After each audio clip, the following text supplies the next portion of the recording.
The day shuts down. The games light up. This is BetMGM Tonight with Brad Evans and Pat Boyle on Westwood One Sports.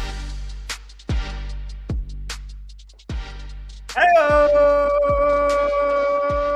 Welcome on in to a Wednesday night hump edition of BetMGM Tonight here on Westwood One Sports.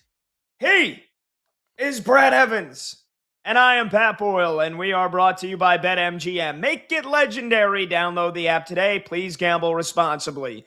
Massive show coming up for you today. We've got our guy Joe DeLeon coming up in 20 minutes from now. Nobody grinds the film, and nobody's more prepared for this draft than Joe DeLeon on planet Earth. And I will go to war over that statement. We are pleased and honored to have Joe on draft day eve joining us in 20 minutes. In 2 hours, big stink. Mark Schlereth is going to join us at 8 p.m. Eastern, and at 9 p.m. Eastern, the great Noah Eagle, who will be calling NBA playoff games for the next several weeks, is going to join us as well. Can't wait to chat with him. Great lineup of guests for you today. We're also going to get you set for the draft. We will be having a jam-packed show tomorrow, of course. But tonight, one last chance to make your predictions. One last chance to address some rumors. Can't wait to chat NFL draft. We also got another night in the NBA playoffs, another night in the Stanley Cup playoffs. Plenty to keep you updated on throughout the show. And you can watch the show live on YouTube. Just search BetMGM Tonight and hit that subscribe button. You can watch the show live on Twitter at BetMGM Tonight. And you can listen to the show on the Westwood One Sports app, the Odyssey app, SiriusXM Channel 375, and hundreds of local affiliates throughout North America. Our talk and text line, 310-840-4910. You can call or simply just text your thoughts on the show or any of the topics we dive into, 310-840-4910. Brad, how you doing today, brother? We are 26 hours away from the start of the draft. You got your Cubbies, who are absolutely red hot. We got the Mets losers of 12 in a row. We've got NBA playoffs, Stanley Cup playoffs. How the hell are you doing on this Wednesday? Oh, it's a smorgasbord of sports watching goodness, to say the least. Whatever tickles your fancy, there's going to be something on the menu. And honestly, I've got the tuxedo ready for tomorrow night. Round one of the NFL draft, a big friggin' deal. And you know me, man, I'm ultra excited to see where some of the new hot commodities in the world of fantasy football are ultimately going to land. There is a lot of rumors flying about right now, especially around Jeremiah Love. Is he going to go the Tennessee Titans at number 4? Could he slip to your New York Giants at number 5? But Adam Schefter at ESPN reporting earlier today that Arizona is seriously contemplating his services. Oh, that could be all smoke and mirrors to try to raise the market price for the number 3 overall pick in anticipation of possibly dealing it and stockpiling a bunch of picks, as Arizona's got a lot of needs. So believe nothing on the eve of round one of the NFL draft. We're going to have you covered wall to wall tomorrow. And yes, we will be spinning it not only for traditional purposes, but also for sports betting purposes and fantasy football right here on BetMGM Tonight. Number to join the show, 310-840-4910. I want to go back to late last night, though, and I was having trouble staying awake, and I thought it might have been a fever dream I was having, Brad, as somebody that is a vocal critic of Kevin Durant. And I just got to be honest, I don't like him as a basketball player. Is he one of the all-time greats? For sure. Is he a Hall of Famer? For sure. Is he a 2-time Finals MVP? For sure. But I have never been a fan of Kevin Durant since he tucked his tail between his legs after blowing a 3-1 lead while a member of the Oklahoma City Thunder, blowing a 3-1 lead to the Golden State Warriors, and joining that team, joining one of the great dynasties we've seen in the last 40 years in the National Basketball Association, so he could get his 2 rings, he could get his 2 Finals MVPs. Since then, and anytime Kevin Durant has had to be the guy, he has been, or at least his teams, have been a postseason failure. And I thought it was a fever dream last night. I'm half awake. Another game again that starts at an ungodly hour. It's 12:45 in the morning Eastern time for me. And I'm watching Kevin Durant fumble the ball away. I'm watching Kevin Durant shoot over a double team brick. I'm watching Kevin Durant not know how to beat a Lakers defense and not know how to beat a Lakers team that doesn't have Luka Doncic and Austin Reeves. And Kevin Durant, in his return from the knee injury that cost him game one, he was great in the beginning, 20 points in the first half. But then when it mattered most, in the second half, Kevin Durant played arguably the worst playoff game of his entire career. 3 points in the second half, 1 of 5 shooting, 5 turnovers, 9 turnovers for the game. That was a career playoff worst for him. And the Rockets don't even crack 100 points. They sputter down the stretch and lose to the Lakers again, 101-94. The Lakers show up 2-0 going to Houston. Now they're basically guaranteed, well, they're close to being guaranteed a chance to get Luka and Reeves to suit up for this series. But more importantly, Brad, after such a brutal performance last night from Kevin Durant, can he step it up and figure it out? Because he is on the verge of sinking yet another franchise's hopes in the first round of the playoffs after he failed miserably in Phoenix, failed miserably in Brooklyn. Kevin Durant once again had a chance to outplay LeBron James, to get his team a much-needed W, and he fell flat on his face with one of the worst halves of basketball he's ever played. And I know there's a long series to go, and the fact that Luka and Austin Reeves might still not be playing for a few more games, got to give Houston a lot of confidence, but dream scenario to this series for the Lakers. They're up 2-0, and Luka and Austin Reeves haven't even seen the floor. Yeah, it's kind of crazy. And old Doo-Doo Durant is back, right? PU, he was certainly stanky last night in his return to the lineup. As you mentioned it, white hot to begin the game with the 20 points the first half and barely logged a peep in the second half. The 9 total turnovers, something I just cannot overlook. And you look at Houston as a collective, they didn't shoot the ball well from outside. They only shot at 24% from way downtown. Meanwhile, the Lakers, they were draining their equalizers in this game. That was really the difference, along with the turnovers in this contest, as LAL shot 46% from beyond the arc. But yeah, I mean, they are sitting ultra pretty right now. No question about it, with, Luka and Reeves possibly going to come back a little bit later on this series. But they have a stark advantage at the moment, mathematically speaking, just in general speaking. Could they, dare break out the brooms against Houston? I don't think it will be that dire there at H-Town. But this series has certainly struck me in a shocking way. I thought Houston was going to take it before then the first ball was up and tipped in this matchup, and all of a sudden here, 2 games in, and they're doing with a 2-0 deficit, and they're really just trying to find themselves right now, and they are in a must-win situation in Game 3 with their backs squarely against the wall. If they don't come out firing, they don't come out draining those threes, they don't come out protecting the damn rock, Houston, there's going to be more than a problem, because you're going to be on a vacation ASAP. Yeah, again, number to join the show, 310-840-4910. Do you think Kevin Durant can turn it around and the Rockets can turn it around and win both games at Houston and get this thing back to LA tied 2 games apiece? I just don't know. I don't know, Brad. Again, the fact that Luka and Austin Reeves aren't going to be playing in Game 3, and most likely neither of them will also play in Game 4, Houston at home, they've been a much different team than they are on the road this year. And if you think the playoffs can change that about a team's, I mean, you saw it play out. Houston just not in system. And even in Game 1, without Kevin Durant, I mean, they took how many more shots than the Lakers in Game 1? Basically 27 more shots. They've taken 44 more shots in this series so far in 2 games. They took 27 more shots than the Lakers in Game 1 without Kevin Durant. I would have told you they win the game by 20, and they didn't score 100 points because they couldn't hit threes. The offense stalls. They haven't had a point guard all year. Fred VanVleet going down has been the Achilles heel of this team. And Amen Thompson has done okay, but he's not a point guard. He's not supposed to be the point guard of this team. So when we find out Kevin Durant gets cleared for Game 2 last night, I said it before he got cleared. I said, look, I think regardless of whether or not Durant plays, I think Houston steps up because they won the battle of the boards. They took 27 more shots. What's the chances those don't fall? And, without Luka and Austin Reeves, like, can the Lakers offense hit 50% of their threes? Check, check, and check. They did all those things.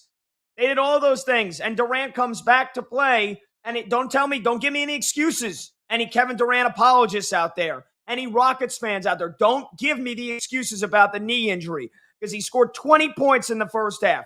He looked 100%. He looked fine. In the second half, the Lakers, they threw double teams at him, and he acted like he's never seen one before. This is one of the greatest scorers and most efficient scorers of all time. This is Kevin Durant, one of the greatest generational basketball players we've ever seen. Getting double teamed by Jake LaRavia and Jared Vanderbilt. He's got no idea what to do against the double team. Turn the ball over. Taking ill-advised contested shots. He sunk them. Yeah. He sunk them, Brad. And like you said, is it possible the Lakers break out the brooms? Wouldn't be the first time Durant's got swept in his playoffs career. It wouldn't be the second time because they got swept 2 years ago by Ant-Man and the T-Wolves. They didn't even make the playoffs last year, and he got Budenholzer fired, and he tried to set the Suns back years. I got newsflash. The Suns are better without Kevin Durant this year, and the Rockets are worse off with him. The Rockets were a better team last year. And again, Fred VanVleet being injured is a big part of it.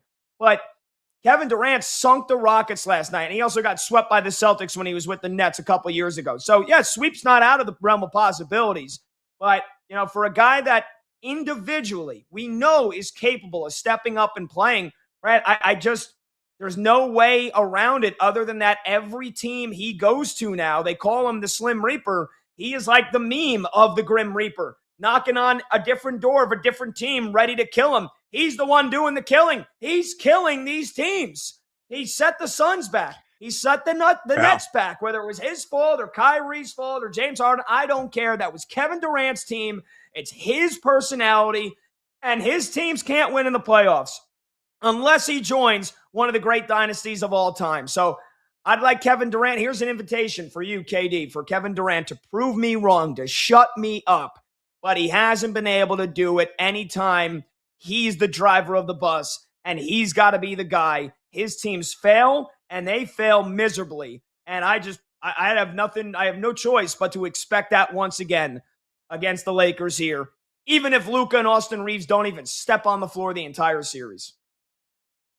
Yeah, that's an entirely fair and passionate perspective by you. Kevin Durant, a long storied history of just failure in these bright and shining moments. And again, I just look at the collective effort as well. I mean, he's mostly to blame for what occurred last night. Again, the 9 turnovers, we're just going to keep reiterating that over and over again. Inexcusable miscues. And just being, downright frigid. He was a citizen in Siberia after halftime. Just couldn't shoot the broadside and hit the broadside of a barn in the game. But you look at Houston as a group so far through these 2 playoff matchups against the Lake Show. They're only averaging 1.049 points per possession. And uncharacteristically, they are one of the best defensive teams in the NBA regular season, and they have given up 1.13 points per possession without Luka and Austin Reeves on the floor. Again, it's just mind-blowing ineptitude as a collective by the Rockets. They just can't get off the damn pad, man, and I don't think they're going to remotely make this round 1 matchup competitive in the end. I think the Lakers going to move on, especially with Luka and Reeves potentially going to come back later on this series at a minimum. If they do march on, they're going to be available in the next round. Yeah, and look, shout out to LeBron, man. Shout out to LeBron James, who earlier on in his career, I had expectations that LeBron would pass Michael Jordan for the greatest player of all time. He would pass him in the championships. He would pass him in MVPs. He would just pass him in what we perceive as greatness. That hasn't happened. And I've been more and more vocal critic of LeBron as he's gotten older in his career. But, I mean, look, he's been amazing in these first 2 games, and he's still, in my opinion, the 2nd or the 3rd greatest player of all time. And to be doing this at 41 years old in his 2 games so far, 19 points, 8 rebounds, and the 13 assists in game 1, setting up Luke Kennard, setting up Rui Hachimura, setting up everybody else. And then last night, knew he had to score in the second half. He scored 15 points in the second half while Kevin Durant scored 5. LeBron finished with 28 points, 8 rebounds, 7 assists, and only 3 turnovers. That's a guy that knew what the game plan was and knew that without Luka and Austin Reeves, there was no hiding. He had to step up, and LeBron has done that. So shout out to LeBron James for leading the Lakers in these first 2 games so far. All right, we got to take a short break here. 310-840-4910, because when we come back, we're going to talk to our guy Joe DeLeon You're listening to BetMGM Tonight with Pat Boyle and Brad Evans, and we're sponsored by Progressive Commercial Insurance. Protecting your business vehicles 24/7. See if you can save at progressivecommercial.com. Joe DeLeon joins us next to talk the NFL draft. It's the eve of the draft, and nobody's more locked in on all the rumors, all the backroom dealings of the NFL draft than Joe DeLeon. So he joins us next right here on BetMGM Tonight. This is Westwood One Sports.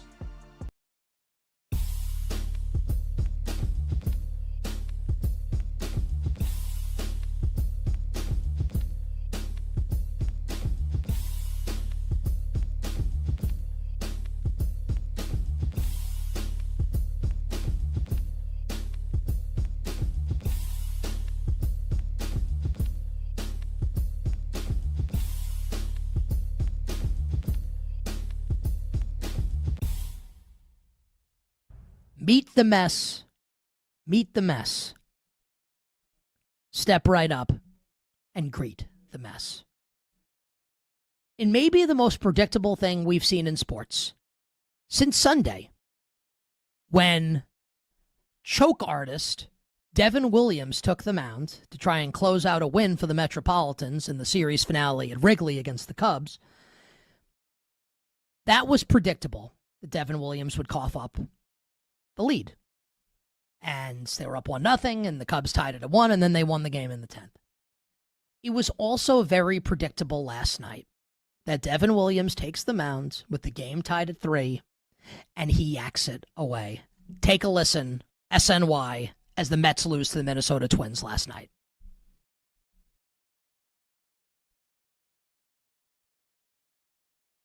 Okay, so we don't have the audio for the Mets. So this was a terrible, terrible loss for the Mets. Now, all losses are bad right now for the Mets because they've lost 12 consecutive games. And no team in the history of Major League Baseball has lost 12 or more games in a regular season and made the playoffs. So you can certainly make the case that we're not even at May 1st yet, and the season's effectively over for the Mets. Now, can they still make a run? Of course they can make a run. Doesn't feel terribly likely.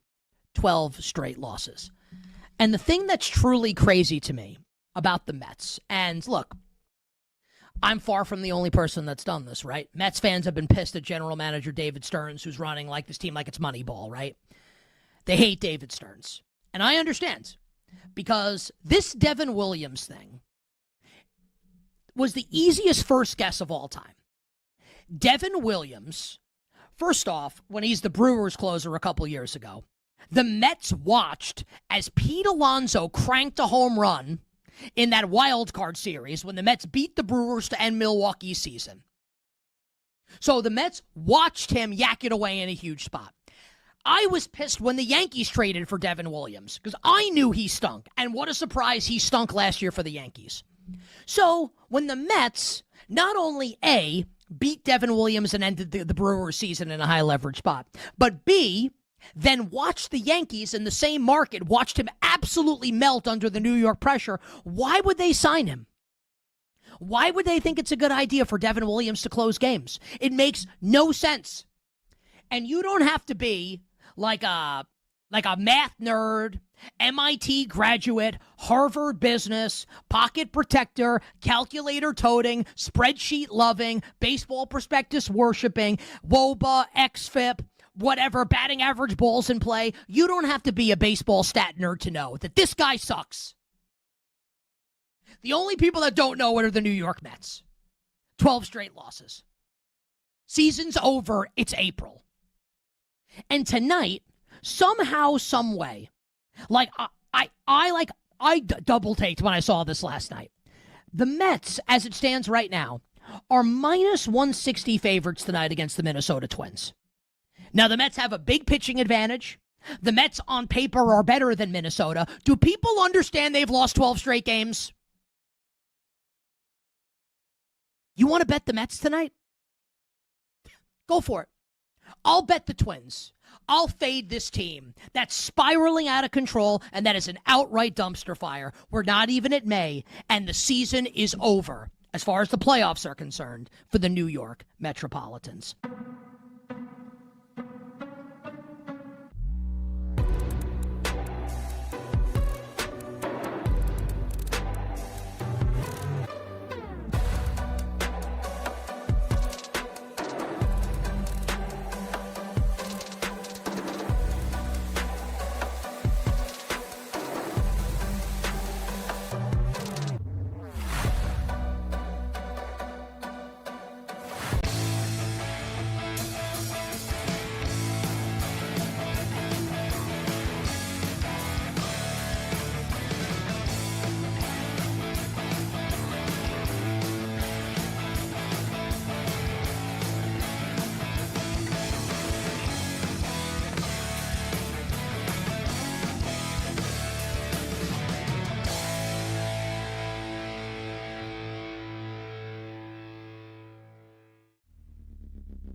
Loud opinions and money time moments. BetMGM Tonight rolls on.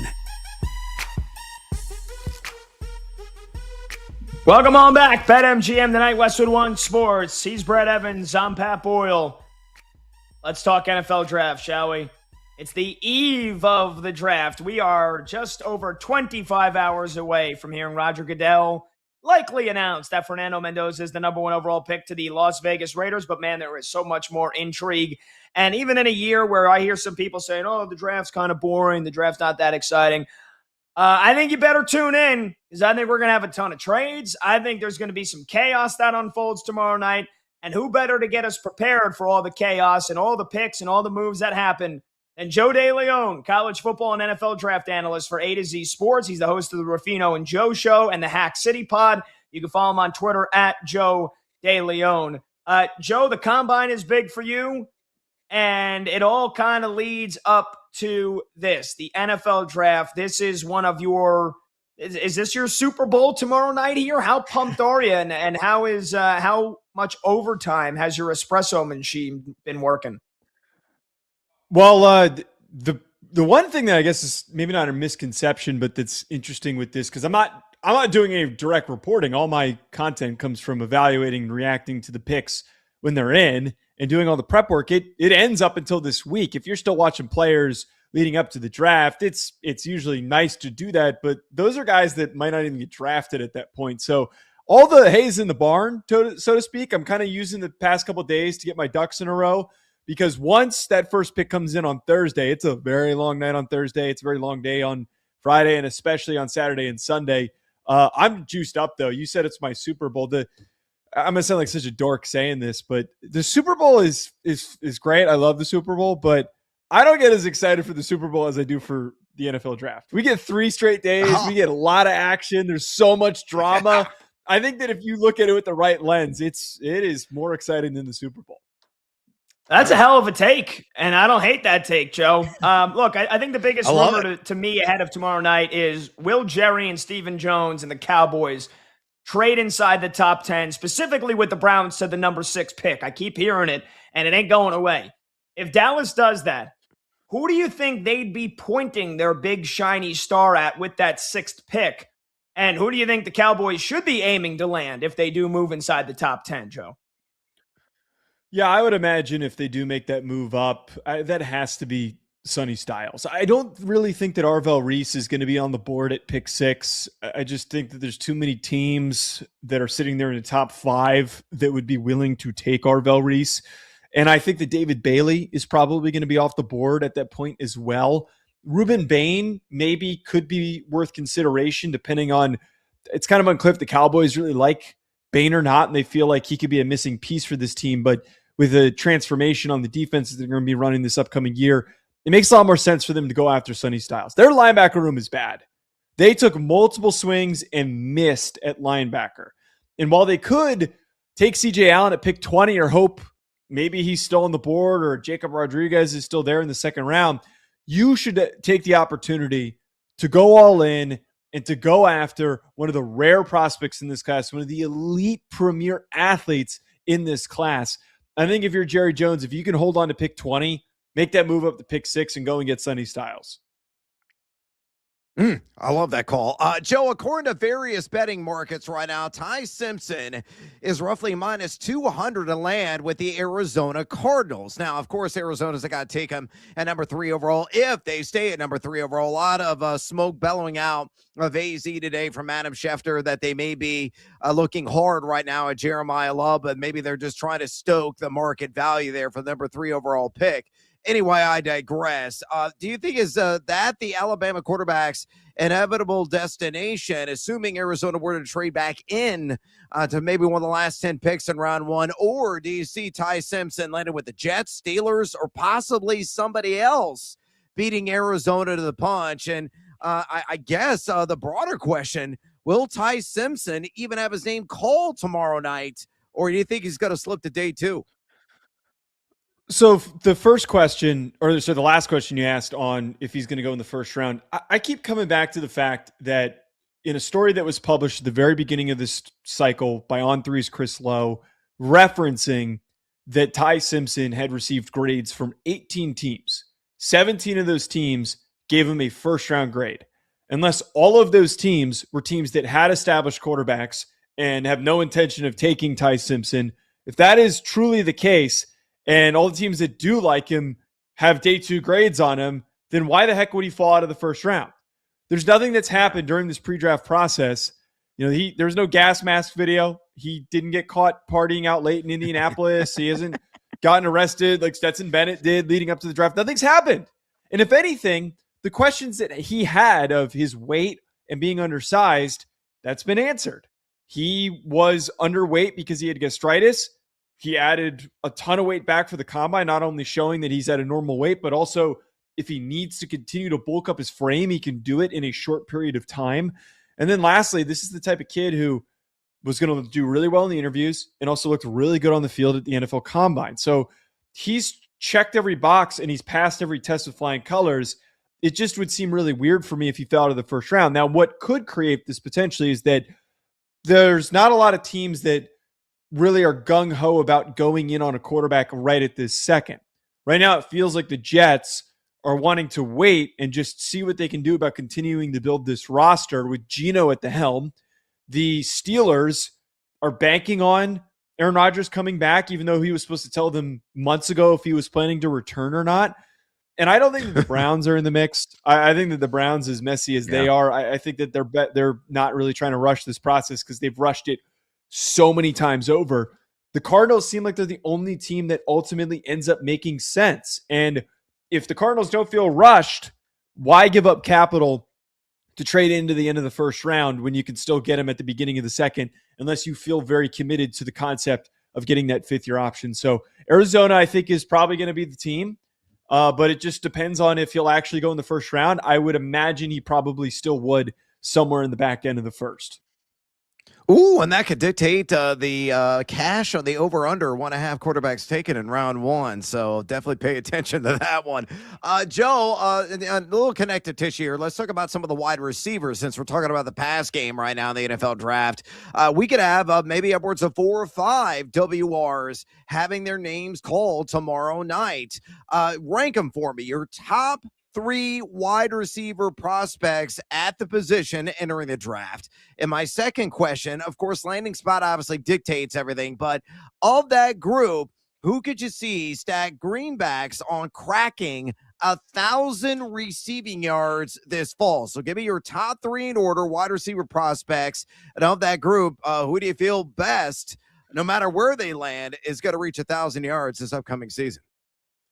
Yeah, the one guy who I actually think out of the 3 that is ready to have the most immediate impact to have 1,000 yards, I think it is Mekhi Lemon, but I would have Mekhi Lemon ranked 3rd out of my top 3 of Tyson and Tate being the other 2. The reason why I think that Mekhi Lemon could be productive is where he would ultimately get picked. The landing spots that make the most sense for Mekhi Lemon would put him on a team that already has a established offense. Los Angeles Rams are a team that's been projected to potentially take him, and he's a perfect fit.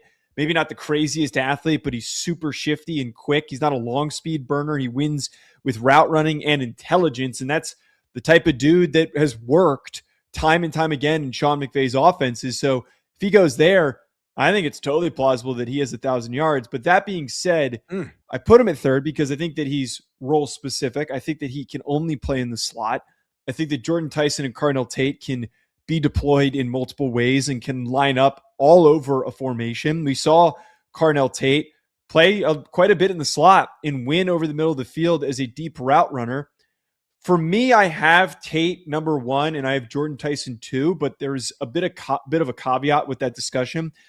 Tate is number 1 for me because I trust his floor and I know what to expect from him. I have a really strong understanding, at the very least, this is going to be a guy that's going to be a 900-yard receiver that's going to be a really good wide receiver 2 in the NFL. The problem is I don't see a super, super high ceiling for him. I don't see a guy that goes on to be an elite primary weapon for a team. I think that he needs to be the T. Higgins to someone else's Jamar Chase, whoever that might be. And on top of this, though, I think that Jordan Tyson, if he didn't have the injury history, would be the number 1 receiver in this class. I think the big problem with Jordan Tyson is he's dealing with hamstrings. I was talking on the phone with somebody earlier about this with Tyson and trying to navigate this stuff. Receivers that have hamstring issues, that stuff doesn't go away. That stuff lingers. It'll keep guys out during the weeks of practice. If you got hamstring issues early and it ended your season early, that's something to be wary about. If he was healthy and that wasn't on the table, I think that he's the true alpha of this class. But the problem is it's really scary investing in a guy that has multiple years of injury history that could hold him back. We're talking to Joe DeLeon here on BetMGM tonight, Westwood One Sports. He's Brad Evans. I'm Pat Boyle. Joe is a college football and NFL draft analyst for A to Z Sports. The NFL draft is his Super Bowl, in his own words. Better than the Super Bowl from Joe DeLeon, and I love that take. He's also the host of the Ruffino and Joe Show and the Hack City Pod. Make sure you follow him on Twitter at Joe DeLeon. Joe, Chiefs GM Brett Veach said he expects a lot of chaos and trades tomorrow night. How many do you think we end up seeing in the first round? And why would there be a ton of trades tomorrow night? Like, is it because a lot of GMs actually are drafting for positional need rather than best player available? Or is it just that some teams want players that they don't want to reach for and are hoping that some other teams are desperate to move up to grab guys they normally wouldn't get? How many trades do you think we end up seeing tomorrow, if you had to guess? Yeah, it's been really hard to guess because I was having this discussion earlier with my co-host, Ryan Roberts, after we were taping our show today on Talking Latest Rumors. And I put out there to him, I either think it's going to be a historic year and we're going to get like 8 trades with all this momentum and all this buzz that they think it's going to be a crazy year for trades.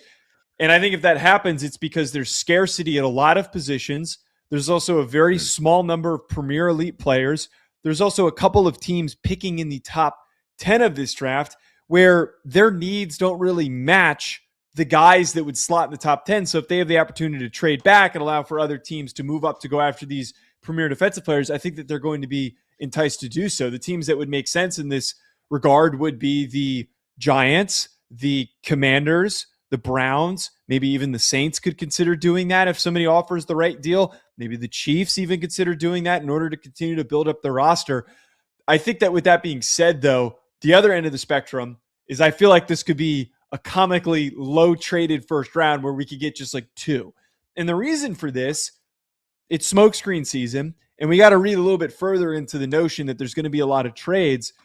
A lot of times what that means and what this could mean for this year is like what I just outlined. There's a lot of teams that want to get the heck out of the top 10. They want to get the heck out of the top 10. They don't like the real estate that they have right now because there's nobody that they want to take. So they're trying to build a market. They're trying to build up momentum for somebody else to come up and take their spot. You need a trade partner. And I'm kind of wondering if the buzz has more to do with teams that want to get out of there. And a lot of the teams that actually want to move up are lukewarm about it or actually haven't even thought about it at all.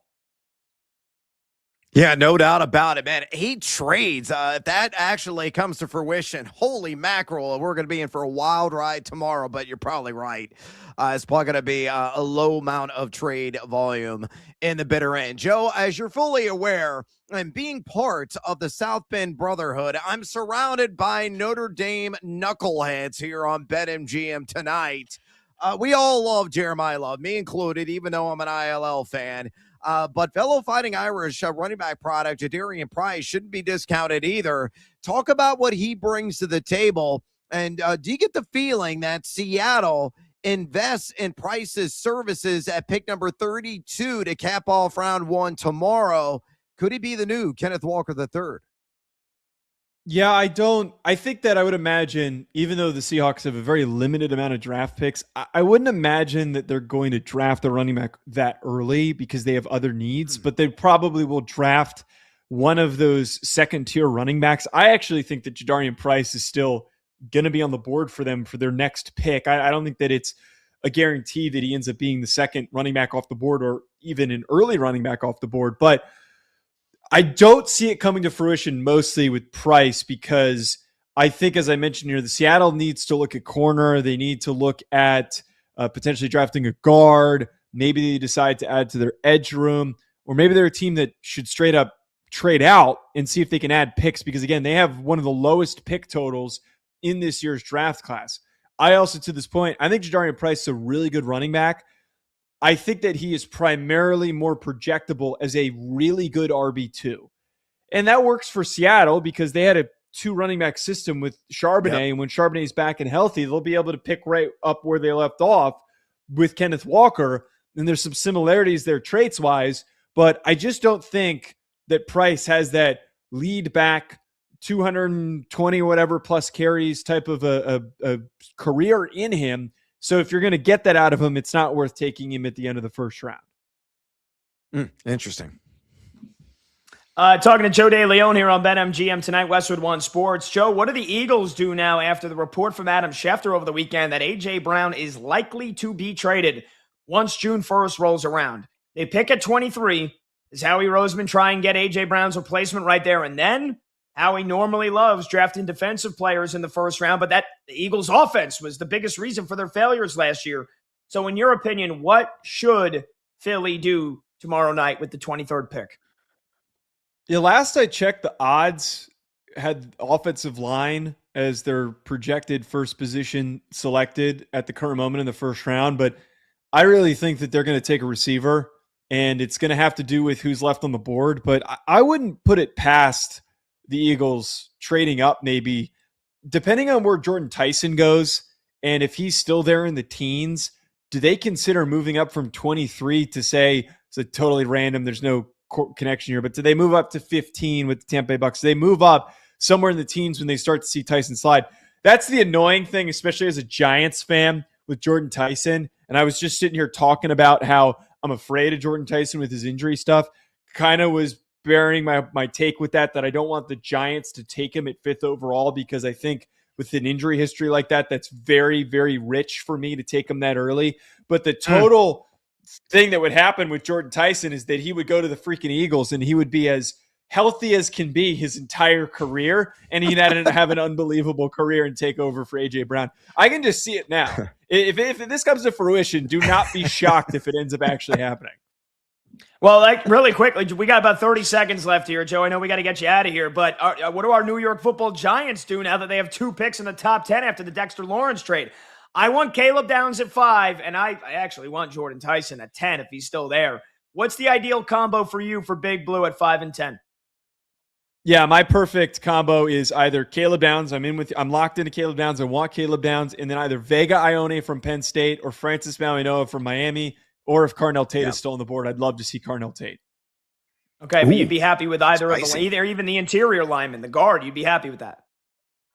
Oh, yeah. I think that, for me, with Vega Ione would be absolutely perfect. I mean, that's what they need to upgrade. They need to upgrade the interior of their offensive line right now. It's been a complete and utter mess. And Harbaugh and Shane, they've talked about it multiple times this offseason that they need to improve that guard position. Now that you have the pick, draft one of the highest 4 prospects in the class. That's what Vega Ione is. All right, Joe. Well, you said it. The hay is in the barn already, brother, and hopefully everybody's looking for that needle in that haystack. There's a hell of a joke for you, but enjoy the draft tomorrow night, dude. We can't wait to catch up with you soon. Kick those feet up and relax, brother. Enjoy it. Absolutely. Thanks, guys. Have a good one. See you, Joe. There you go, Joe DeLeon. Make sure you follow him on Twitter at Joe DeLeon, DeLeone, for all of his draft night takes tomorrow, Friday, and Saturday. We'll take a short break. Number to join is 310-840-4910. We've got some callers on hold. We'll get to your calls when we come back. And also, he left it to the last at-bat last night, but Monty is a perfect 10 for 10. Our video producer. Yeah. We're going to go streaking. Yeah. Can he make it 11 for 11? Everybody on the show is basically hot as well. We'll go streaking when we come back. Pick a player to correctly get a hit in baseball tonight. We're doing that when we return. He's Brad Evans. I'm Pat Boyle. This is BetMGM tonight on Westwood One Sports.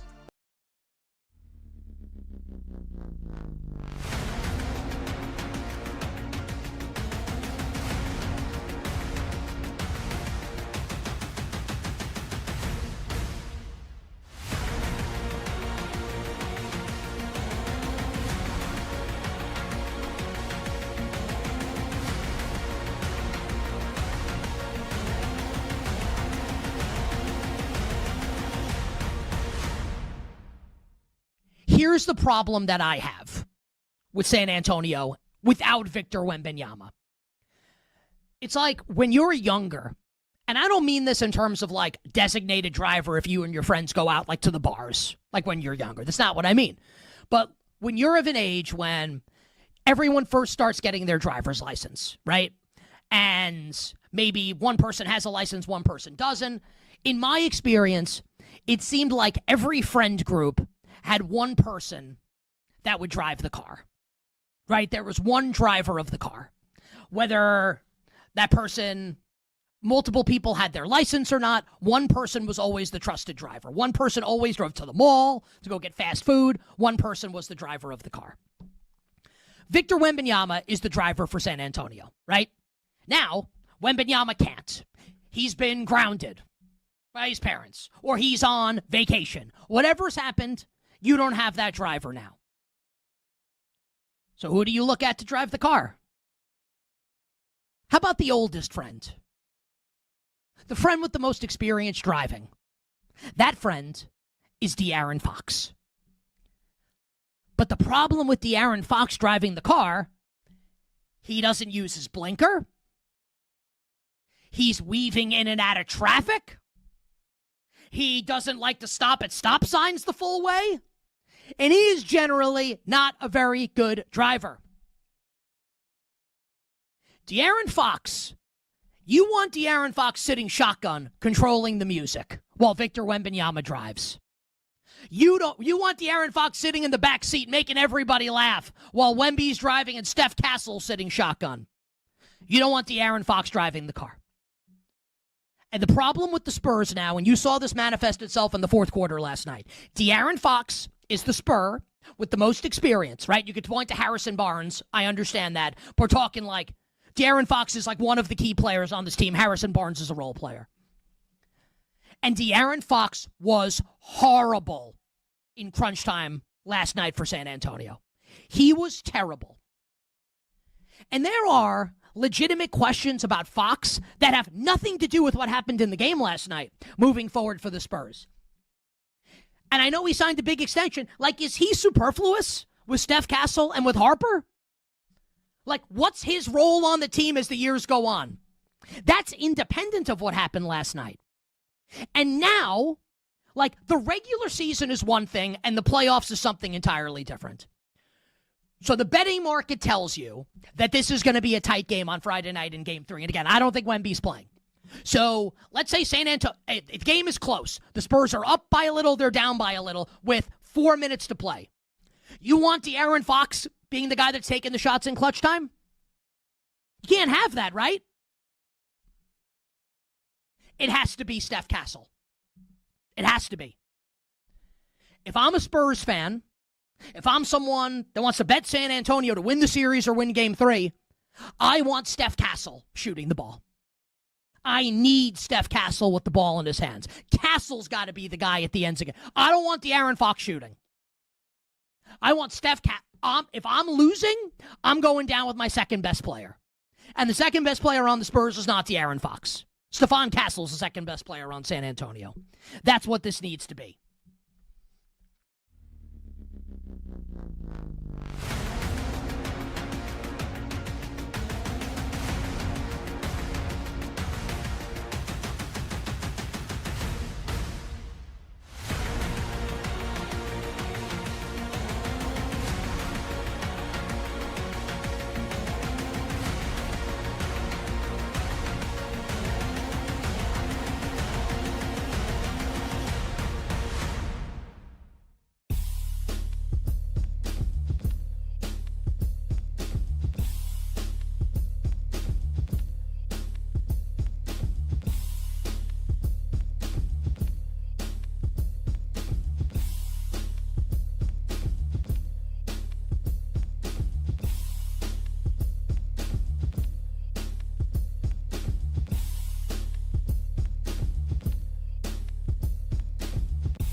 Live scores, sharp options, no waiting till tomorrow. BetMGM Tonight is back.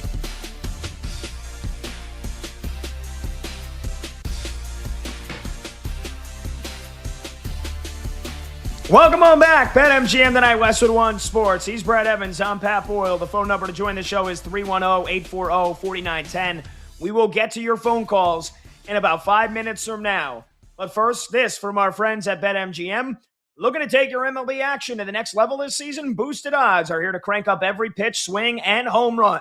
BetMGM is hooking you up with your very own MLB Odds Boost token all season long. Just add any MLB bet to your bet slip, activate your Odds Boost token, and lock it in. If your bet hits, you're cashing out with an even bigger payout. All right, Brad. We've got perfection on the line. Not only in one member of our crew, but for the Glass Man as well. You're riding a streak of 4. I'm riding a streak of 3. Let's go streaking.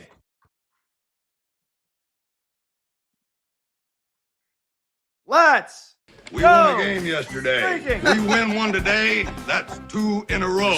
We win one tomorrow, that's called a winning streak. It has happened before. We're good streaking! All righty, this is becoming quite the fan favorite segment here on BetMGM tonight. We started it exactly 2 weeks ago today. Everybody on the crew, myself, Brad, our producer Brandon Combs, our video producer Monty, all you got to do is pick one player just to get a hit in the Major League Baseball slate each day that we do it. We do it every day, Monday through Friday.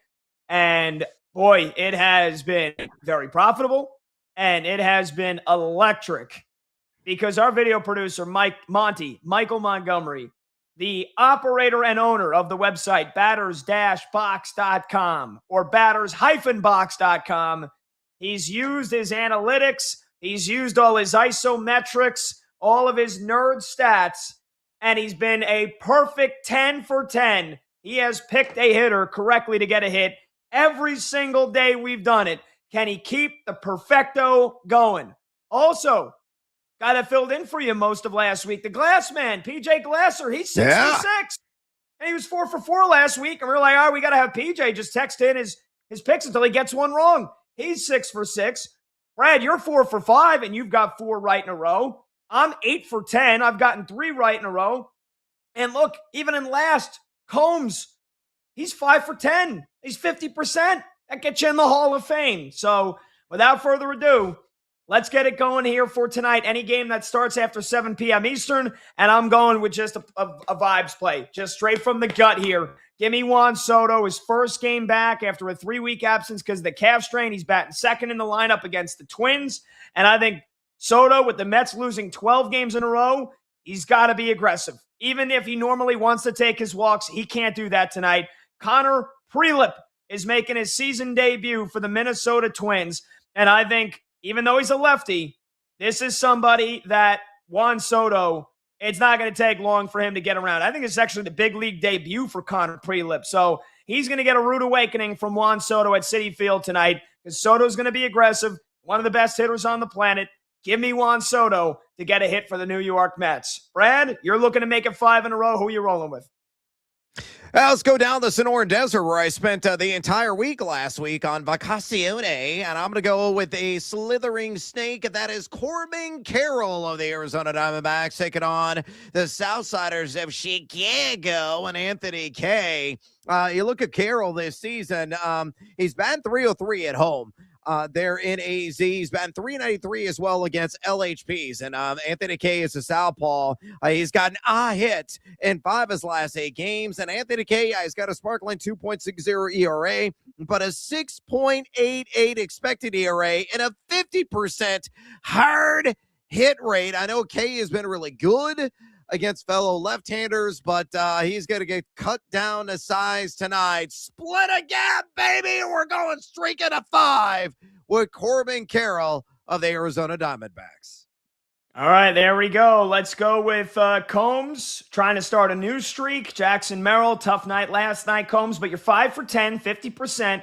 Who are you rocking with tonight to get another streak going? We're going to go with Seiya Suzuki against the Philadelphia Phillies tonight. Seiya Suzuki against Taijuan Walker is batting .500 in his career. Philly is using an opener tonight. I like him either way. Against the lefty opener, against Taijuan Walker, I think he's going to get multiple hits tonight, so I'll take him to get one.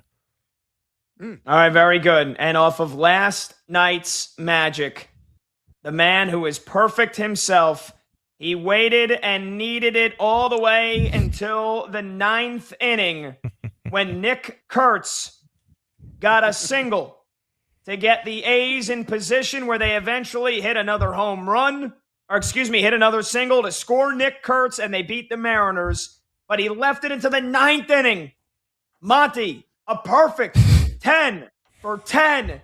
Can you make it 11 in a row? Monty, who is the lucky player that you're going with tonight?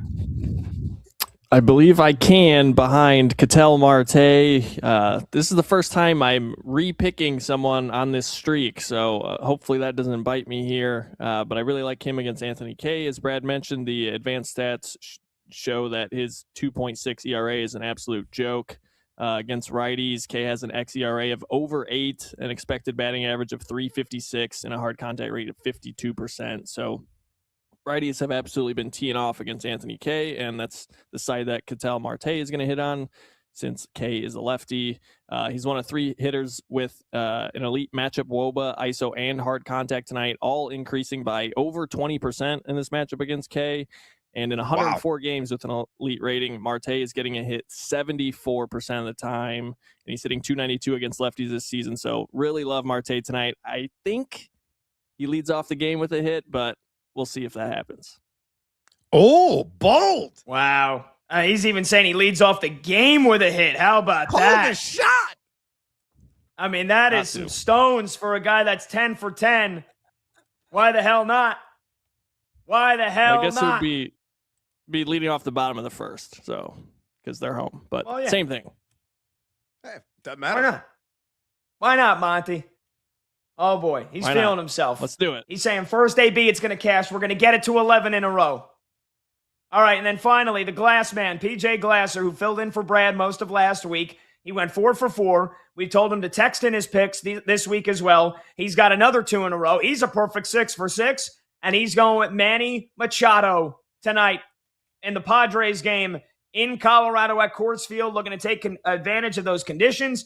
He's going with Machado to make it a perfect 7 for 7. And Brad, if you'd like to parlay all 5 of those guys together, because we've already hit a couple of everybody gets one. We've come 4 out of 5 here the last couple of days. What would be the odds on BetMGM? Oh, cool. Plus 441. Yeah. There we go. All righty. When we come back, we're going to break down Magic Pistons Game 2 and continue on with NFL Draft Pick'em. And we'll get to your calls. That's coming up next. BetMGM tonight.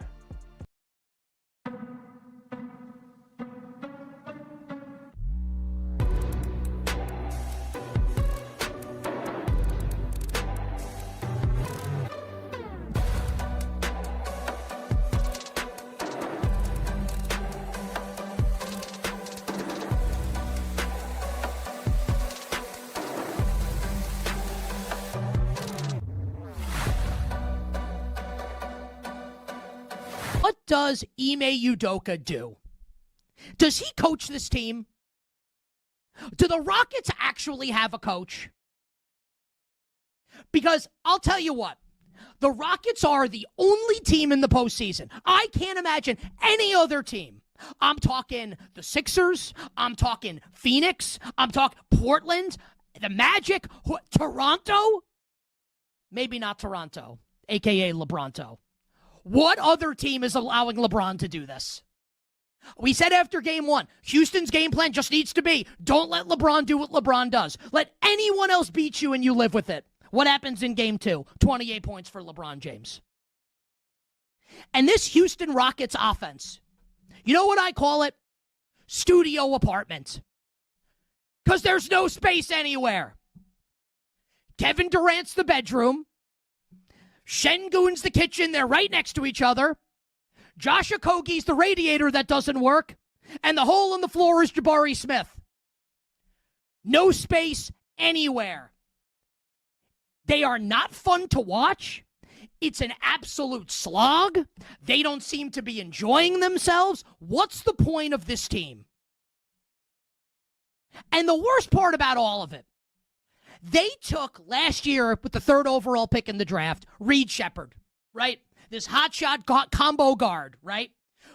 Fred VanVleet gets hurt before the season starts. He's out for the year. You would think, we are a team that has championship aspirations. We make this move for Kevin Durant. We need a point guard. Maybe you'd play Reed Shepherd and try it out. Instead, here's 60-year-old Kevin Durant, who's still awesome, bringing the ball up, turns it over 9 times last night. 9 times. What a shock. He's not a point guard. Meanwhile, Reed Shepherd only plays 11 minutes in the game. And I understand that Reed Shepherd goes 0 for 4 from the field. I get it. But, you have to play this guy. You have to. You have no choice. You can't score. You're making the Lakers defense look like the bad boy Pistons. They're not. They're not. They're an okay defense. They're not great. And the Rockets are making them look like the 85 Bears. You have to play Reed Shepherd. What does Ime Udoka do? What does he do?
Yeah, I think his range now is almost like 5 to 10 to be clear. But when you look at the thought process of if you're the Giants here, you get to pick 5 and you probably want a defender and you probably want an offensive guy. If you really like Jordan Tyson, if he's your wide receiver 1, Malik Neighbors is coming back from injury. You lost Wan'Dale Robinson in the offseason.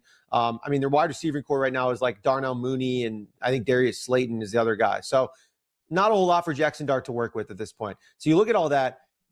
I would feel more comfortable at getting Jordan Tyson at 5 and then one of a Sonny Styles, Caleb Downs, Mansour Delane. One of those guys probably is falling to 10. I would guess at this point. So I don't think the flip-flop, the inverse is true, right? If you take a Sonny Styles at 5, I don't think that Jordan Tyson makes it past the Saints at 8, makes it past the Commanders who are interested in wide receivers or trading down at 7. And the Browns have been, I think the Browns might take, pennies on a dollar to move down a little bit from 6 too, to be honest. So there's a lot of different opportunities for Jordan Tyson to go before your 10th pick. So right now, Jordan Tyson's plus 260 we're looking at here to go 5th overall. And then there's been a ton of smoke from National Insider saying the Giants don't want Sonny Styles. So if they don't want Sonny Styles, are they going to take a safety over their wide receiver 1? Are they going to take, Delane? No, I don't think so. So I think there still could be some value on Tyson at going 5.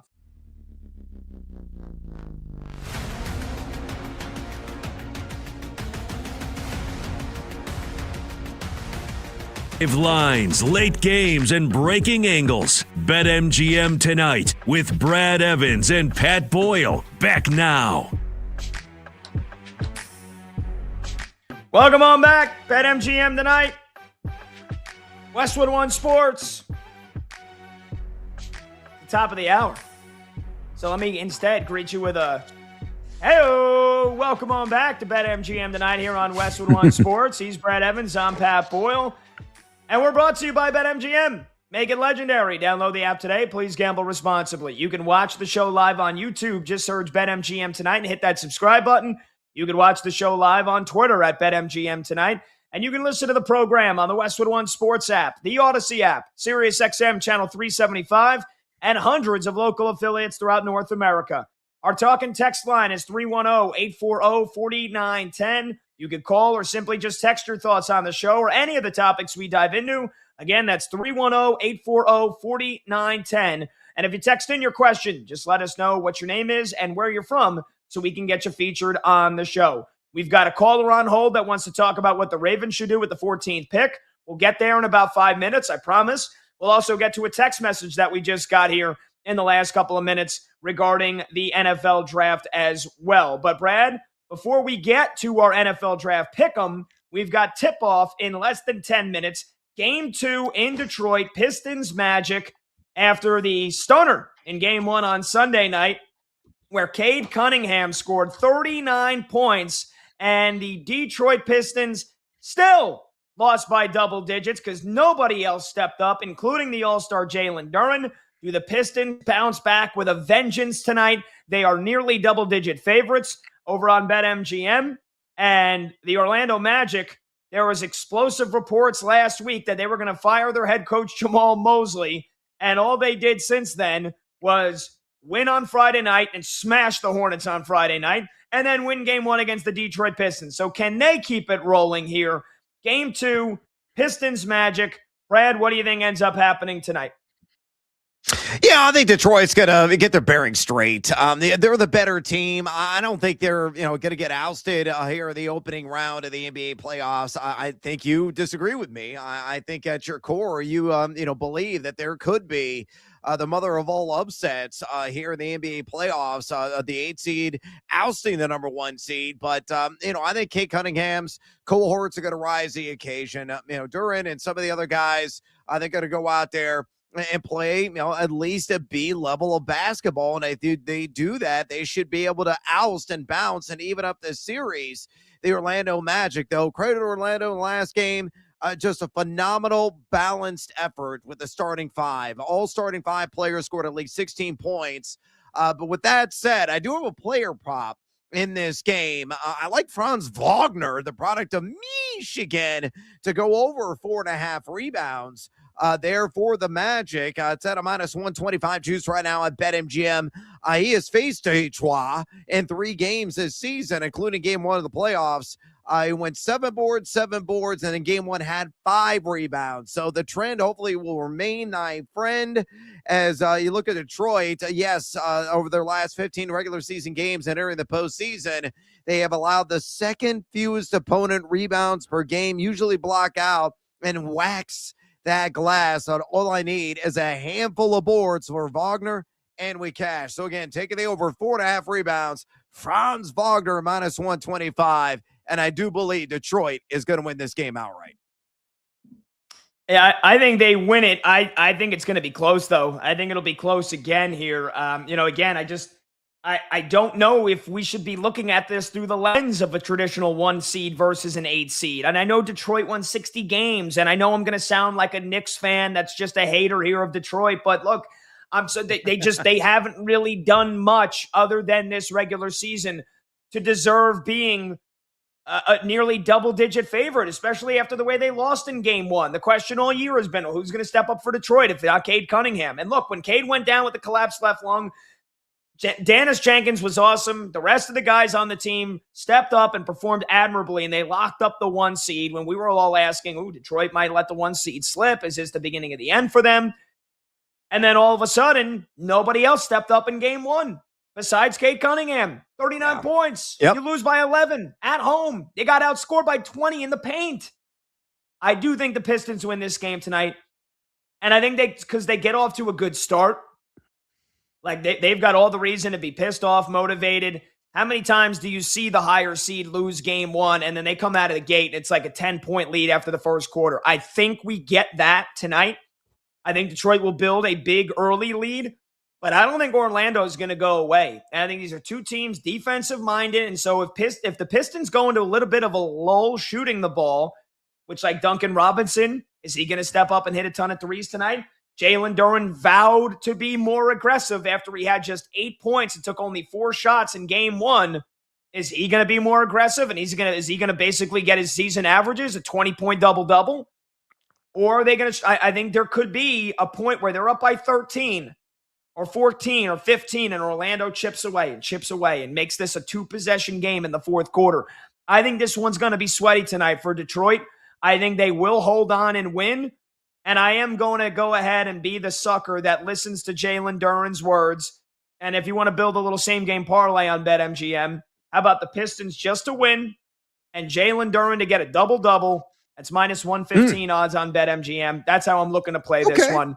I don't know if he's going to score 20, Brad, but Jalen Duren should be able to get at least 12 to 14 points. He averages almost 11 rebounds a game. That's the spot where he really should be aggressive because they got dominated in the paint. They barely won the battle on the boards. So I would think Jalen Duren for sure is going to be doing everything he can to grab as many rebounds as possible. And I think he's been good enough this year that I can count on him to score at least 10 points. So Jalen Duren double-double. Pistons just to win. I think it'll be close, but I do expect them to tie this series up at a game apiece. But yeah, I don't think Orlando's going anywhere in this series, Brad. I think this is a good matchup for them. I think the slow pace that these teams both play, the defensive identities that they both like to bring to the table, if Paolo Banchero can consistently rise to the occasion, then and kind of play at the same level of Cade Cunningham, the Magic will have their opportunities to win this series and pull off the big upset on paper, even though I'm not sure it would be such a big upset if it happens.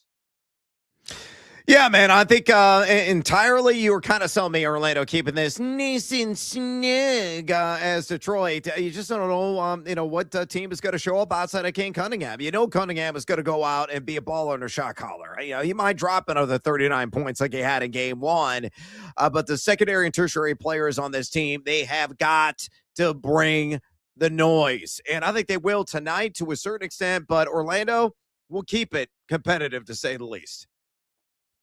All righty, let's get to some of your phone calls and your texts here before Brad and I predict the next round and the next batch of draft picks going down tomorrow night. We've been doing 8 picks each night, and so we're on picks number 17 through 24. We'll get there in just a second, but you guys want to weigh in on the phones, and so let's get to your reactions here. 310-840-4910. Kevin is in Baltimore, wants to talk about the Ravens and the 14th pick. Kevin's on line 1 on BetMGM tonight. Go ahead, Kevin. You got it.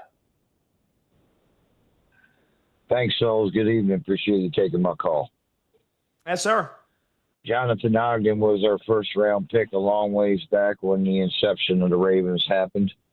We've managed to build a really good organization here and finish, in the top third most of the time. And we haven't always had this type of opportunity, to be honest with you, fellas. And from your perspective, I was just curious what you felt like the Ravens could realistically do because, in my humble opinion, this is really one of the few and only chances for us to take a monster swing and really try to get that first-round guy that can be the biggest difference maker on our team and, kind of get us over the hump a little bit.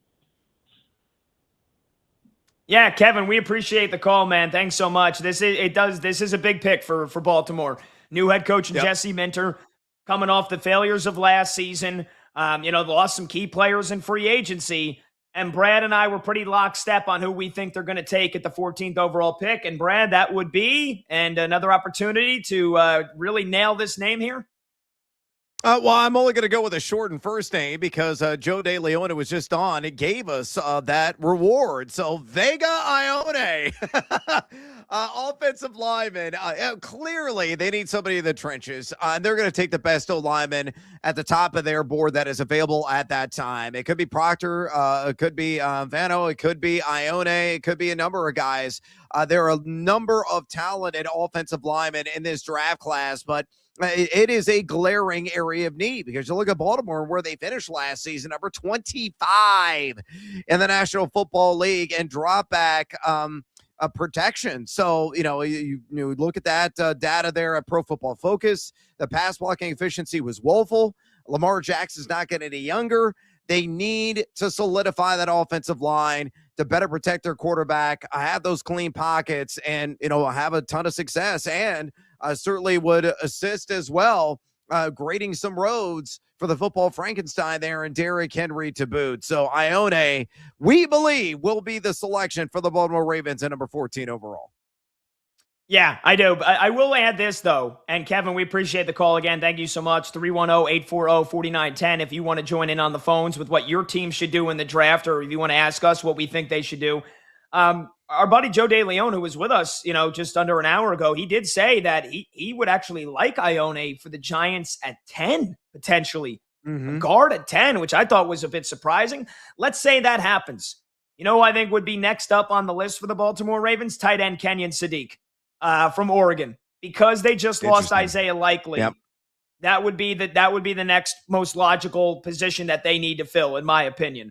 They need an offensive lineman for sure, but if Ione's gone and Maui Noah, the tackle from Miami, is already gone, and then there's kind of going to be a little bit of a gap between the next couple of tackles in the first round. Maybe the Ravens say, all right, we lost Isaiah Likely. Let's try to get and Mark Andrews. He's getting up there in age, right? It seems like he's kind of been falling off the last few years. Maybe they try to get their next tight end of the future and go Kenyon Sadiq. I think if Ione's off the board, that would be the pick the Ravens go with. But I do believe Ione from Penn State, the guard, is going to be there at 14, and that's who the Ravens are going to take. 310-840-4910. We have a text as well, Brad. It's Chad from California, and he texts in, what if Les F's given Snead trades? That doesn't... It's F them picks, but I've never heard that. Les F's given Snead, GM of the Rams, trades picks to move up with Arizona to take Jeremiah Love. Good God. F them picks, Chad from California. Yeah, here's the thing. If the Arizona Cardinals, who are in division rivals with the Rams, get a phone call from Les Snead, I would hang up immediately. Brad. And I'll say this. Look, in all reality, the Rams don't need a running back. They got Kyron Williams. They got Blake Corum. If Jeremiah Love was a receiver, it'd be different. I don't think there's any shot in hell this happens, but I do love Chad from California's, dreaming about it. Yeah, it's certainly a pipe dream, man. Go back to local dispensary and load up on some additional product, man, because this is not going to remotely happen any way, shape, or form. And I'm not entirely buying that Mekhi Lemon is going to go there either. I know Joe made a very compelling case. We had Joe DeLeon on the last segment. He believes that Lemon in the right spot. It could be in LA. It could be a 1,000-yard receiver this year. But is receiver really a need that early in the NFL draft this year when you have Puka Nacua, when you have Devontae Adams? I say no. I think they get somebody a little bit later on and fill that void. Maybe they go offensive lineman, get some added protection for their aging quarterback. That makes a lot of sense to me. Maybe a defender on the back end, though they really address that in free agency. So I think they go offensive line at their selection at number 13 overall. I don't think it's going to be a slam dunk. It's going to be Mekhi Lemon. Yeah, you think you said Monroe Freeling for the Rams yesterday, and I did pick Mekhi Lemon. So I do think it is going to be Mekhi Lemon, USC, stay home in SoCal. But yeah, I think that's it's an interesting pick nonetheless, whatever the hell the Rams do end up doing. All right, we've got another phone caller that wants to weigh in on what their team should do in the draft. We'll take these phone calls all night, by the way. This is great stuff. 310-840-4910. Lap is next up in D.C. on line one here on BetMGM tonight. Go ahead, Lap. What's up? Hey, what's up, man? I talked to y'all, a week or so about this. Just seeing what y'all think the Commanders should do. Now, I want Jeremiah Love. I know you're a Giants fan, and I know you don't want Jeremiah Love, but I want Jeremiah Love. I think he really wants to play with Jaden Daniels. I don't think he's going to be there. I just got a feeling that Giants or Tennessee might take him. And if not, I want Cornell Tate, but I was thinking about Delane and or Ruben Bain. If we go defensive, we can't get none of the offensive guys that I want. So what you guys think? Yeah, look, Brad, you want to handle this? Because I think you will both agree with me. There's no shot Jeremiah Love is going to be there at 7, right? We appreciate the call, Lap. Thank you so much. Yeah, at a minimum, Jeremiah Love's got to go top 5. I think it's all smoke and mirrors with Arizona, and the reports coming out today from Adam Schefter that Love could go at number 3 overall. I think they're trying to drive a market to maybe trade out that pick, stockpile picks, because they have so many areas of need down there in the desert, but he's not going to probably get past Tennessee if Love is there at number 4. So, I mean, it could be a pipe dream. You never know. Guys could fall, but I don't see any way, shape, or form that Jeremiah Love's going to be there at number 7. You put out Cornell Tate. You put out some of the other defensive guys. Again, if Caleb Downs is there, if your beloved New York Giants, take Sonny Styles at 5 and nobody trades up to the 6th spot with the Cleveland Browns, because I suspect that Cleveland, if they stand pat, probably going to go Cornell Tate there. Got a bit of a native son there, product of the Ohio State. So let's say Caleb Downs is available. Caleb Downs is a windmill, absolute slam dunk selection for a defensive needy team and Dan Quinn's squad for Washington at number 7. And that would be a gift from the football gods if it happened. Yeah, I agree 100%. Lap said it. I'm a Giants fan. I don't want Jeremiah Love because I want the Giants to draft Caleb Downs. They don't need a running back. If Jeremiah Love is somehow there at 7, that's a dream. That's a dream come true. And if Caleb Downs is still there at 7, that is a dream come true as well for the Commanders defense that really struggled last year and had some big-time injuries. And, you look at their safeties that they have right now, Quan Martin and Nick Cross. I think you add Caleb Downs to that mix. He immediately becomes a massive factor. I think you could move Quan Martin over to strong safety because he had 99 tackles last year, so he could be that tackling safety. Caleb Downs could be the free safety. But ultimately, Brad, I did say my prediction yesterday was that we do get that big Cowboys-Browns trade from 12 to 6, and I think the Cowboys take Sonny Styles, and I think the Commanders go Cornell Tate at 7 to give some help to Scary Terry and the receiving core. Deebo Samuel no longer there. Disappointment last year. Their tight end is now Chig Okonkwo, the former Titan. Luke McCaffrey and Treylon Burks are their other top receivers. So they need offensive weapons, man. And Bill Krosky-Merritt, their rookie running back from the year ago, didn't exactly light the world on fire. They got Rashad White from Tampa Bay, but this offense needs more weapons. And I think if Cornell Tate is there at 7, that is who the Commanders are taking. So they could go in a bunch of different directions. I think it's receiver.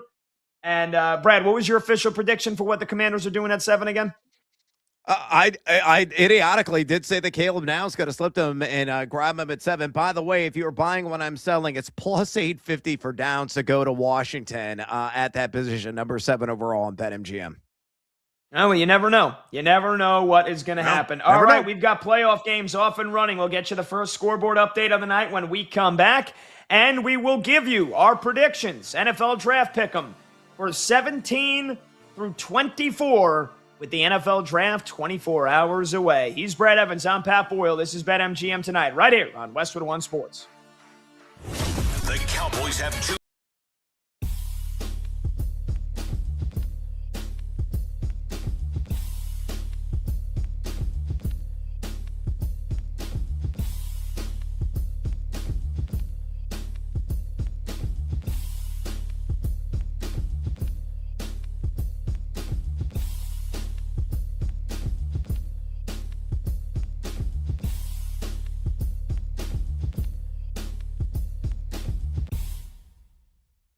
Is there anything to say about Sixers Celtics other than like Boston loses when they don't make their threes? Like do you have a strong? I don't have a strong thought coming out of that game. Do you have one? My only thought coming out of that game, but it is a thought that I have had many times before about the Boston Celtics, but I'm just going to pull it up so that I can be 100% accurate with it. 13 of 50 from 3 is unwatchable basketball. It is unwatchable basketball. That was a great pregnant pause and lead up there. That was very funny. I just wanted to be sure I had it exactly correct. Like, when the Warriors were doing this, they had arguably the 2 greatest shooters in the history of the sport, and then they added KD, and they had 3 of the 5 greatest shooters in the history of the sport, and we had never seen it before, and it was beautiful. And I get that 3 is more than 2, and I get that it's the smart way to play, and I get that they blow a lot of people out, and I get that there's variance, and blah, blah, blah, blah, blah. You do not need to explain the math to me in the comments. But everyone being like, the Celtics are a great, dominant, beautiful. Man, 53s is not fun. And if you are shooting that poorly from 3, you need to adjust. They never adjusted last year against the Knicks, and that's why they lost in 6. They went cold and played a team that knew how to defend them. Last night, do I think the Sixers have uncovered a way to defend them? No, but if you're shooting 26% from 3 as a team, I don't know, get a layup, hit a free throw, do something else. It's unwatchable. They're my least favorite team to watch that actually can win because, we just talked about the Rockets, and they obviously don't know how to play. But, who enjoys watching that? It's horrible. It's bad. I enjoyed it except at the Sixers last night. I think that's fine. I'm just saying as a basketball fan. Oh, fair. Absolutely. It's not a brand of basketball. That's the type of basketball that you should play as a mid-major. Right. Increased variance when you stink and you're playing North Carolina and you're trying to win the game. That's how Grinnell plays. I don't need it from an NBA team with Jason Tatum and Jaylen Brown. I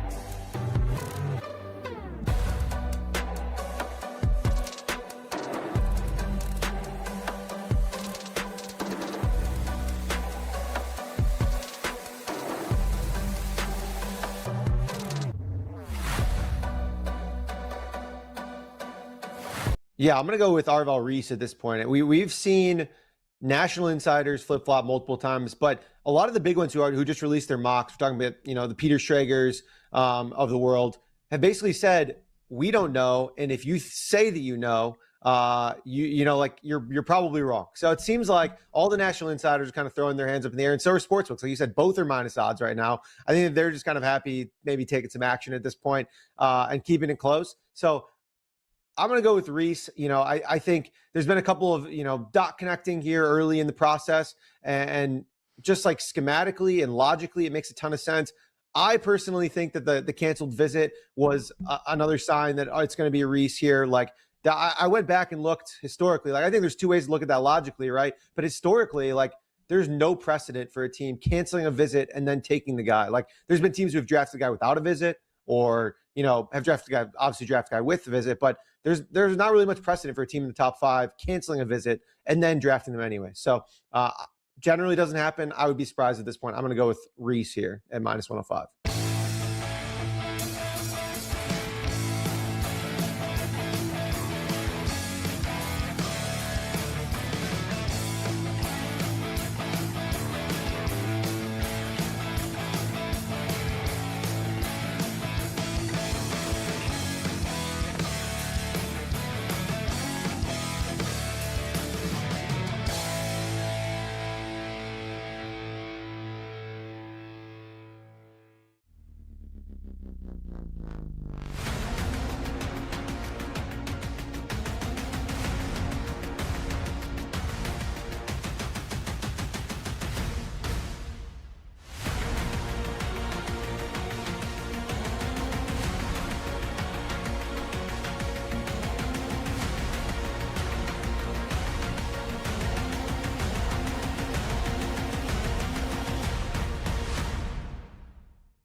Late games, loud opinions, and money time moments. BetMGM tonight rolls on.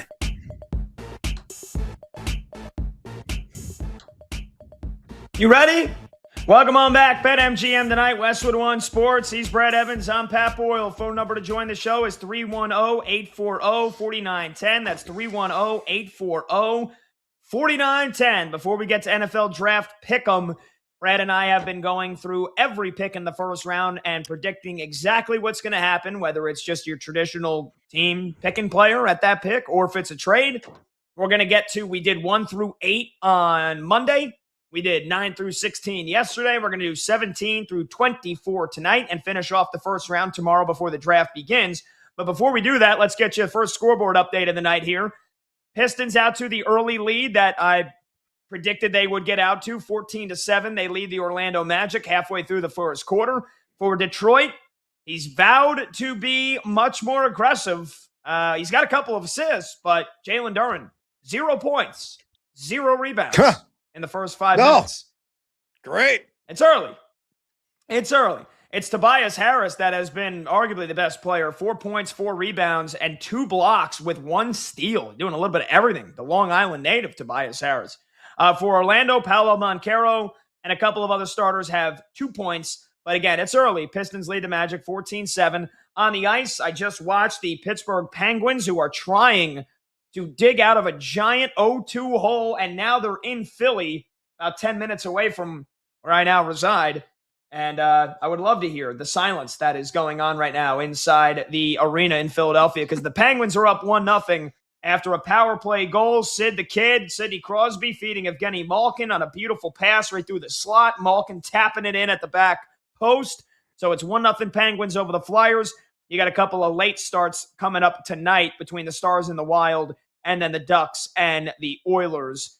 And in the NBA playoffs, only 2 games tonight. Suns and the Thunder are later tonight. And then how about really quickly, just because they have lost 12 games in a row, the New York Mets lead 1-0. Francisco Lindor with an infield single, getting home Bo Bichette. Juan Soto, by the way, for me, for my Let's Go streaking, he flew out to center in his first at-bat, but he did get Bo Bichette over to third, which ended up getting that first Mets run across the board. So they lead the Twinkies 1-0. And Brad, your Cubbies have not started yet, right? They start about 15 minutes from now. Yeah, actually, yeah, 6:40. 6:40 Central, 7:40 Eastern. So yeah, 13 minutes. Okay, beautiful. All right, let's do a little NFL draft pick'em here, Brad, and let's get things rolling with number 17, the Detroit Lions, coming off of a miserable season a year ago where defensive injuries once again played a huge factor into them missing the playoffs. They lost some key offensive linemen in the offseason. So what do the Detroit Lions and Brad Holmes do, guy that shares your first name? What do they do with pick number 17? Yeah, a little Brad and Brad mind meld here, and I think they're going to pounce like a brown panther on the value for a guy that I believe is going to slip in this draft, and that's Ruben Bain, a very talented defensive end out of the University of Miami. Yeah, he's got the T-Rex arms. Yeah, he's got some of their controversies, but he's an explosive a pass rusher, guy that can really collapse a lot of pockets. Bookending him with Aiden Hutchinson is just too irresistible for this franchise to pass up. You look at defensively, last season, just subpar were the Lions, number 15 EPA per play defense, number 14 drop back EPA defense, only number 23 in rush EPA defense. So they're going to address the defensive line at some point in this draft, and I think they will address one of the edge positions.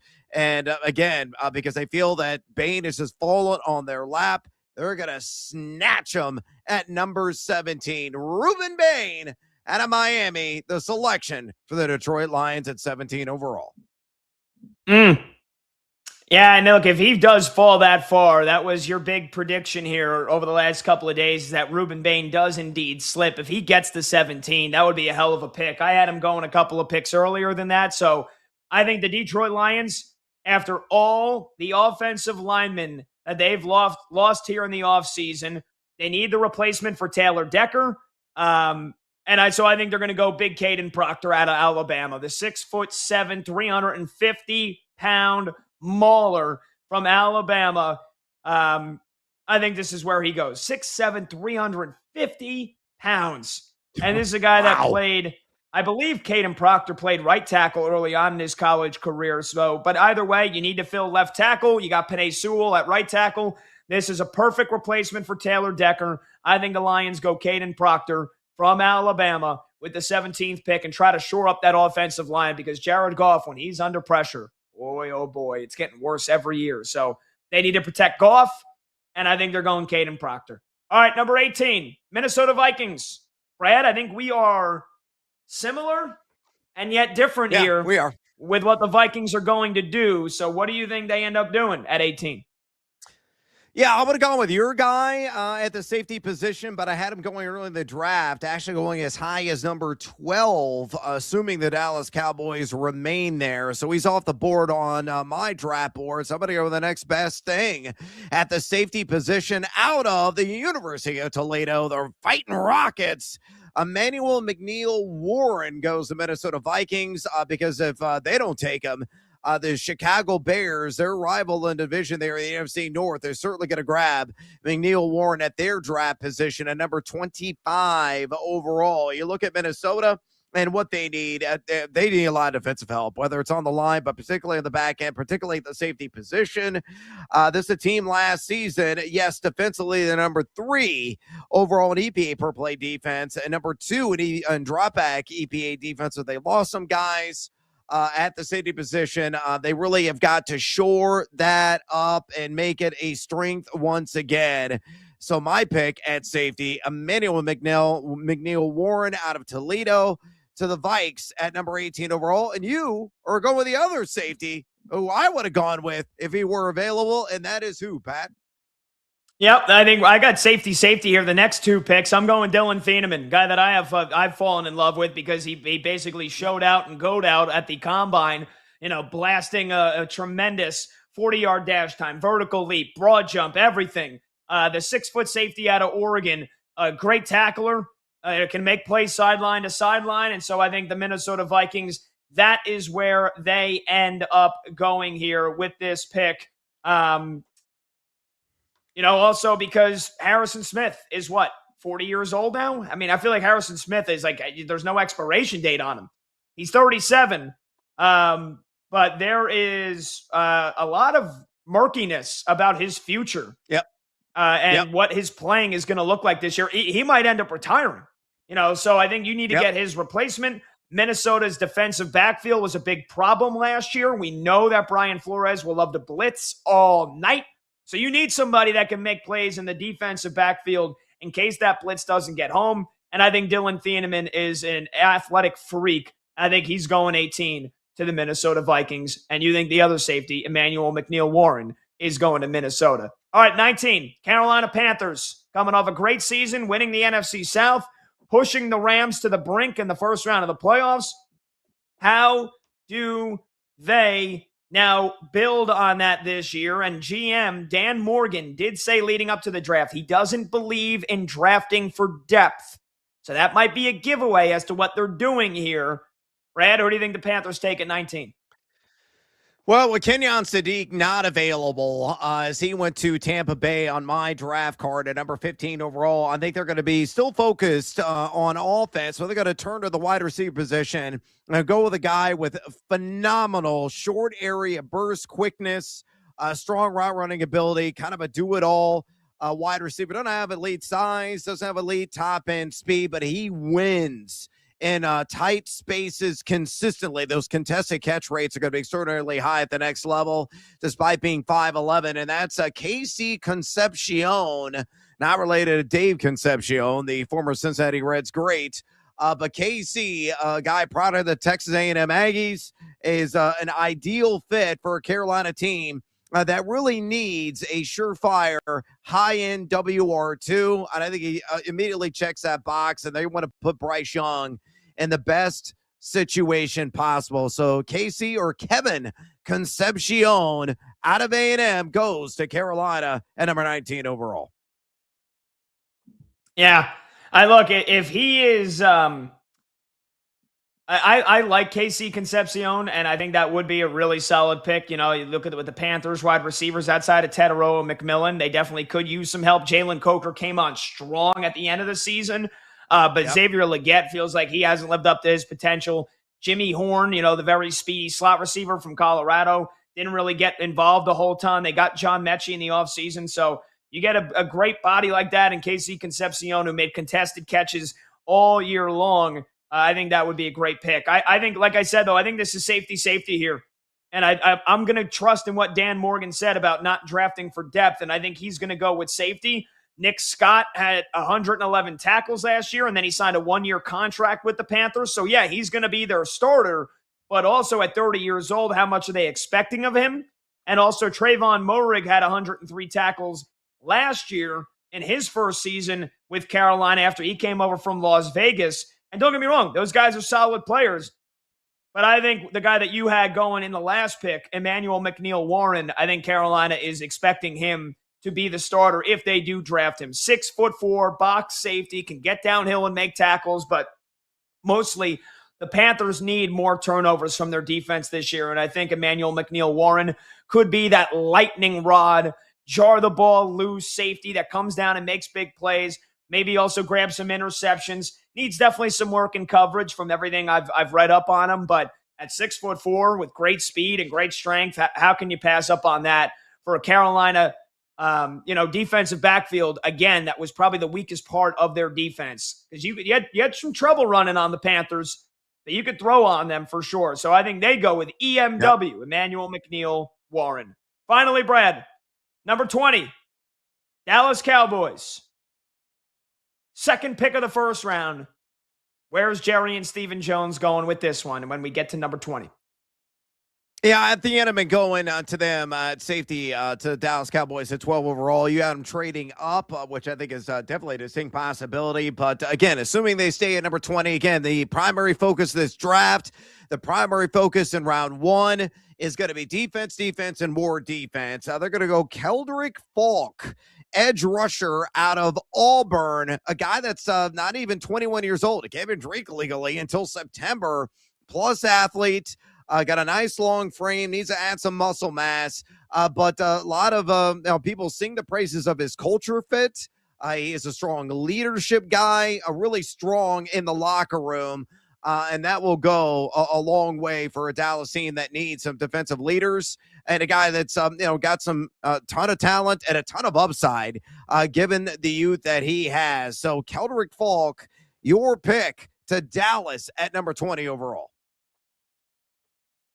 Yeah, and again, my prediction last night or 2 nights ago, and my prediction that I feel very confident on going into draft night tomorrow, is that the Dallas Cowboys will trade up to the number 6 pick with the Cleveland Browns, and I think they're going to have to give up both of their first rounders. So I said at 12 that the Cleveland Browns were going to take Francis Maui-Noah and upgrade that offensive line that saw several starters leave in free agency this offseason.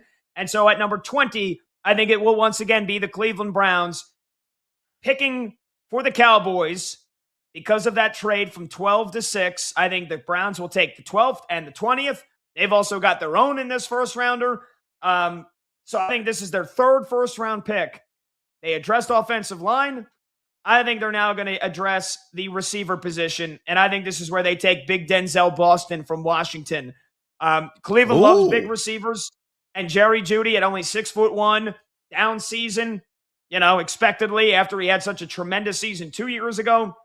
Cedric Tillman at 6'3", a decent number 2 receiver. But look, man, they need somebody. They need a big body that can just be a flat-out winner on the outside and be a number 1 receiver. And I think Denzel Boston could be that for the Cleveland Browns.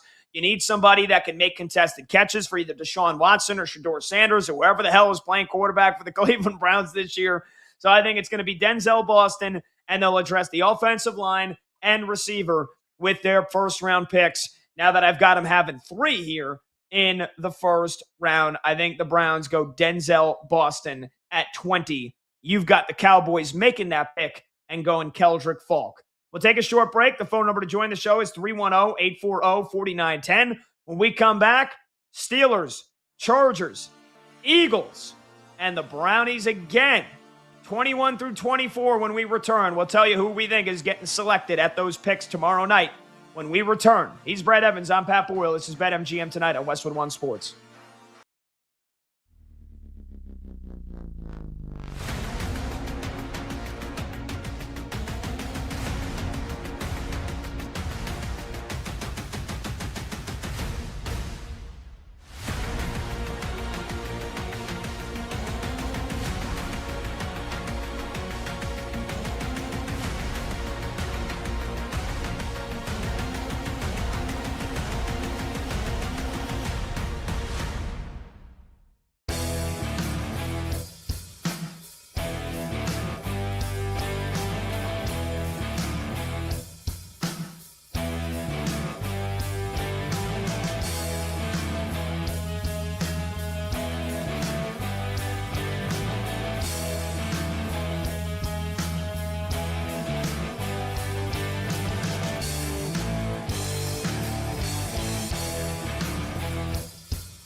Meet the mess.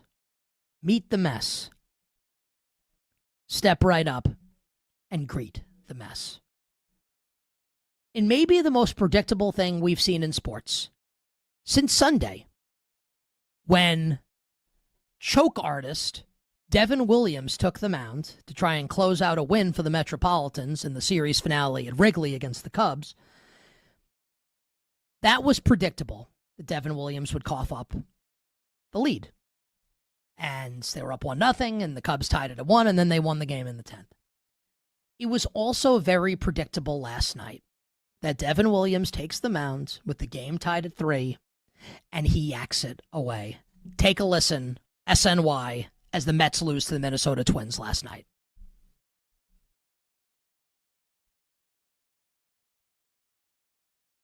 Okay, so we don't have the audio for the Mets. So this was a terrible, terrible loss for the Mets. Now, all losses are bad right now for the Mets because they've lost 12 consecutive games. And no team in the history of Major League Baseball has lost 12 or more games in a regular season and made the playoffs. So you can certainly make the case that we're not even at May 1st yet, and the season's effectively over for the Mets. Now, can they still make a run? Of course they can make a run.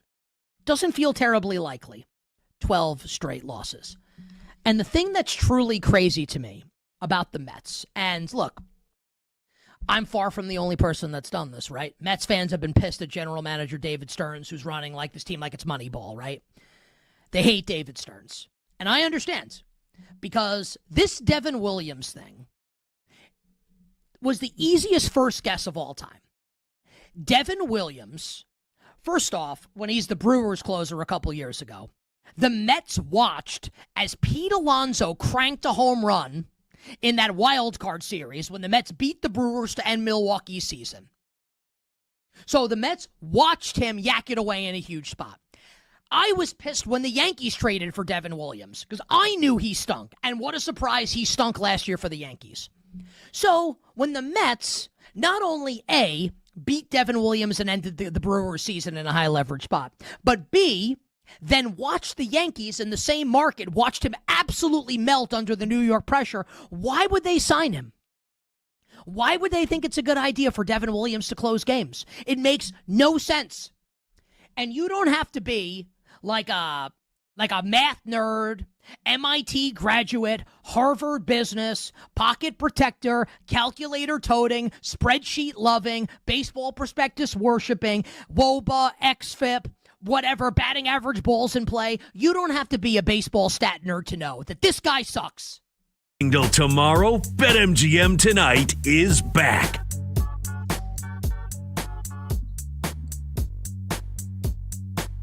Guess who's back? Brad and Pat. BetMGM Tonight, Westwood One Sports. He's Brad Evans. I'm Pat Boyle. Phone number to join the show is 310-840-4910. That's 310-840-4910. First quarter in the books in Detroit. Pistons lead the Magic 25-21 on the ice. Late first period off the Evgeny Malkin power play goal. Penguins lead the Flyers 1-0. And in Major League Baseball, the New York Yankees crushing the Red Sox again 4-0. How about Ahmed Rosario, another 3-run bomb? And then he had a sac fly ribby. So Ahmed Rosario, 4 RBIs tonight. The Mets looking to snap their 12-game losing streak. They lead at 1-0 in the top of the third thanks to a Francisco Lindor RBI infield single.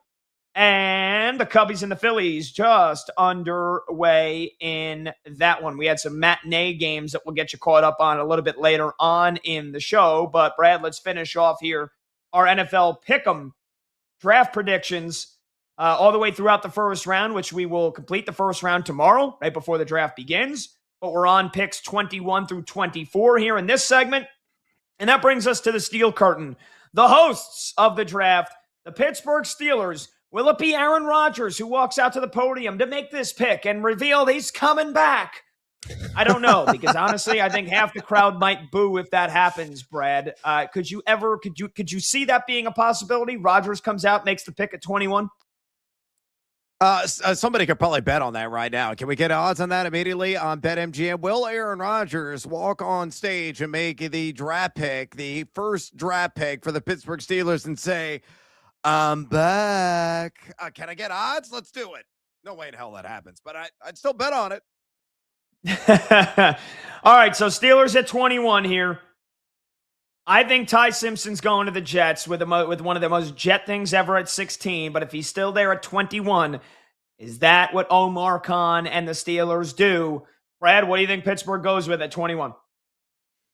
Well, I'm assuming Aaron Rodgers will be back, and I'm assuming he's going to make a decision here in pretty short order because he has said he doesn't want to, dilly nor dally with the decision. He's got to be fair to the Pittsburgh organization, so it could be 1 or 2 weeks away, maybe even sooner than that.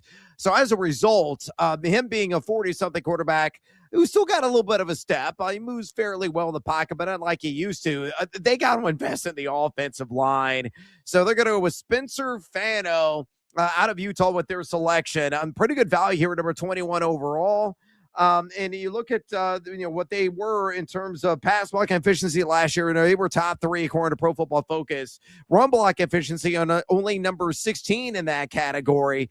But still, I mean, you got an ancient quarterback. You got to keep him clean. And you got to keep him happy. They have to invest in the offensive line if they're going to go that direction with Rodgers, which I think is a foregone conclusion. So Fano, pretty good value at this juncture in the draft. He is the selection for the Pittsburgh Steelers at number 21 overall. And the crowd erupts. Yeah, last year it was blanking on his name. They took the defensive tackle out of Oregon, Derek Harmon. Last year was Derek Harmon, and that got some boos from the Steelers fans that were there. Now it's in Pittsburgh. And so if they go offensive tackle, not a sexy pick, is that going to be much to the pleasure of the Steelers fans? I think they're going offensive tackle, Brad, but I'm not as high on Monroe Freeling as you were. You had him going to the Rams several picks earlier. I think he goes here at 21, the big tackle from Georgia, 6'7", 315 pounds. I think this is where Monroe Freeling goes. The Pittsburgh Steelers, they need to upgrade the offensive line, especially if Aaron Rodgers is playing quarterback there, which you and I both think he will. Broderick Jones, their left tackle, reportedly had a setback with the neck issue that he sustained last season. May not be ready for the start training camp or week 1. And again, Broderick Jones missed the last 6 weeks and then the playoff game last year for the Steelers. So all of a sudden, Aaron Rodgers, blindside protector, might not be ready for week 1. Oh, yeah, that's a big red flag. I think the Steelers are getting an offensive tackle. It just comes down to who is it going to be. You think it's going to be Spencer Fano from Utah. I think it'll be Monroe Freeling from Georgia. That brings us to the Chargers at 22. What does Joe Ortiz do for the Bolts at 22, Brad? Yeah, look, I think they're going to focus on defense. So the couple of these first picks could be an edge rusher, some of the defensive line, and then they're probably going to be focused primarily the offensive line. So they go a number of different directions. It could be defensive line or offensive line. I think they go Peter Woods, defensive lineman out of Clemson, explosive dude at 6'2", nearly 300 pounds, wrapped up 30 tackles last year. He was the second-team All-American for the Clemson Tigers, and a guy I think that fills an area of need. And I think Harbaugh is really going to be focused on solidifying and winning at the line of scrimmage, whether offensively or defensively. But my gut says they focus on defense first and knock on Woods. See what I did there? Peter Woods out of Clemson at number 23 overall to the Lightning Bolts in Los Angeles. That's a good one. I like that. I actually, out of all the mock drafts and everything that I've read up, I haven't seen a lot of Peter Woods. So I like that one. That's bold. I'll even do you one better here, Brad. I'll do you one better. I haven't seen anybody with this prediction. This is just, we see this kind of weird stuff every year, right? Like a player that gets drafted, I guess according to their mock, way ahead of what they should. And it's funny enough because the Los Angeles Chargers signed Cole Strange in the offseason. You remember when he went number 29 overall to the New England Patriots, and Sean McVay was basically like, yeah, we had that guy going in like the 4th round, basically dogging Bill Belichick for making that pick at the time. Well, they took him in the offseason, and they added Tyler Biotish at center, but the Chargers' interior offensive line was just a freaking mess last year. And then on top of that, Rashawn Slater was done for the year. Joe Alt got hurt for the rest of the year. They need depth on the offensive line. And I don't know, maybe it's because he's got a cool name. Maybe it's just because he's not supposed to go in the first round, and I can see Jim Harbaugh having a big presence on this pick, right? We got to protect our quarterback. He's going to be a Hall of Famer, Justin Herbert. He's going to be a Hall of Famer. It's my job to make him get there. And so I think they're going to try to protect him as much as they can this year, and make sure that even if there's injuries, that's not an issue. How about Chase Basantis from Texas A&M? Oh, a guard, offensive guard, 6'5", 315 pounds. And I think that, look, the Chargers need a guard. Ione's not going to be there from Penn State at 22. And I think they reach, maybe Chase Basantis ends up being great. But I think they need a guard. They need a better offensive line help and depth on the interior. And I think that's who they're going. Chase Basantis at 22 to the Chargers. That brings us to the Birds, the Eagles at 23.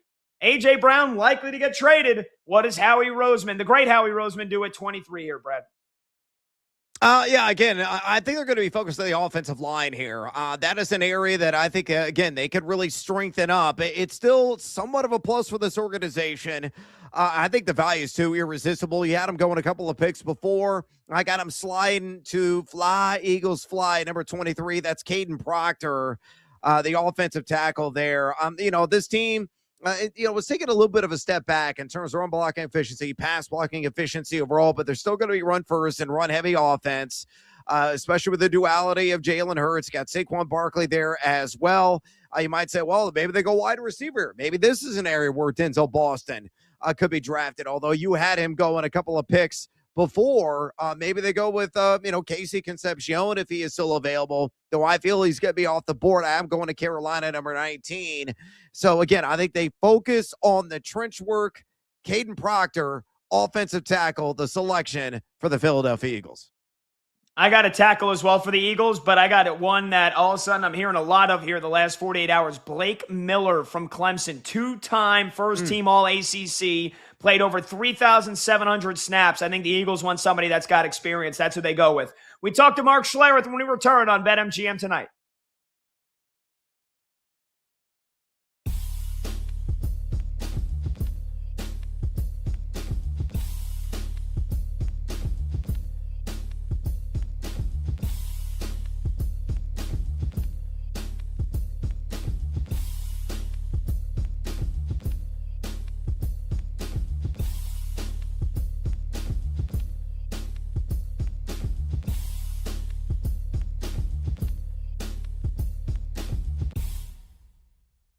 Is there anything to say about Sixers Celtics other than like Boston loses when they don't make their threes? Do you have a strong? I don't have a strong thought coming out of that game. Do you have one? My only thought coming out of that game, but it is a thought that I have had many times before about the Boston Celtics, but I'm just going to pull it up so that I can be 100% accurate with it. 13 of 50 from 3 is unwatchable basketball. It is unwatchable basketball. That's a great pregnant pause and lead up there. That was very funny.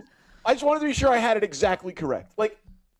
When the Warriors were doing this, they had arguably the two greatest shooters in the history of the sport, and then they added KD, and they had 3 of the 5 greatest shooters in the history of the sport, and we had never seen it before, and it was beautiful. And I get that 3 is more than 2, and I get that it's the smart way to play, and I get that they blow a lot of people out, and I get that there's variance, and blah, blah, blah, blah, blah. You do not need to explain the math to me in the comments. But everyone being like, the Celtics are a great, dominant, beautiful. Man, 53s is not fun. And if you are shooting that poorly from 3, you need to adjust. They never adjusted last year against the Knicks, and that's why they lost in 6. They went cold and played a team that knew how to defend them. Last night, do I think the Sixers have uncovered a way to defend them? No, but if you're shooting 26% from 3 as a team, I don't know, get a layup, hit a free throw, do something else. it's unwatchable. They're my least favorite team to watch that actually can win. Because, like, we just talked about the Rockets, and they obviously don't know how to play. But, like, who enjoys watching that? It's horrible. It's bad. I enjoyed it except at the Sixers last night. I do think that's fine. I'm just saying as a basketball fan. Oh, fair. Absolutely. It's not a brand of basketball. That's the type of basketball that you should play as a mid-major. Like, right. Like increased variance when like you stink and you're playing like, North Carolina and you're trying to win the game. Like that's how Grinnell plays. Like I don't need it from an NBA team with Jason Tatum and Jaylen Brown. I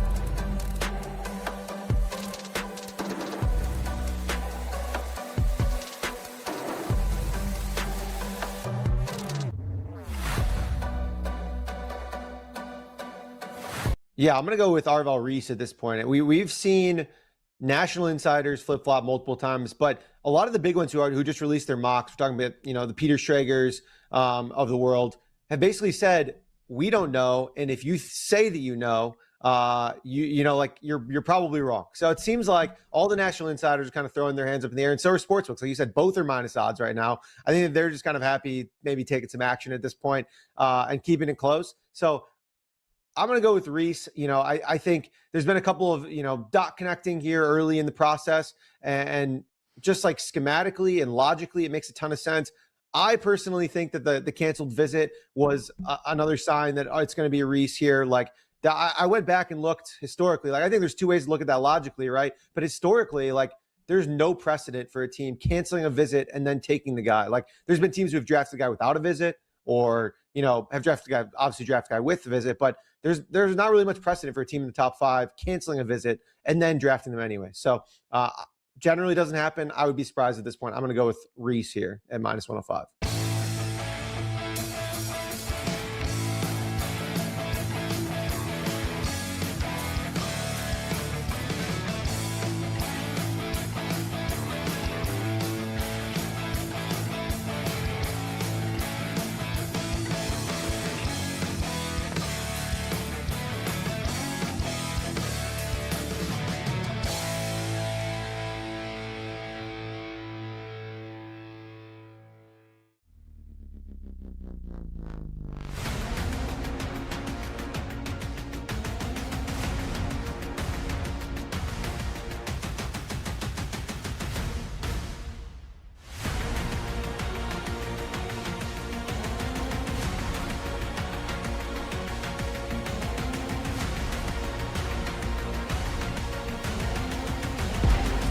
The day shuts down. The games light up. This is BetMGM Tonight with Brad Evans and Pat Boyle on Westwood One Sports.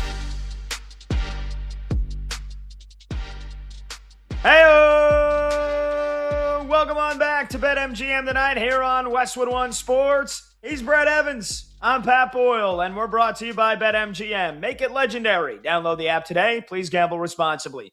Hour number 3 starts right now. You can watch the show live on YouTube. Just search BetMGM Tonight and hit that subscribe button. You can watch the show live on Twitter at BetMGM Tonight. And you can listen to the show on the Westwood One Sports app, the Odyssey app, SiriusXM Channel 375, and hundreds of local affiliates throughout North America. The NFL Draft is now 24 hours away. Let's bring in our buddy Mark Schlereth here to talk about it and to talk about what it's like being in those shoes of these young men, the 32 of them that are going to hear their name called tomorrow, the 12-year NFL offensive lineman. Mark Schlereth is also the host of the Stinkin' Truth podcast. Make sure you download the Stinkin' Truth podcast wherever you get your pods. Mark, it's Pat and Brad. It's great to hear from you, brother. And how is the podcast going, by the way? Podcast is going great. Having a good time with it, and we start distributing across all the Odyssey platforms over the course of, I think next week we start on the weekends. So we'll have, have an hour-long show on the weekends on the sports podcast. So all things good, man. Hell yeah. We love to hear that. Mark, third time in the last 5 years, by the way, the Broncos have not had a first-round pick. So let's kick things off with the other team you spent your career with, Washington. The Commanders have the 7th pick. And look, they're a freaking wild card to me in terms of what they do or what they can do. You know, I could see him taking Buckeyes wide receiver Carnell Tate if he's there. I could see him taking corner Mansour Delane out of LSU. I could also see him taking a big swing on Reuben Bain, the big bull of an edge rusher from Miami. So I'll ask you, what do you think the Commanders should be doing at 7? What's their biggest need? Yeah, it's always funny, man. I'm always, a line of scrimmage guy. I loved Bain. And I know he's got, a few issues with the whole car accident and all that kind of stuff. But bottom line is, if we're just talking about football, that dude, the effort with which he played, the toughness with which he played, I tell you, I loved him. I absolutely loved him. Now, I don't know top end what kind of pass rusher he'll eventually be, what he'll grow into, but I know as just a physical presence, dominating the edge, collapsing the edge, disengaging with offensive linemen, and hustling to make plays, I thought that dude was phenomenal. Yeah, no doubt about it. We're going to be really curious to see where he goes. Maybe he slides with the off-the-field stuff tomorrow, but maybe he winds up in the top 10 and possibly to your former employer there, the Washington Commanders. Mark, as you probably know, fantasy football is always on this gamer's mind. As a result, salivary glands are triggering over Notre Dame's Jeremiah Love and his overall prospects. Most draftniks have him landing with the Titans at number 4 overall. But there was a lot of smoke coming from Adam Schefter today about him possibly going to Arizona at number 3. Do you see that team, as in Tennessee, as an ideal fit for Jeremiah Love? If not, where? What's his year 1 potential? And assuming 17 games are played, do you think 1,500 combined yards, double-digit touchdowns, or a foregone conclusion?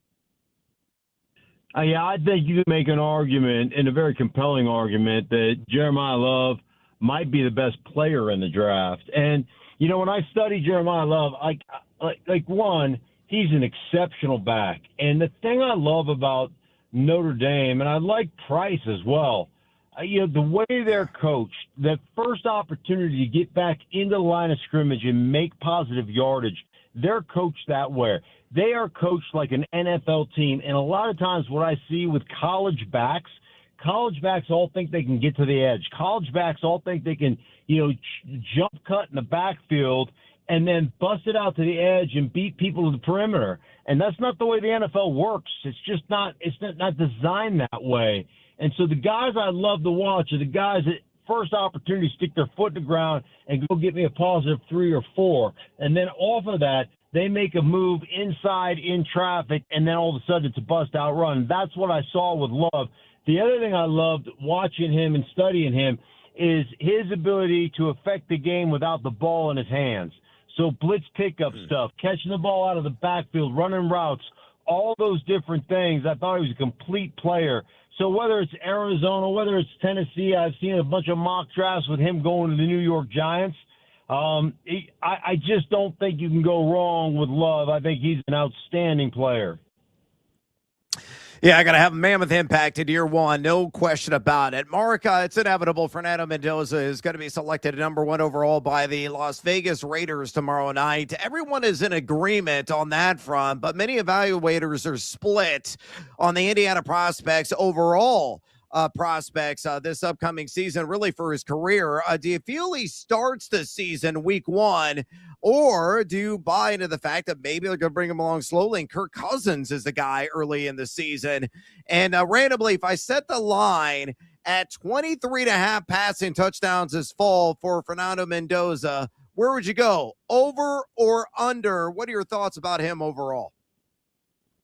I'd go under, and I thought, initially I thought before they got Kirk Cousins, obviously we knew, this is, the worst kept secret, he's going to go to the Raiders, but, I thought they would start him right away. I could see them, with the familiarity that Kubiak has with Kirk Cousins. Obviously, he coached in Minnesota with Kirk Cousins, so he really knows, Kirk, and Kirk really knows him and the system. So I could see that being, a 5 or 6 week, kind of like what New England did with Drake May the year before last, right? Give him 4, 5, 6 games, and then eventually move him in there. So I could definitely see that. I'd go under on the 23.5, and then initially, like I said, I thought they'd start him from week 1, but I could see them easily kind of sitting him for 6 weeks or so and letting him get into understanding how we're game planning, how we're doing those things, so that he can be as ready as possible when they finally give him his first start. But it will be at some point early in the season, I believe.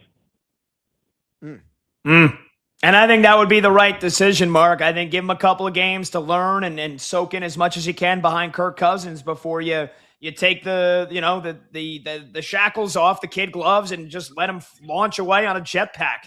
We're talking about Mark Schlereth here on BetMGM tonight, Westwood One Sports. He's Brad Evans, on Pat Boyle. Mark is a 12-year NFL offensive lineman for the Washington, at the time the Redskins, but for Washington and then the Denver Broncos. He's also the host of the Stinkin' Truth podcast. Make sure you download the Stinkin' Truth podcast wherever you get your podcasts.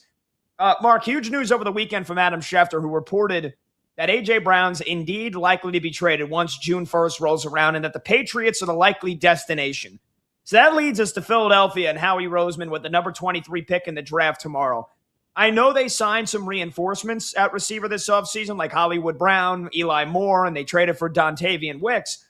But for an offense that struggled so much last year, do you think the Eagles have to take a receiver in the first round tomorrow night, or do you think they can address it over the weekend in the later rounds?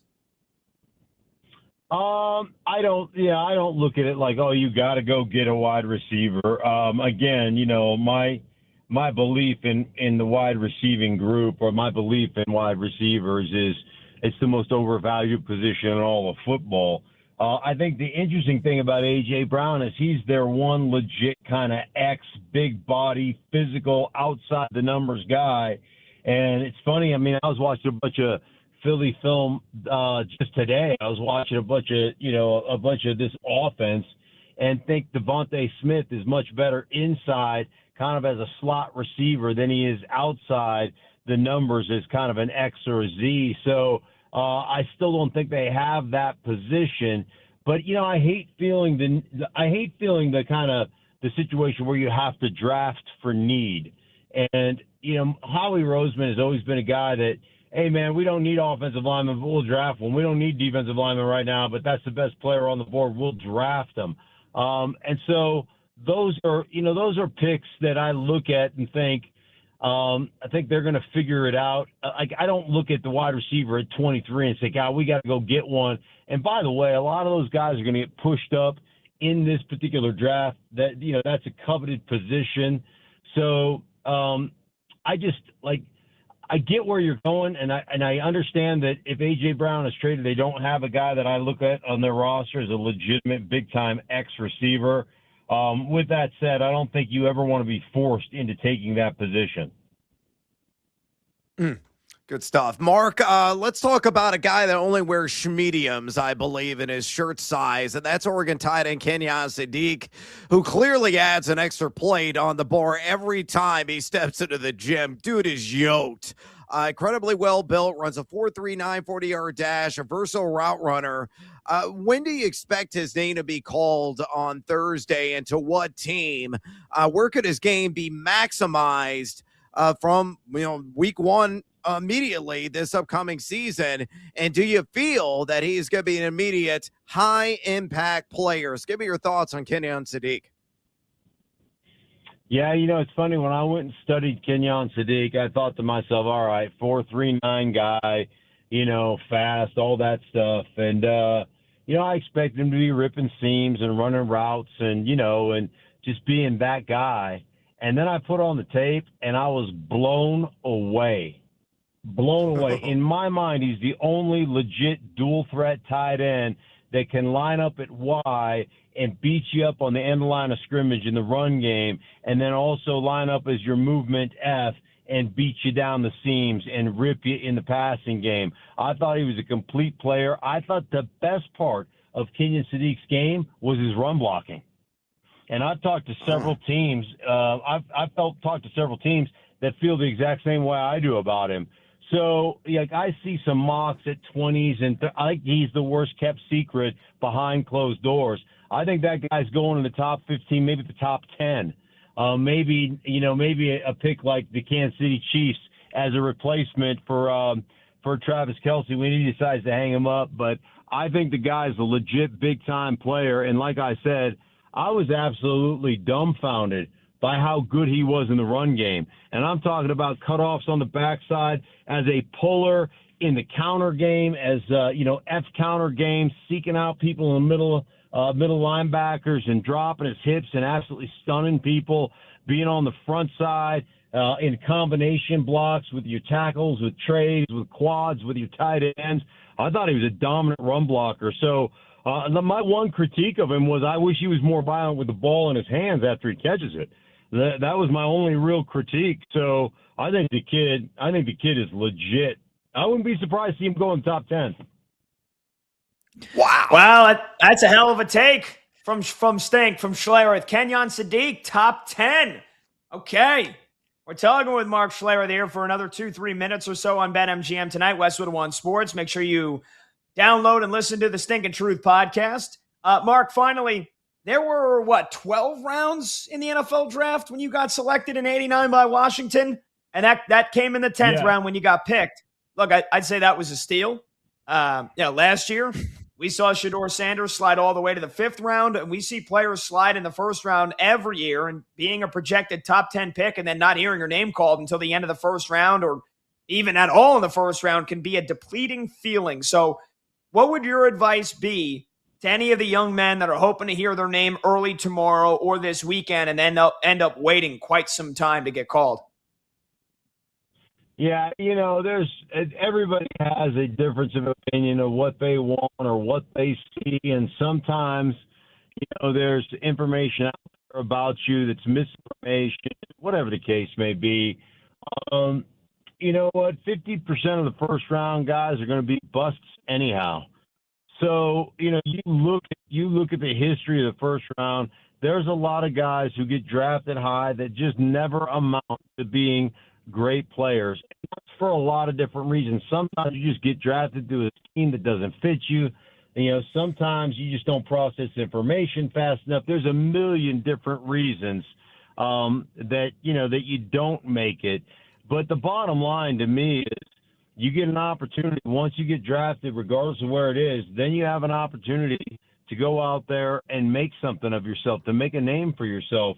And all you got to do is go to work. And so everybody has that same, exact opportunity. So I just don't think it really matters that much where you get drafted. Obviously, you're the zeros on the end of your check are going to be a little bit bigger. But I will tell you this, I spent 12 years in the NFL. As a 10th round pick, man, once people thought, once I showed people in the first couple of days of training camp I could play, I had a ton of respect from my teammates, tons of respect from the veteran players. Because there is no expectations when you get drafted later, right? And so guys embrace you. When you're a 1st rounder and you come in and you don't produce right away and it looks like you're not very good, man, the eye rolling that goes on inside the facility, veteran players can't stand that. So it's pretty interesting. There's a lot of pressure on those young players to go out there and perform. And if they don't, man, they're scrutinized pretty hard inside the walls of the locker room. Yeah. Good points. Mark, we appreciate it, brother. Enjoy the draft tomorrow and the rest of this weekend. I know you got to wait until pretty late Friday night for the Broncos to make their first pick at 62, but we can't wait to catch up with you soon, man. Enjoy the rest of your week. Yeah, no problem, man. Always great catching up with you guys. Take care. See you, Mark. There you go. Big stink. Mark Schlereth joining us here on BetMGM tonight on Westwood One Sports. And make sure you check out Mark's podcast, the Stinkin' Truth podcast. Download it today. Get it available wherever you get your podcasts. Brad, how about that? He's high on Kenyon Sadiq. I thought we were high on Kenyon Sadiq. Top 10 maybe. If the Chiefs draft him at 9, Oh, baby, that would be phenomenal. I can't wait to see how quickly he pushes Travis Kelce basically into retirement onto the bench. Yeah, look, I entirely see it, to be honest, and just a really strong argument from Stink there with the overall game. He is the complete package, and like Stink said, if he can find that aggressive zeal after the catch, given the fact that he's built like a bleep house, I mean, he could be unbelievable as a tight end the next level, and a two-way tight end, a guy that could be a road grader for the rushing attack, a guy that can run every route in the tree, a guy that gets substantial yards after the catch. Like Kenyon Sadiq, it's like, a handful of years ago, we would say, okay, a team drafts a tight end, and what we would always adhere to in fantasy football, wait till like year 3 for that guy to really blossom and have a coming out party, right? That's out the window now. Some of these tight ends, they come in NFL ready and they deliver NFL strong statistical results immediately. It doesn't really matter where Kenyon Sadiq lands. Again, I still feel he's going to go number 15 to Tampa, which is an ideal location for him. With Cade Otton, and could be a 1-2 punch with Baker Mayfield, a competent quarterback under center. But if he goes higher, and oh my God, if he were to pair up with Patrick Mahomes, it could be gangbusters in terms of the numbers that come pouring in for Kenyon Sadiq in year 1. He could be in the Offensive Rookie of the Year conversation. It would be something else. And for everybody that hates the Chiefs dynasty and had a lot of pleasure watching it, take a year off last year, Kenyon Sadiq becoming Offensive Rookie of the Year would just be very Chiefs-like. It would be very, very Chiefs-like. All right, we'll take a short break. We'll get you updated on the 2 playoff games going on right now and the baseball scores as well. Plus, Brad and I still have to finish off our NFL draft pick'em because we wanted to go up to pick number 24. And so we'll make our prediction for pick number 24 as well. Your phone calls at 310-840-4910. There was a massive dust-up right now between between the Penguins and the Flyers. So playoff hockey delivering. And we've got more for you when we come back. Don't go anywhere. He's Brad Evans. I'm Pat Boyle. This is BetMGM Tonight here on Westwood One Sports.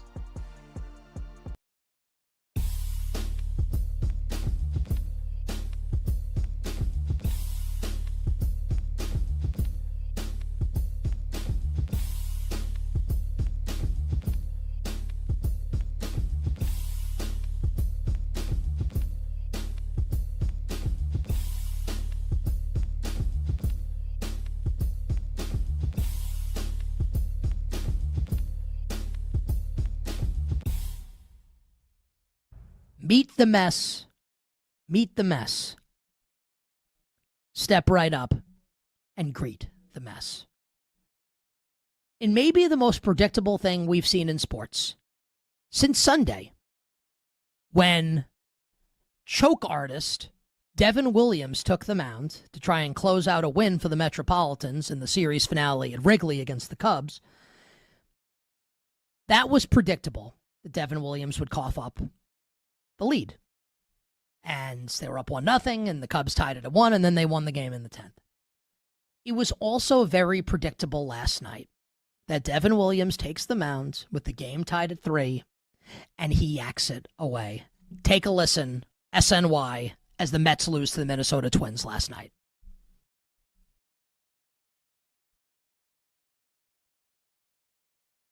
Okay, so we don't have the audio for the Mets. So this was a terrible, terrible loss for the Mets. Now, all losses are bad right now for the Mets because they've lost 12 consecutive games. And no team in the history of Major League Baseball has lost 12 or more games in a regular season and made the playoffs. So you can certainly make the case that we're not even at May 1st yet, and the season's effectively over for the Mets. Now, can they still make a run? Of course they can make a run. Doesn't feel terribly likely. 12 straight losses. And the thing that's truly crazy to me about the Mets, and look, I'm far from the only person that's done this, right? Mets fans have been pissed at general manager David Stearns, who's running like this team like it's Moneyball, right? They hate David Stearns. And I understand, because this Devin Williams thing was the easiest first guess of all time. Devin Williams, first off, when he's the Brewers closer a couple years ago, The Mets watched as Pete Alonso cranked a home run in that wild card series when the Mets beat the Brewers to end Milwaukee's season. So the Mets watched him yak it away in a huge spot. I was pissed when the Yankees traded for Devin Williams because I knew he stunk. And what a surprise, he stunk last year for the Yankees. So when the Mets not only A, beat Devin Williams and ended the Brewers season in a high leverage spot, but B, then watched the Yankees in the same market, watched him absolutely melt under the New York pressure, why would they sign him? Why would they think it's a good idea for Devin Williams to close games? It makes no sense. And you don't have to be like a math nerd, MIT graduate, Harvard business, pocket protector, calculator toting, spreadsheet loving, baseball prospectus worshiping, WOBA, XFIP, whatever, batting average, balls in play. You don't have to be a baseball stat nerd to know that this guy sucks. The only people that don't know it are the New York Mets. 12 straight losses. Season's over. It's April. And tonight, somehow, some way, I double taked when I saw this last night. The Mets, as it stands right now, are minus 160 favorites tonight against the Minnesota Twins. Now, the Mets have a big pitching advantage. The Mets on paper are better than Minnesota. Do people understand they've lost 12 straight games? You want to bet the Mets tonight? Go for it. I'll bet the Twins. I'll fade this team that's spiraling out of control and that is an outright dumpster fire. We're not even at May, and the season is over, as far as the playoffs are concerned, for the New York Metropolitans.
Goes live, the conversation turns up. BetMGM Tonight continues now.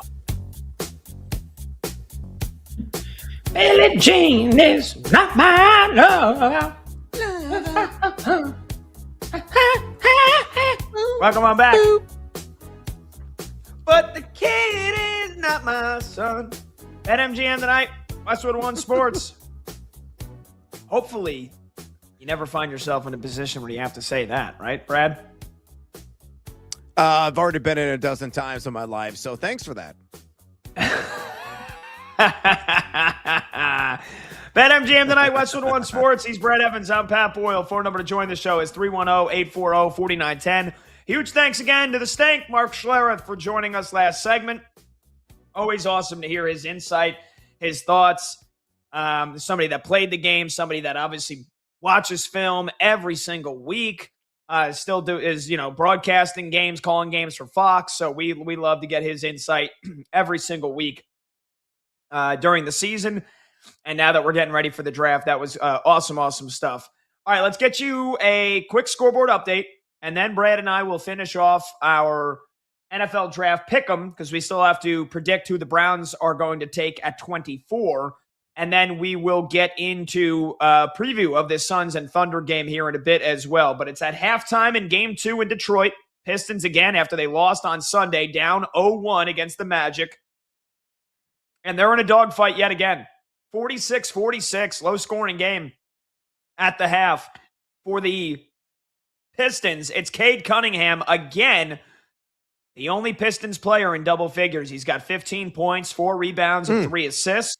Jalen Duren did vow to be more aggressive, I guess a little bit. He's got 5 points and 5 rebounds.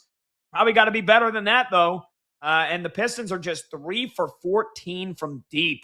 Meanwhile, for Orlando, Jalen Suggs leading the way with 15 points. Paolo Banchero's got 11 points, 4 rebounds, and 5 assists.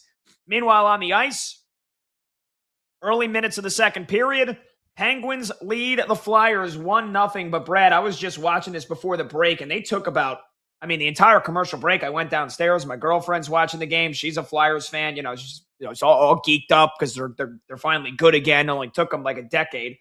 And Brian Rust and Travis Konechny got into it. It started out as like your typical post-whistle hockey dust-up in the playoffs where guys are jawing each other. You get a little kind of half punch thrown every now and then, but nothing normally comes of it.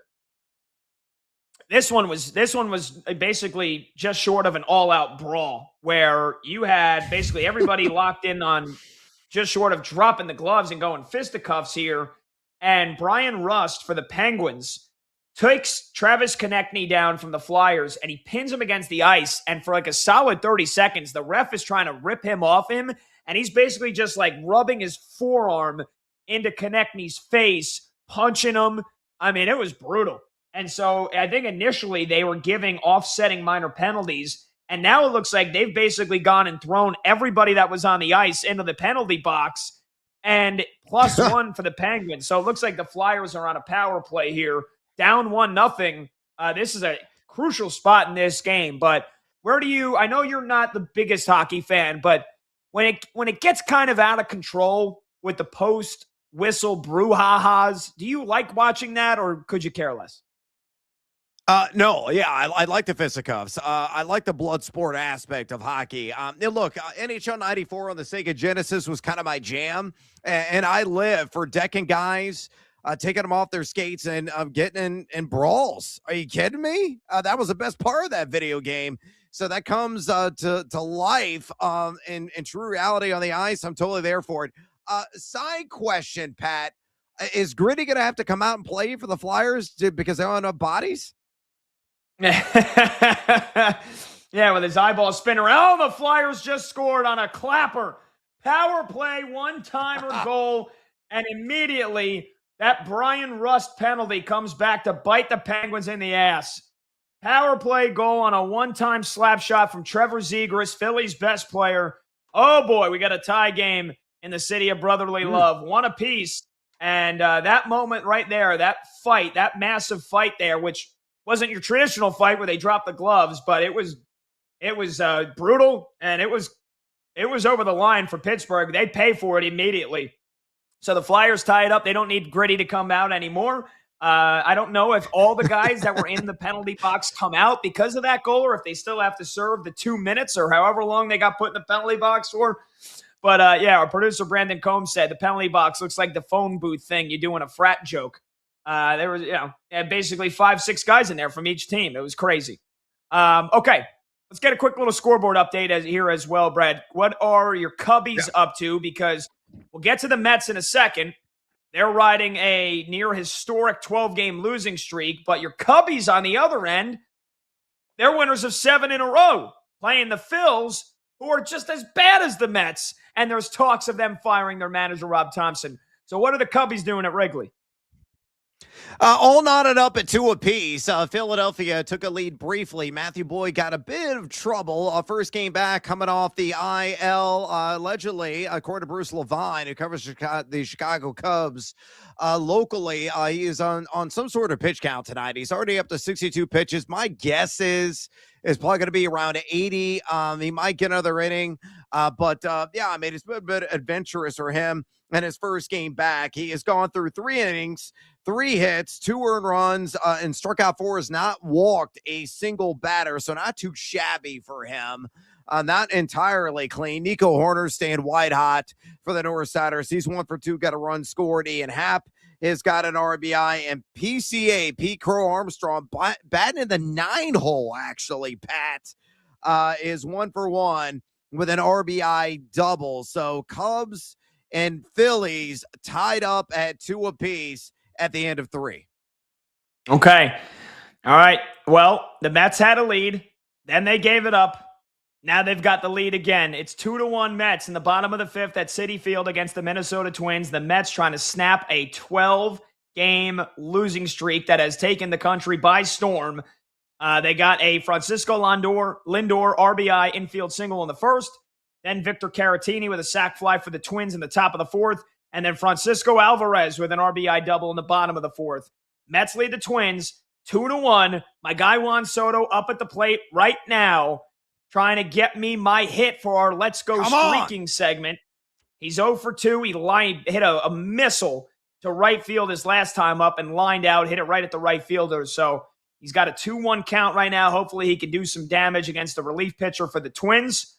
And Brad, where are we at elsewhere? Have you, player you picked, did this game start yet, or am I the only game going right now for our Let's Go Streaking segment? No. Remember, Combsy's got Seiya Suzuki. He's 0 for 1 so far. So Juan Soto 0 for 2. I got Corbin Carroll. They can't even start for another, I think, hour out in Arizona, taking on the Chicago White Sox. And, of course, Monty's got Ketel Marte also in that game. And PJ has got Manny Machado, and that game starts here in 8 minutes in Denver, Colorado's against the Rockies. So far, no hit for you, no hit for Combsy, but we got many at-bats left to go. So let's stay hot. Yeah, and Seiya Suzuki due up third this inning for the Cubbies. Meanwhile, Juan Soto's got a full count, 2 outs in the bottom of the 5th. Hopefully we get a strike. Nope, they walk him, of course. Juan Soto, king of the walks. Got to take my walks. I'm Juan Soto. I knew I shouldn't have picked him. All right, well, hopefully he's got at least 2 more at-bats. Definitely at least 1. Oh, boy. All right. Juan Soto walks. So I'll be searching in the bottom of the 7th or so for that next hit, for that first hit. All right. Let's finish off our NFL pick'em. We're doing a little bouncing everywhere here, a little pinball segment. But, Brad, we had our NFL draft pick'em segment predicting every pick in the draft, 1 through 32. And tonight, we got to 17 to 24. We got to make our prediction for the 24th pick. It's the Cleveland Browns. And remember, I predicted that they would trade with the Cowboys so that Dallas would jump up to 6. I got the Browns making 3 first-round draft picks. As it stands, they only have 2. So who do you have the Brownies taking with the 24th overall pick? All right, so I got him already with Carnell Tate. So I've addressed the wide receiver position because I'm, standing pat there at number 6 overall. And I believe, let's see, they're at 24. Do they have another pick? I don't think there was another one that I had on my card. So with their second pick in round number 1 for me, this is where they're going to steal the value of Jermon McCoy. Now, you have him going considerably higher on your mock draft, and I think he's got, like Ruben Bain, he's going to fall. But his issues are not off the field with Bain and the car wreck and all that stuff, and of course his short arms. But it is a physical issue with McCoy. There are fears that Jermon McCoy could undergo a second procedure. He's coming off the ACL tear. Could be knee surgery, a second one incoming at some point. But I think with Cleveland seeing that, we want to address our secondary at some point in this draft. We're playing a long game here. This guy is extraordinarily talented. A lot of, draft thinks that argued he was going to be a top 10 talent if he was 100% healthy. So he's still available at number 24. We're going to grab him. Because we know what the long-term potential of his overall play is. So this is a team last season, number 4, and overall EPA per play defense, number 3, and drop-back EPA defense, largely because of Myles Garrett. And the back end's been decent as well, number 15 rush EPA defense. But again, I just think it's too irresistible of a value to pass up. Cleveland actually makes the right move and does something sensible and takes Jermon McCoy at number 24 overall. He finally exits stage left and enters on the main stage. And I don't know if he's going to be intense or not, but it gets that bro hug. And it is a great value play for Cleveland here at number 24 overall. I think the Brownies will end up making a surprise pick here at 24. So again, I had them trading back with Dallas. I had them going offensive lineman at 12, Francis Maui-Noa from Miami. I had them going with who do they actually have them going with here with 20? I had them taking Denzel Boston for receiver, so we know that's their two biggest needs, receiver and O-line. I think they go with another receiver at 24, and I think they go Zachariah Branch, the very speedy receiver from Georgia, 5'9", 177 pounds, but they can use him as a kick returner, and they can use him as a punt returner. I'm looking at the Browns depth chart right now. Malachi Corley, who was a failure with the Jets, is their one of their top kick returners, and Gage Larvadane is expected to be their punt returner. I think he did return some punts here for them this past season. So look, you had Zachariah Branch, speedster, who could play in the slot. Wasn't really afraid of going over the middle either when he was at Georgia. Before that, he was at USC. But I think they just basically go for a guy that they think could be the next speed demon here in the NFL. Zachariah Branch at 24th to the Cleveland Browns, which I think would be a bit of a surprise. But that's who I got them going with the 24th pick. What do you think of that, Brad? Zachariah Branch? Crazy? Yeah, look, if they're not going to go Carnell Tate, number 6 overall, and again, I really have a good gut feeling that's where they're going to go. If they stay in that position, don't make a wheel and deal and accept a proposition, say, from the Dallas Cowboys as you laid out, then, a guy like, Zachariah would be a good move because he's a blur, and they need weapons, and they need downfield gashers, and that's a guy that can certainly get some of those chunk gains, whether off the hand of Dylan Gabriel or Shadur Sanders. So yeah, I mean, you don't have to really sell me on it. That's an area of need. It checks a box. Whether they do it at 6, whether they do it here at 24, or somewhere in between, they will address a wide receiver position somewhere in round 1 tomorrow. Okay, very good. When we come back, we'll hit you with a little fill in the blank, and we will preview Suns and Thunder tipping off in just under an hour from now. We'll also get you a scoreboard update. We've got another goal in that Flyers-Penguins game. So come on back. Get in on the fun. 310-840-4910. He's Brad Evans. I'm Pat Boyle. This is BetMGM tonight on Westwood One Sports.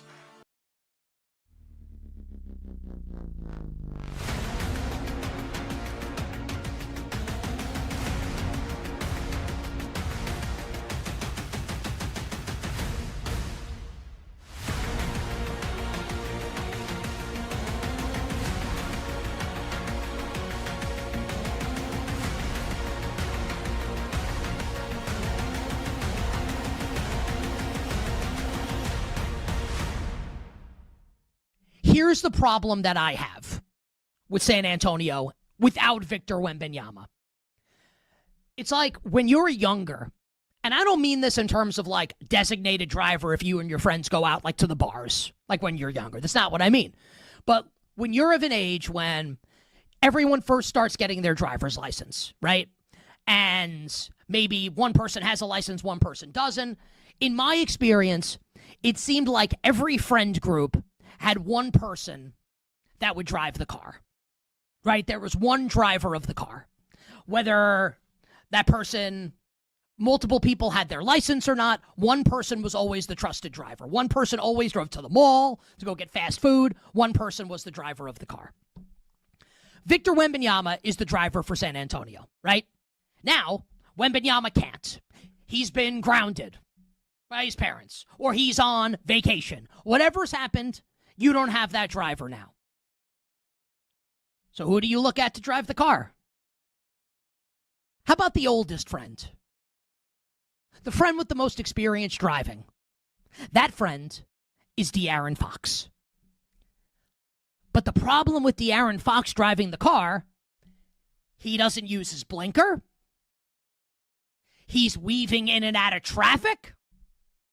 He doesn't like to stop at stop signs the full way. And he is generally not a very good driver. De'Aaron Fox, you want De'Aaron Fox sitting shotgun, controlling the music, while Victor Wembanyama drives. You want De'Aaron Fox sitting in the back seat, making everybody laugh, while Wemby's driving and Steph Castle sitting shotgun. You don't want De'Aaron Fox driving the car. And the problem with the Spurs now, and you saw this manifest itself in the fourth quarter last night, De'Aaron Fox is the Spur with the most experience, right? You could point to Harrison Barnes. I understand that. But we're talking like De'Aaron Fox is like one of the key players on this team. Harrison Barnes is a role player. And De'Aaron Fox was horrible in crunch time last night for San Antonio. He was terrible. And there are legitimate questions about Fox that have nothing to do with what happened in the game last night moving forward for the Spurs. And I know he signed a big extension. Like, is he superfluous with Steph Castle and with Harper? Like, what's his role on the team as the years go on? That's independent of what happened last night. And now, like, the regular season is one thing and the playoffs is something entirely different. So the betting market tells you that this is going to be a tight game on Friday night in Game 3. And again, I don't think Wemby's playing. So let's say San Antonio, the game is close. The Spurs are up by a little, they're down by a little with 4 minutes to play. You want De'Aaron Fox being the guy that's taking the shots in clutch time? You can't have that, right? It has to be Steph Castle. It has to be. If I'm a Spurs fan, if I'm someone that wants to bet San Antonio to win the series or win Game 3, I want Steph Castle shooting the ball. I need Steph Castle with the ball in his hands. Castle's got to be the guy at the ends again. I don't want De'Aaron Fox shooting. I want Steph if I'm losing, I'm going down with my second best player. And the second best player on the Spurs is not De'Aaron Fox. Stephon Castle's the second best player on San Antonio. That's what this needs to be.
Live scores, sharp options, no waiting till tomorrow. BetMGM Tonight is back. Welcome on back. BetMGM Tonight, Westwood One Sports. He's Brad Evans. I'm Pat Boyle. Phone number to join the show is 310-840-4910. Quick programming note: in 15 minutes, the great Noah Eagle will join us here on BetMGM Tonight.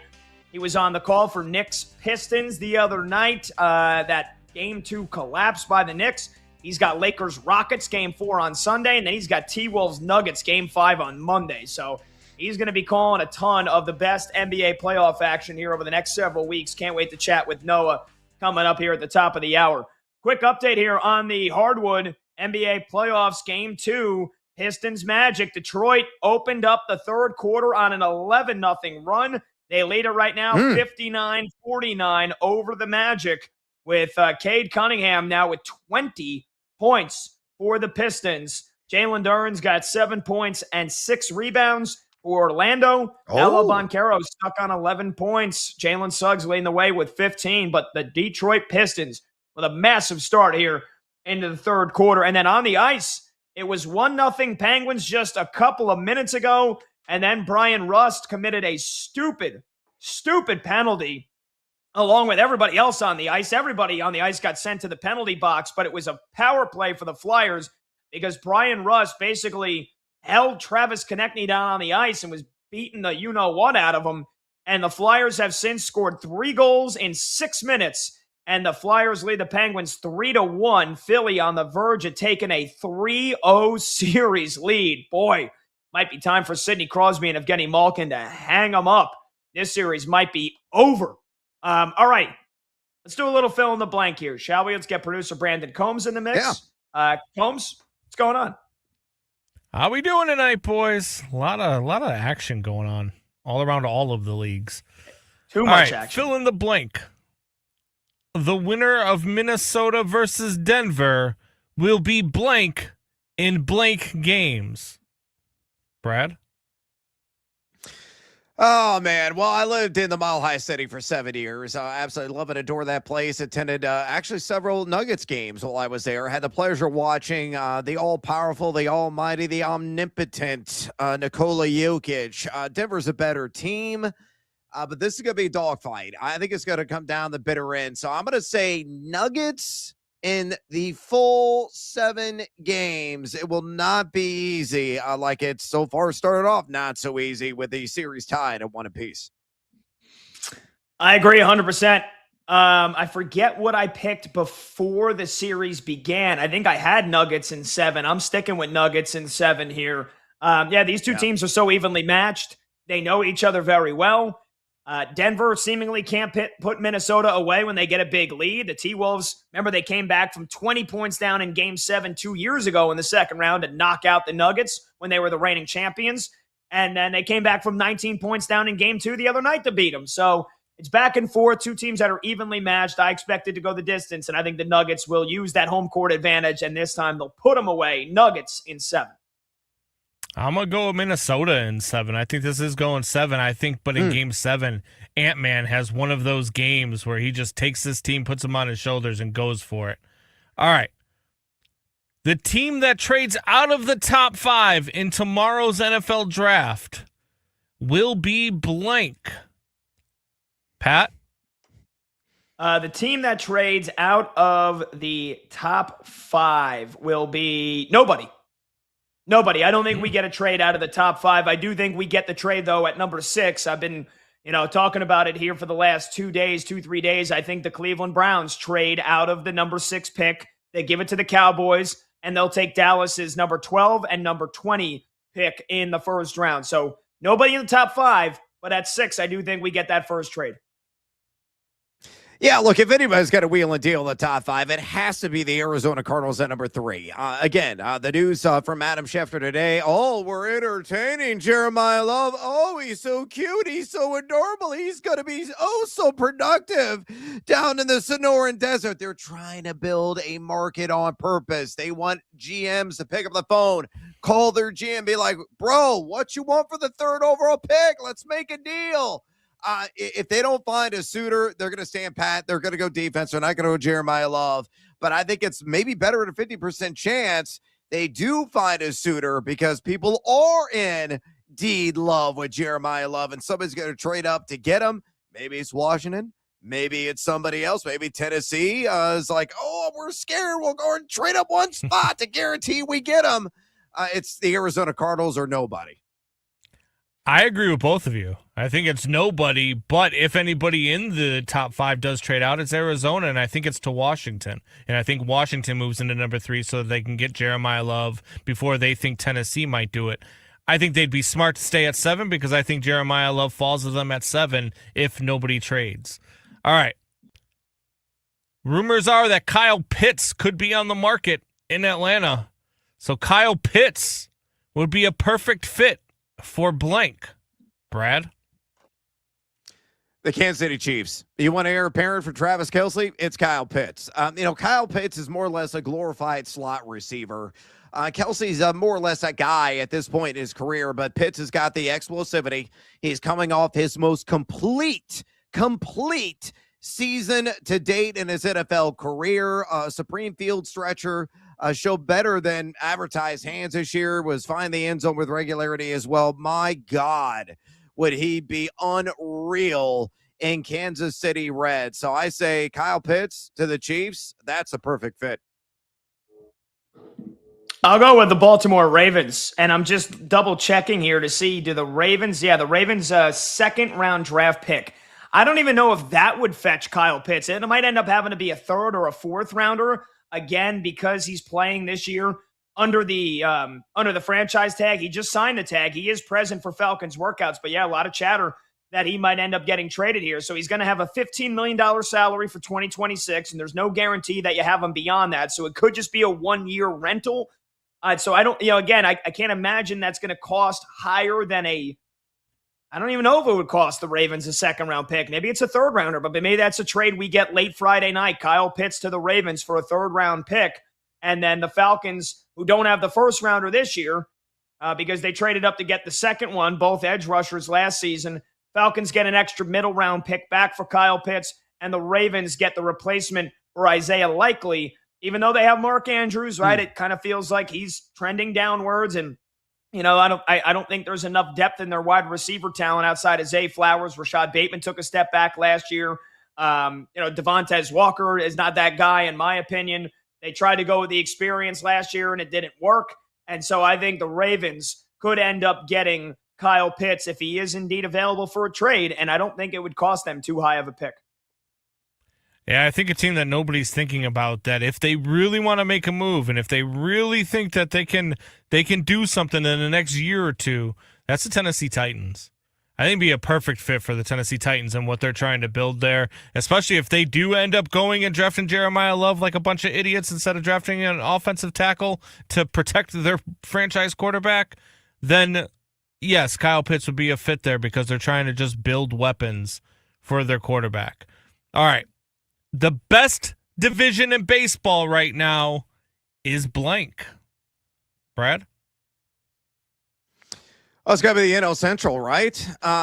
Everybody's above 500 last I checked. It's downright ridiculous. Like the Cubs, if they were in a couple other divisions, they would be firmly in the lead right now, but they're currently chasing the Cincinnati Reds.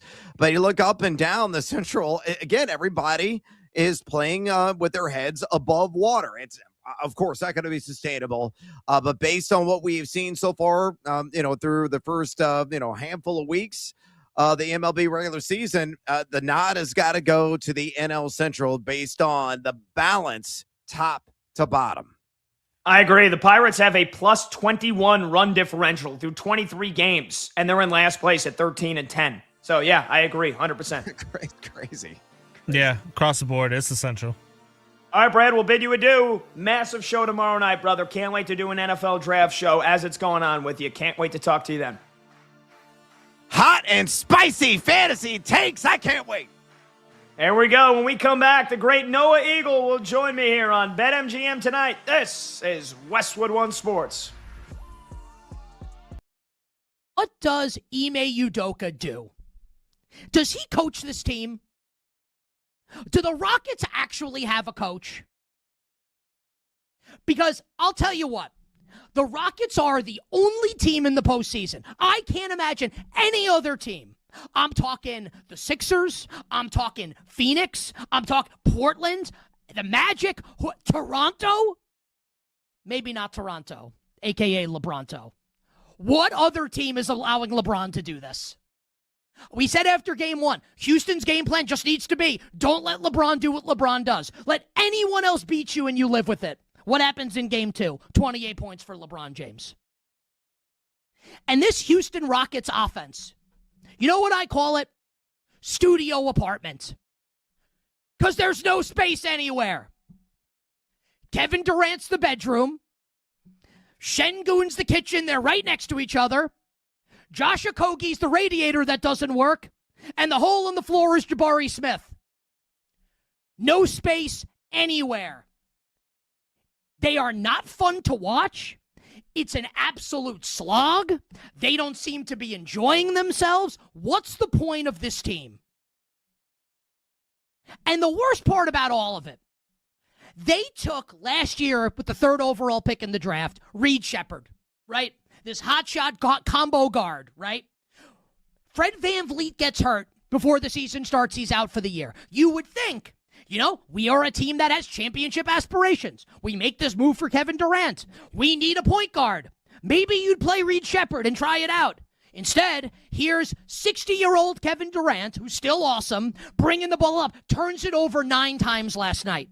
9 times. What a shock. He's not a point guard. Meanwhile, Reed Shepherd only plays 11 minutes in the game. And I understand that Reed Shepherd goes 0 for 4 from the field. I get it. But, you have to play this guy. You have to. You have no choice. You can't score. You're making the Lakers defense look like the bad boy Pistons. They're not. They're not. They're an okay defense. They're not great. And the Rockets are making them look like the 85 Bears. You have to play Reed Shepherd. What does Ime Udoka do? What does he do?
Yeah, I think his range now is almost like in the, 5 to 10 to be clear. But when you look at the thought process of if you're the Giants here, you get to pick 5 and you probably want a defender and you probably want an offensive guy. If you really like Jordan Tyson, if he's your wide receiver 1, Malik Neighbors is coming back from injury. You lost Wan'Dale Robinson in the offseason.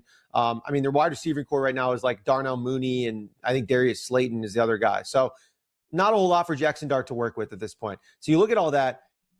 I would feel more comfortable getting Jordan Tyson at 5 and then one of a Sonny Styles, Caleb Downs, Mansour Delane. One of those guys probably is falling to 10. I would guess at this point. So I don't think the flip-flop, the inverse is true, right? If you take a Sonny Styles at 5, I don't think that Jordan Tyson makes it past the Saints at 8, makes it past the Commanders who are interested in wide receivers or trading down at 7. And the Browns have been, I think the Browns might take, pennies on a dollar to move down a little bit from 6 too, to be honest. So there's a lot of different opportunities for Jordan Tyson to go before your 10th pick. So right now, Jordan Tyson's plus 260 we're looking at here to go 5th overall.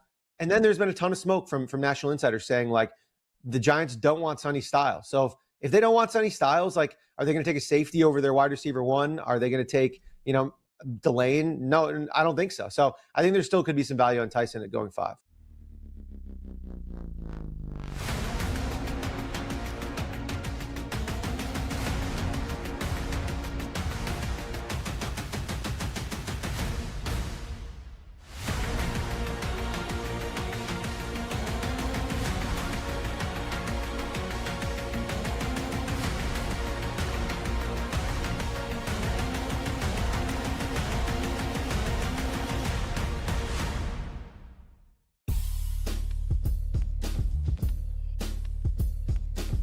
The day shuts down. The games light up. This is BetMGM Tonight on Westwood One Sports.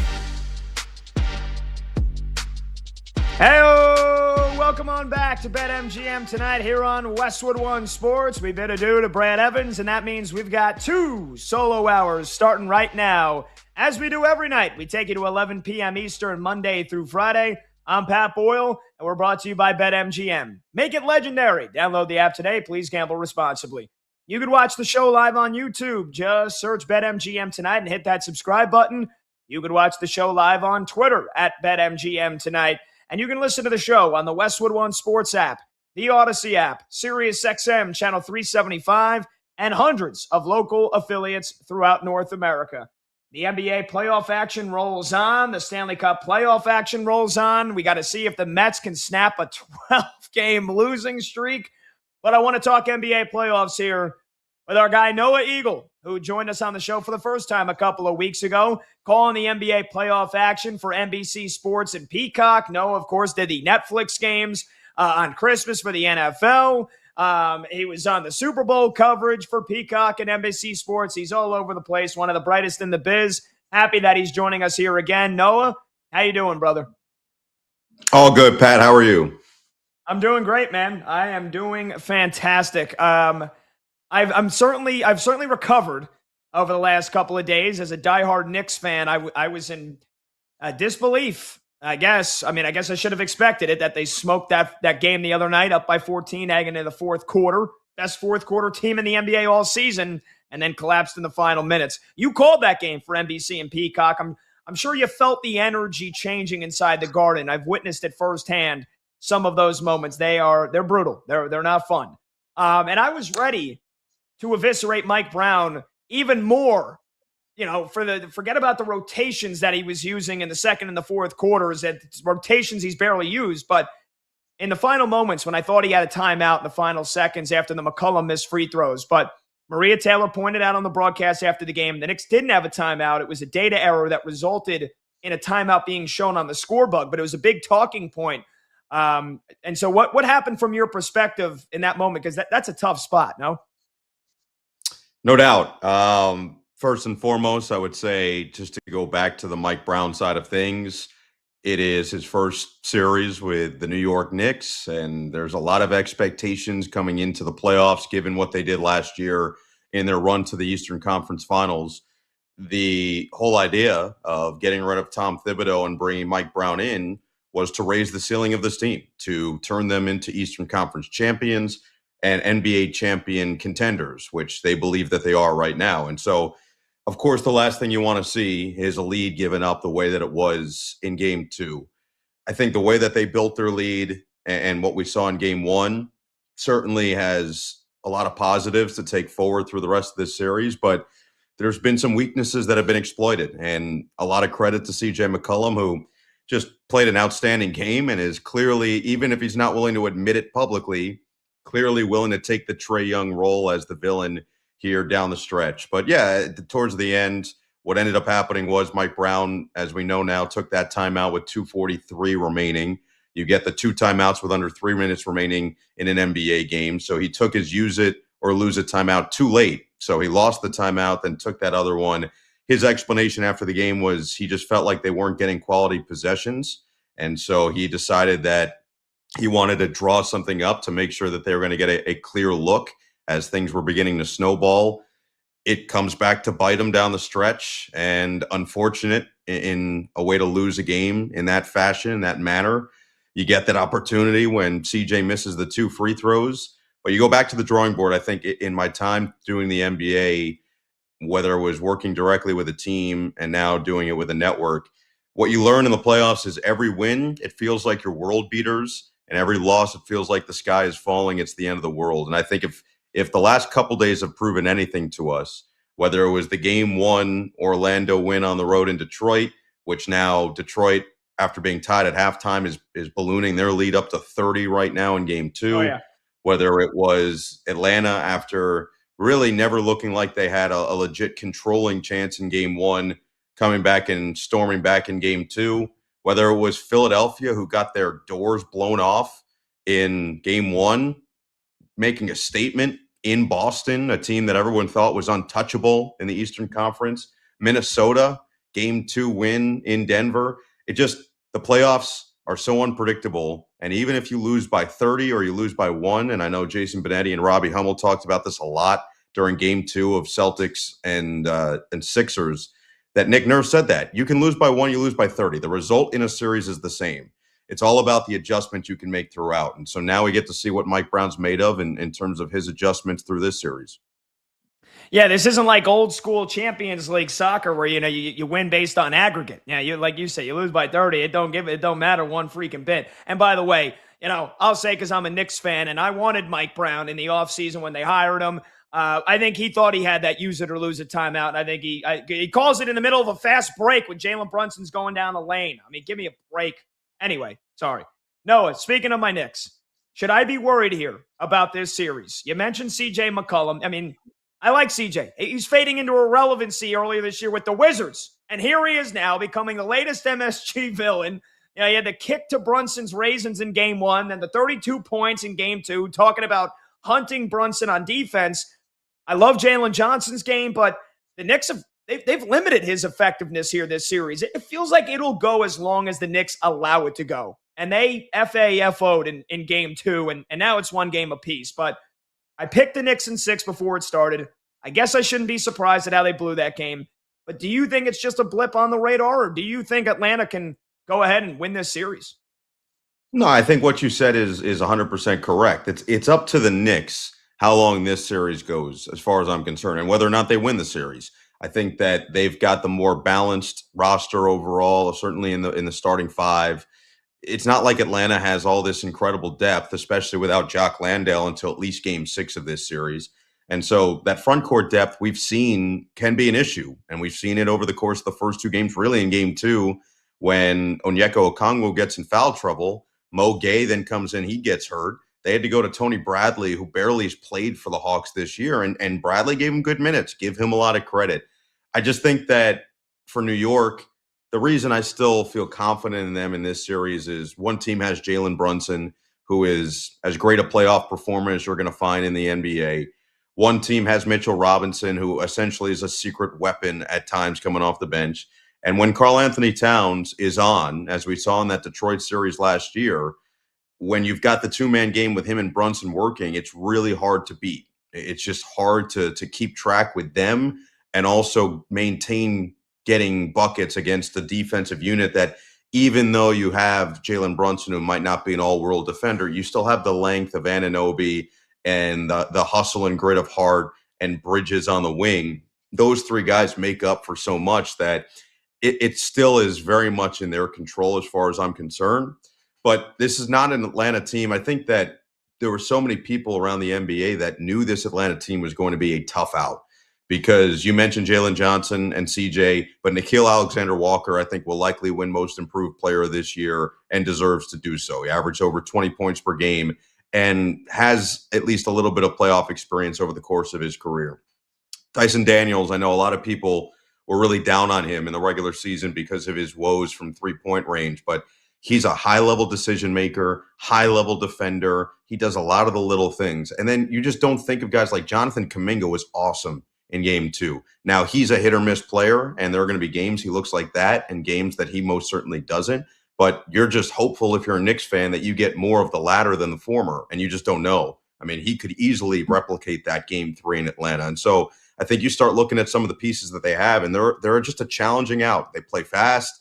They get up and down the floor. They're physical. They can shoot it. So, yeah, it's not going to be simple, but I certainly would still pick the Knicks. Okay. All right. I feel better. I feel better now that I got the Noah Eagle seal of approval. We're talking to Noah Eagle. We'll be calling the NBA playoffs all postseason long for NBC Sports and Peacock. Noah, you've got Lakers-Rockets game 4 on Sunday, and this series has been wild already so far. I mean, let's go back to before it began. Luka Doncic, Austin Reeves suffered nearly simultaneous injuries, expected to sideline them for weeks. We still have no idea whether or not they'll even play in this series. Right before game 1, Kevin Durant gets ruled out because of the injured knee in practice. And then last night he scores 20 in the first half, and then he crumbles in the second half. 3 points on 1 for 5 shooting, 9 total turnovers for the game. So it's going back to H-Town for game 3. And like I said, you'll have game 4 Sunday. If the Rockets lose this series, do you think it changes Kevin Durant's legacy? Or do you think no matter what recent postseason failures he's had with Phoenix or with Brooklyn, that he'll go down no matter what as one of the greatest scorers ever, and that he'll have those 2 finals MVPs with Golden State, nobody could take it away from him? Or do you think that his legacy maybe could change for the worse if they suffer another early exit here? No, I mean, listen, just me personally, as someone who loves the NBA, loves basketball, and loves the purity of Kevin Durant and what he's brought to the NBA for basically 2 decades at this point, it will be meaningless. I understand that it's not great that Phoenix struggled the last couple of years, and now you go to Houston and they'll be potentially struggling. But the way I see it is everything that you said about him, scoring ability, arguably one of X amount that can be at that level for that long, and post Achilles and everything that he's gone through, remarkable and almost untouchable. And so that's never going to be altered in any way. what he did over the course of his time in Oklahoma City. He got close, obviously, gets to the finals, almost takes down the Warriors in the year that they won 73 games. A lot of great moments. Goes to Golden State, and I mean, they were unbelievable, untouchable team while he was there. Those finals against Cleveland, it wasn't even fair. It was like a middle school team playing against a second grade team at times. And the second grade team had one guy who was a middle schooler, and he just had to kind of go out and try to make some things happen, which LeBron in 2018, I still maintain, had arguably the greatest postseason run I've ever watched and didn't win a title. 2016, obviously what he did was unbelievable. But in 2018, after Kyrie was gone, to lead that team to the finals against a really difficult Indiana team, and what he did certainly in that Boston series was some of the best work individually over the course of a postseason run. But that's beside the point.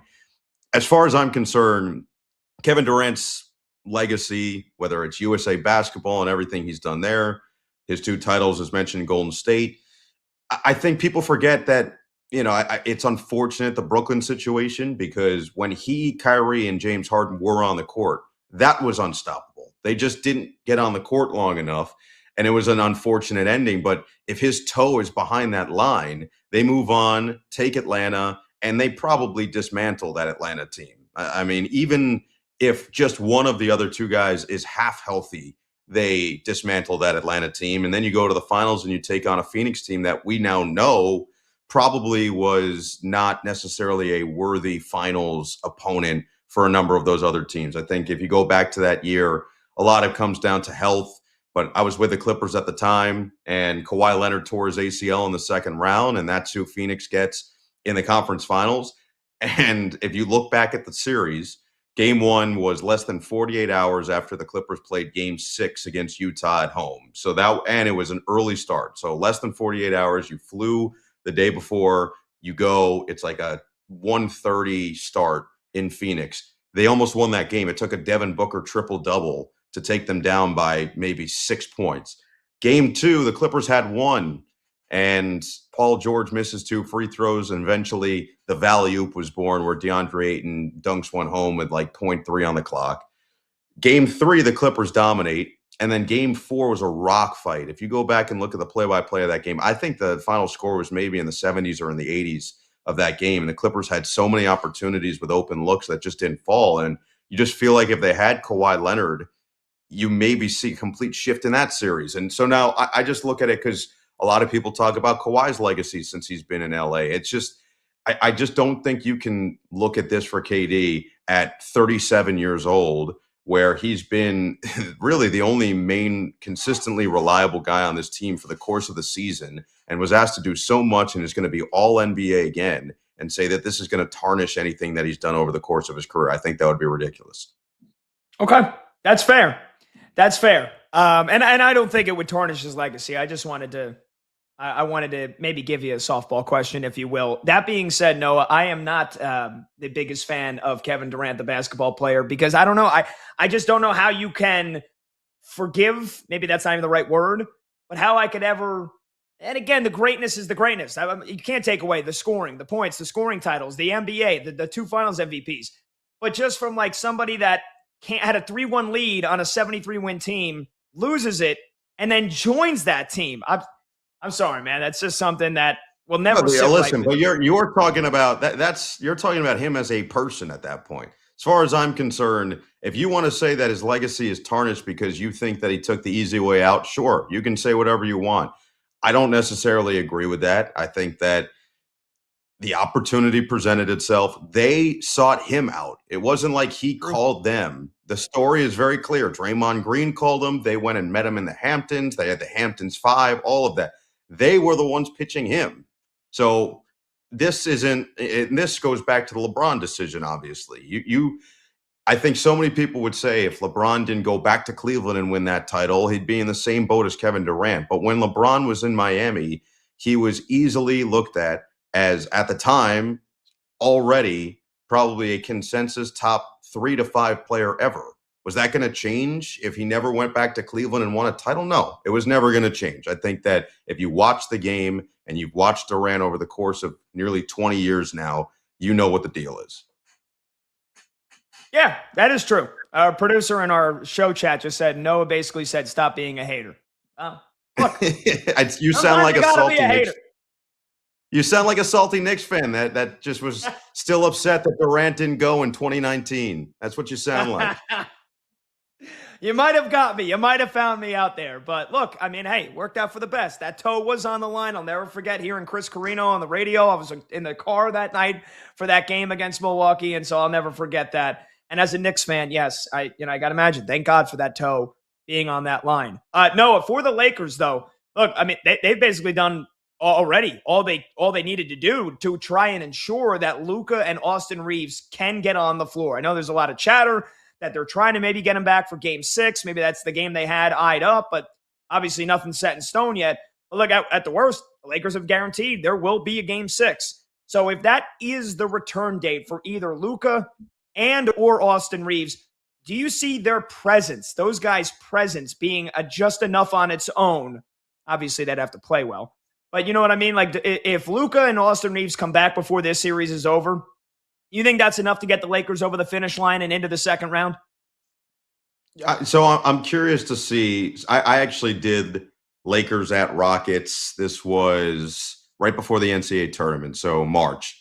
So they had a 2-game series in Houston. Yeah, we did the Luka first went of off for those both 2 of them. games, and then exactly, I think ESPN did the second one. And what stood out to me was how they played Kevin Durant. They recognized. And a lot of credit to JJ Redick, and Alperen Şengün didn't play in the game that I did, and it was a close game. But I looked at the way that they took the ball out of KD's hands, and it's what they did last night as well in that second half. It was basically the same game plan.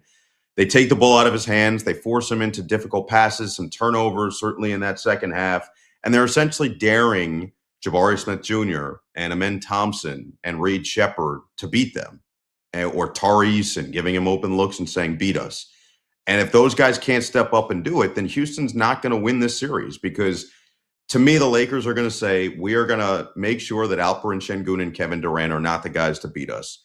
If those other guys step up, so be it. Now, LeBron mentioned this after the game last night.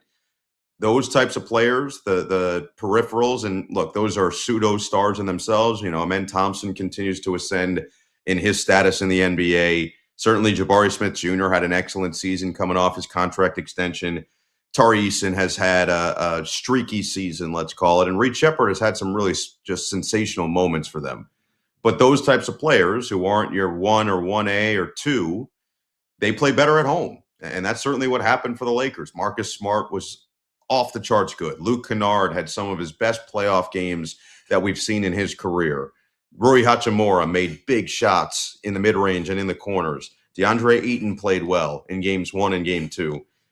We know what LeBron James, even at 41 years old, is going to do. He's going to control a game. He's going to dictate pace. He's going to dictate tempo. He's going to understand what defenses are trying to do against them. He sees the game and he thinks the game at a level that we almost haven't ever seen before. And so now I'm curious when we go to Houston, because to answer your initial question, it's almost irrelevant if the Lakers just feel like they have a game plan that's working right now.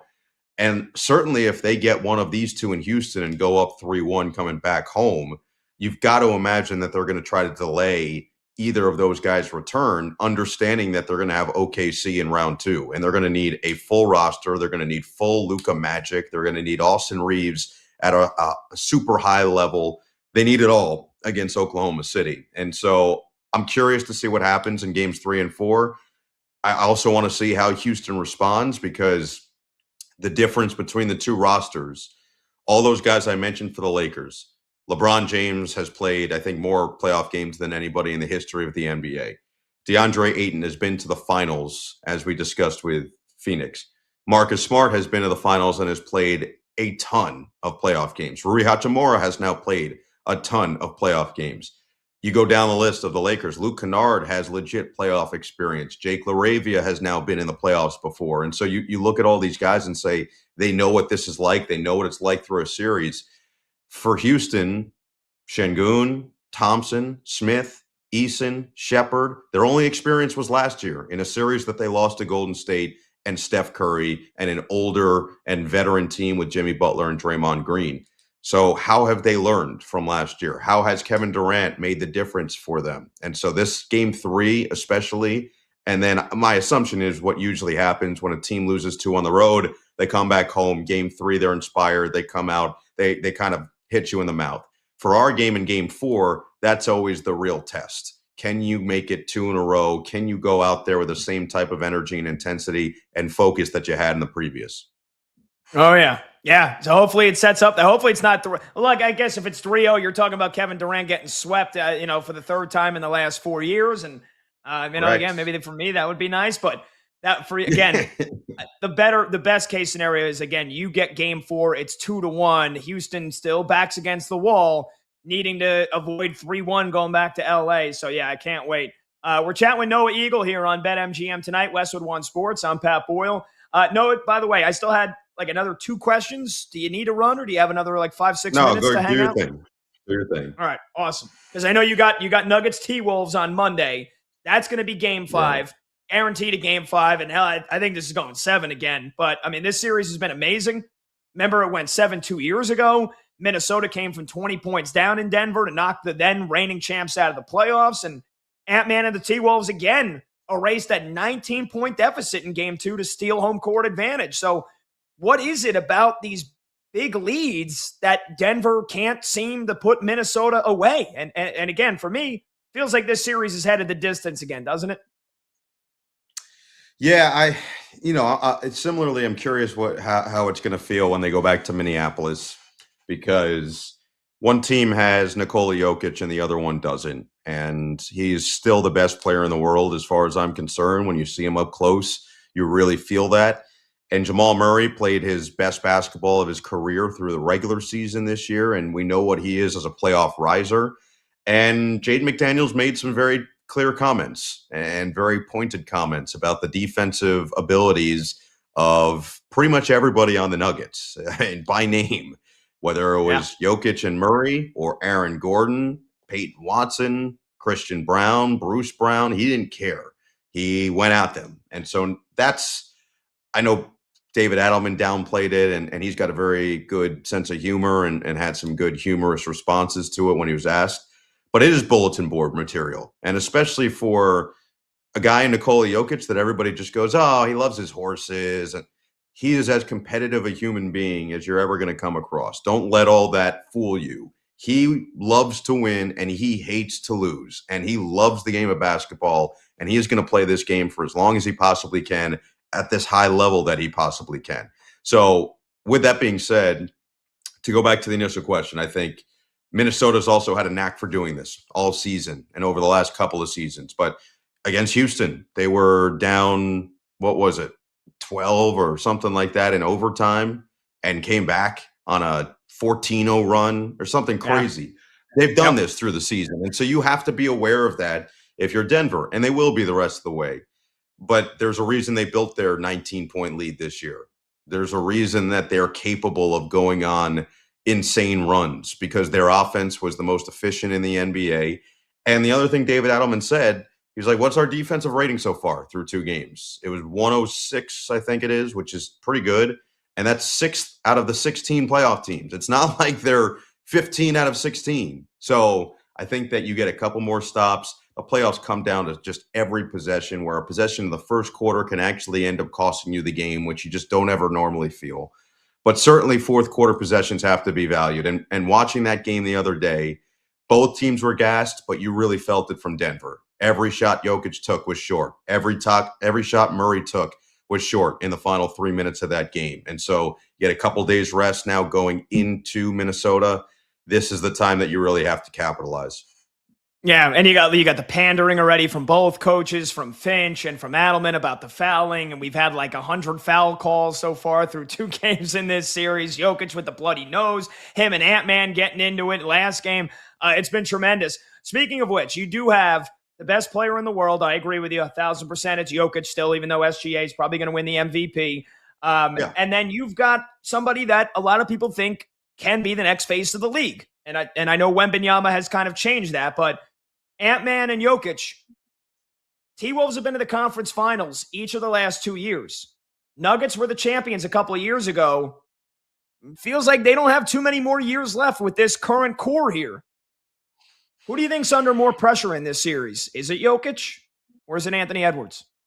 No, Jokic has already won a title. Now, if you're asking me for Nikola Jokic's all-time purposes, which people love to do, how does he rank? Because I did the game the other day with Jamal Crawford, and you bring this up to Jamal, and he says the eye test tells him if he just sits down and watches the player and you don't think about accolades, he says Jokic is a top 10 player ever.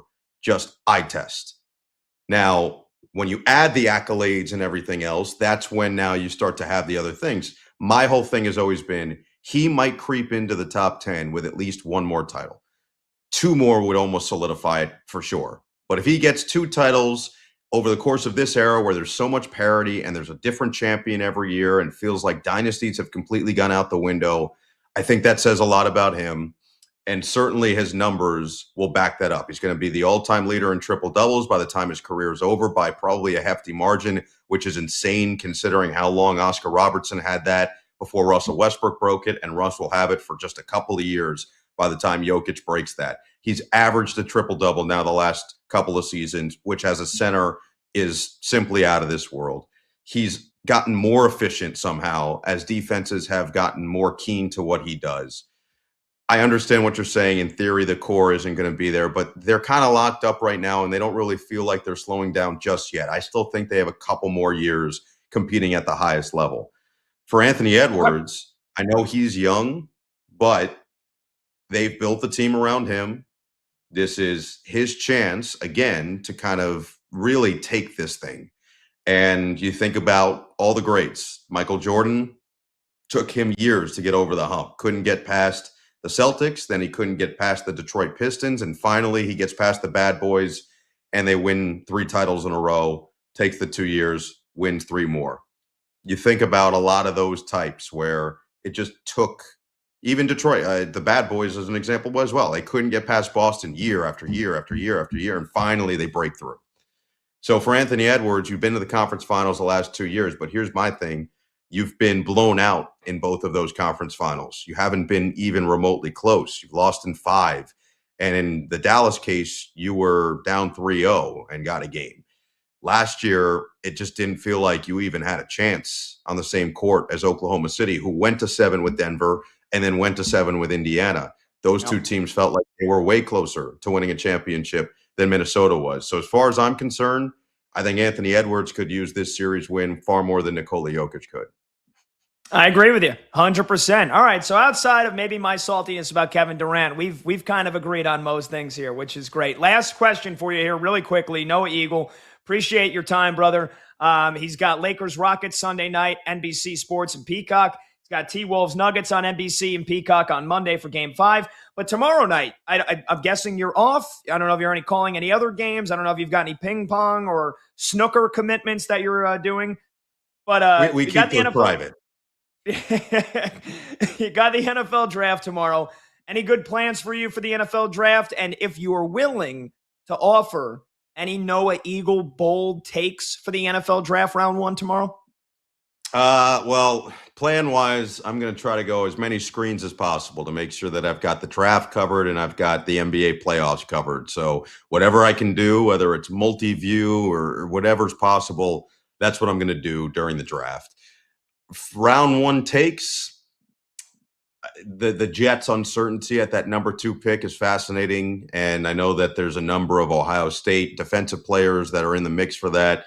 I guess my take with that would be if I were going to actually take one, and I don't think you would ever take them at 2, but if I wanted one of those 3, having done as much Ohio State over the last couple of years as I've done, it would be Caleb Downs. I just think that Caleb Downs is an elite football mind. I think he's everything I said about LeBron James with playoff games, how he thinks the game better than everybody else.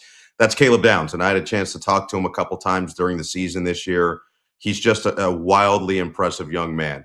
Now, the same could be said about Sonny Styles. And talking to him, you walk away and go, that's a dude that you want in the building for sure. But I just think Caleb Downs has a chance to be a perennial all-pro type player. I know that his measurables maybe aren't what some of the other guys are, but that would be the guy that I would look after if I were a lot of these teams. I think the best player, and again, it just the position is obviously going to dictate the selection, but the best player in the draft to me is Jeremiah Love, and I'm not even sure it's that close. Look, Caleb Downs, like I said, has a chance to be an All-Pro every year. I think Jeremiah Love is he is Jahmyr Gibbs-esque. He does everything for an offense. He can be a hub by himself for an NFL offense, and so I'm not upset at any of these teams if they decide we're going to take this guy fourth. If we're going to take this guy second, for all I care. I just think he's that good. And Saquon obviously was the last guy to go that high. I know Genti last year was a high pick, and you didn't necessarily see the returns right away just because of a lack of an offensive line, and certainly the infrastructure wasn't there yet. But I just think that this guy's different. Genti is a hardcore running back. This guy is a Swiss Army knife. I think he's the best player in the draft. So whoever gets him is going to land an electrifying talent. And then the last thing I'll say is I think whoever ends up with Kenyon Sadiq is going to feel like they had a great night. I assume, I'm not going to confirm, but I assume he will be selected in the first round because similarly, he is another kind of put him anywhere type of guy. We saw it with Loveland and Tyler Warren, how much those guys impacted their teams as rookies last year. And if you watched them in college, you knew that was going to be the case. This dude's a different level of physical freak. I have not seen anybody at the tight end position that's built like him in a long time and can run, can block. Like it normally when you have those types of guys, like the Vernon Davis when he first came into the NFL, everyone's like, this guy's just physically different. He's fast, he's strong, he can jump, he can do everything. But the blocking maybe was certainly initially was maybe a little bit questionable. It's not the case with this guy. He blocks his tail off. I would take him mid-first round if I was a team that needed a tight end for sure. It's crazy that you said that. We had Mark Schlereth on the show earlier, and he said he thinks Kenyon Sadiq is going number 9 to the Chiefs. He thinks he's going to go top 10 and be the next. I think it'll be a great pick. Think about this. You go from Travis Kelce to Kenyon Sadiq. You have a chance to really make from one all-world tight end. You can build another one for the future. That might not be the worst idea. Yeah, Noah, dude, awesome with your time, brother. Always appreciate talking ball with you, and can't wait to chat with you soon. Have a great call on Sunday, great call on Monday. Can't wait to watch and listen to you all throughout the rest of the playoffs. Thanks, dude. You got it, man. Appreciate it. There you go. Noah Eagle, NBC Sports, Peacock, play-by-play broadcaster. You're going to see him a lot on your TV this year and for a long time. All right, we got to take a short break. 310-840-4910. We'll get you some scoreboard updates when we come back. Thunder and Suns will be about to tip off when we return as well. I'm Pat Boyle. This is BetMGM tonight on Westwood One Sports.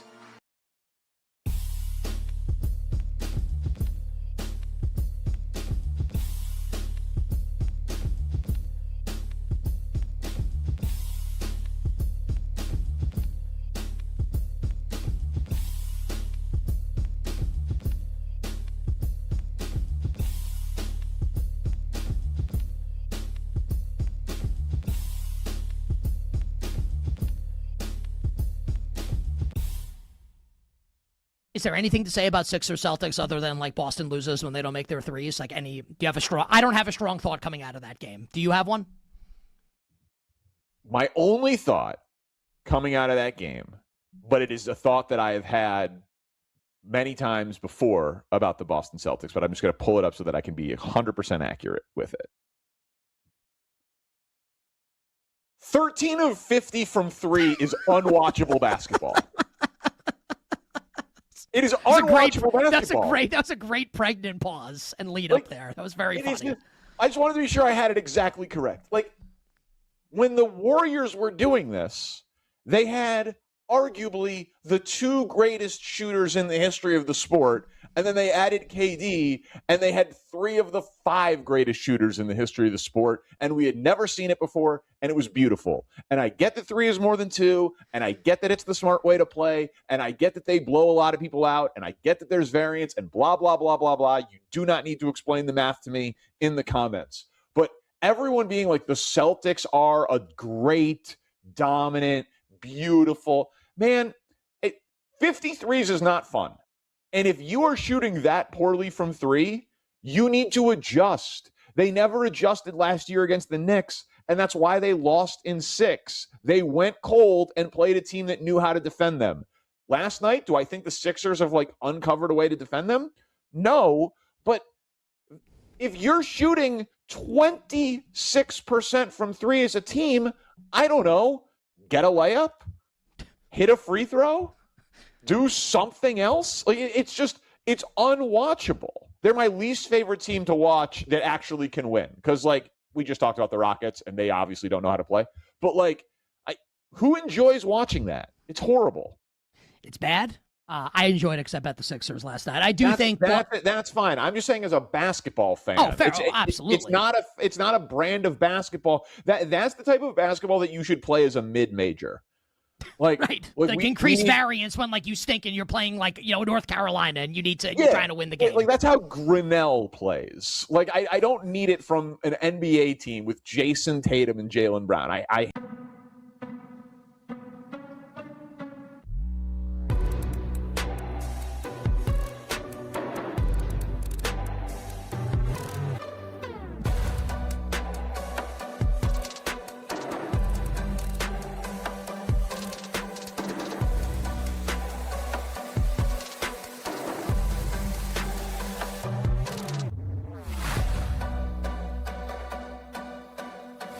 Yeah, I'm going to go with Arvel Reese at this point. We've seen national insiders flip-flop multiple times, but a lot of the big ones who just released their mocks, we're talking about, the Peter Stragers of the world, have basically said, we don't know. And if you say that you're probably wrong. So it seems like all the national insiders are kind of throwing their hands up in the air, and so are sportsbooks. Like you said, both are minus odds right now. I think they're just kind of happy, maybe taking some action at this point and keeping it close. So I'm going to go with Reese. I think there's been a couple of, dot connecting here early in the process, and just like schematically and logically, it makes a ton of sense.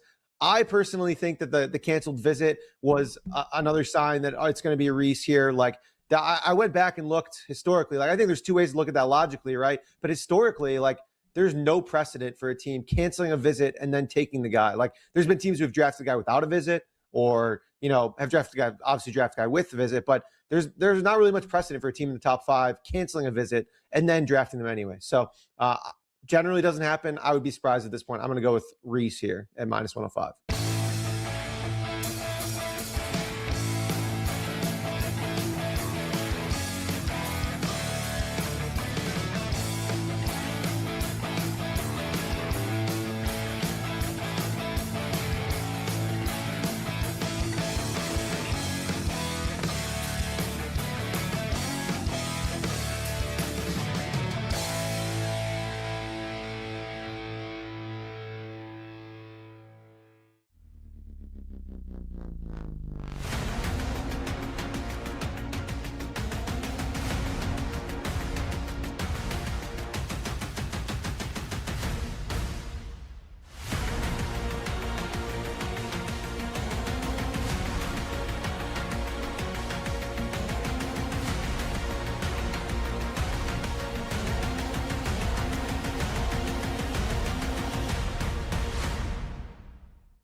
Live scores, sharp options, no waiting till tomorrow. BetMGM tonight is back.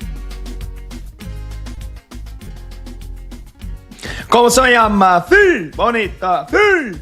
Shakira. Welcome on back. BetMGM tonight, Westwood One Sports. I'm Pat Boyle. Phone number to join the show, 310-840-4910. Huge shout out to our guy Noah Eagle, who was with us for 35 minutes. And honestly, I felt like I could have chatted with him for the rest of the show. Awesome. Knows ball, loves ball. I mean, obviously he has to know ball, right? I mean, it's his job. He's calling NBA playoff games. But like, just the length that he went on to give answers, to give context, it was phenomenal. Love Noah. Love Ian. Ian's my favorite Eagle, but I got to be honest, Noah's getting close. 310-840-4910, the number to join the show. All right, let's get you a couple of scoreboard updates here. It's just about all over but the shouting. Rock fight, defensive, gritty battle, exactly what you'd expect the Pistons to give tonight after they lost game one at home. They lead the Magic 93-77, under 3 minutes to go. They're on the verge of tying this series up at a game apiece, but Orlando can sleep easy knowing that they stole home court advantage, and they They would love to win both games in Orlando, but if they're able to win 1 out of 2 at home, then it becomes a best-of-3 series. So I don't think this series is done by any stretch of the imagination. Jalen Suggs, 19 points. Paolo Banchero, 18 points. But Orlando, I mean, they struggle to shoot. To say they struggle to shoot, that's an understatement. I mean, again, they're under 80 points with under 3 minutes to go. 32% from the field, 22% from deep. I mean, my goodness. And for the Pistons, Cade Cunningham, 25 points, 6 rebounds, 11 assists. Jalen Duren's got 11 points and 8 rebounds. Can he get that double-double that I was predicting? He's got another 3 minutes to grab 2 rebounds.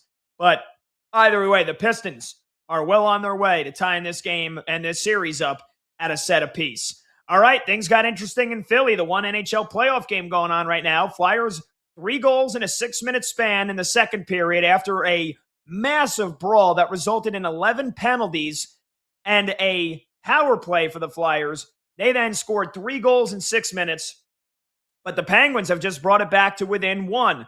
They just scored moments ago. Evgeny Malkin on the power play. I thought Malkin had scored in the first period. Oh, no, it was Malkin in the first period. I'm reading it backwards. Erik Karlsson on the power play for the Penguins. And just like that, it's a 3-2 game. 8:48 left to go in regulation. If the Flyers hold on, they will be up 3 games to nothing. Wow. All right, we'll take a break. When we come back, we'll get you baseball score updates. Can the Mets avoid a 13th straight loss? It's getting late in Queens. We'll get you an update on that when we come back. 310-840-4910 is the number to join the show. I've also got some reactions and takeaways from the late hockey games last night as well. So come on back. I got some thoughts for you. I'm Pat Boyle. This is BetMGM tonight on Westwood One Sports.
Meet the mess. Meet the mess. Step right up and greet the mess. In maybe the most predictable thing we've seen in sports since Sunday, when choke artist Devin Williams took the mound to try and close out a win for the Metropolitans in the series finale at Wrigley against the Cubs. that was predictable that Devin Williams would cough up the lead. And they were up 1-0, and the Cubs tied it at 1, and then they won the game in the 10th. It was also very predictable last night that Devin Williams takes the mound with the game tied at 3, and he yaks it away. Take a listen, SNY, as the Mets lose to the Minnesota Twins last night.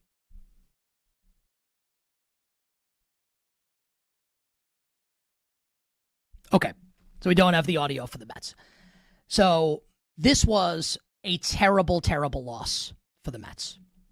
Now, all losses are bad right now for the Mets because they've lost 12 consecutive games. And no team in the history of Major League Baseball has lost 12 or more games in a regular season and made the playoffs.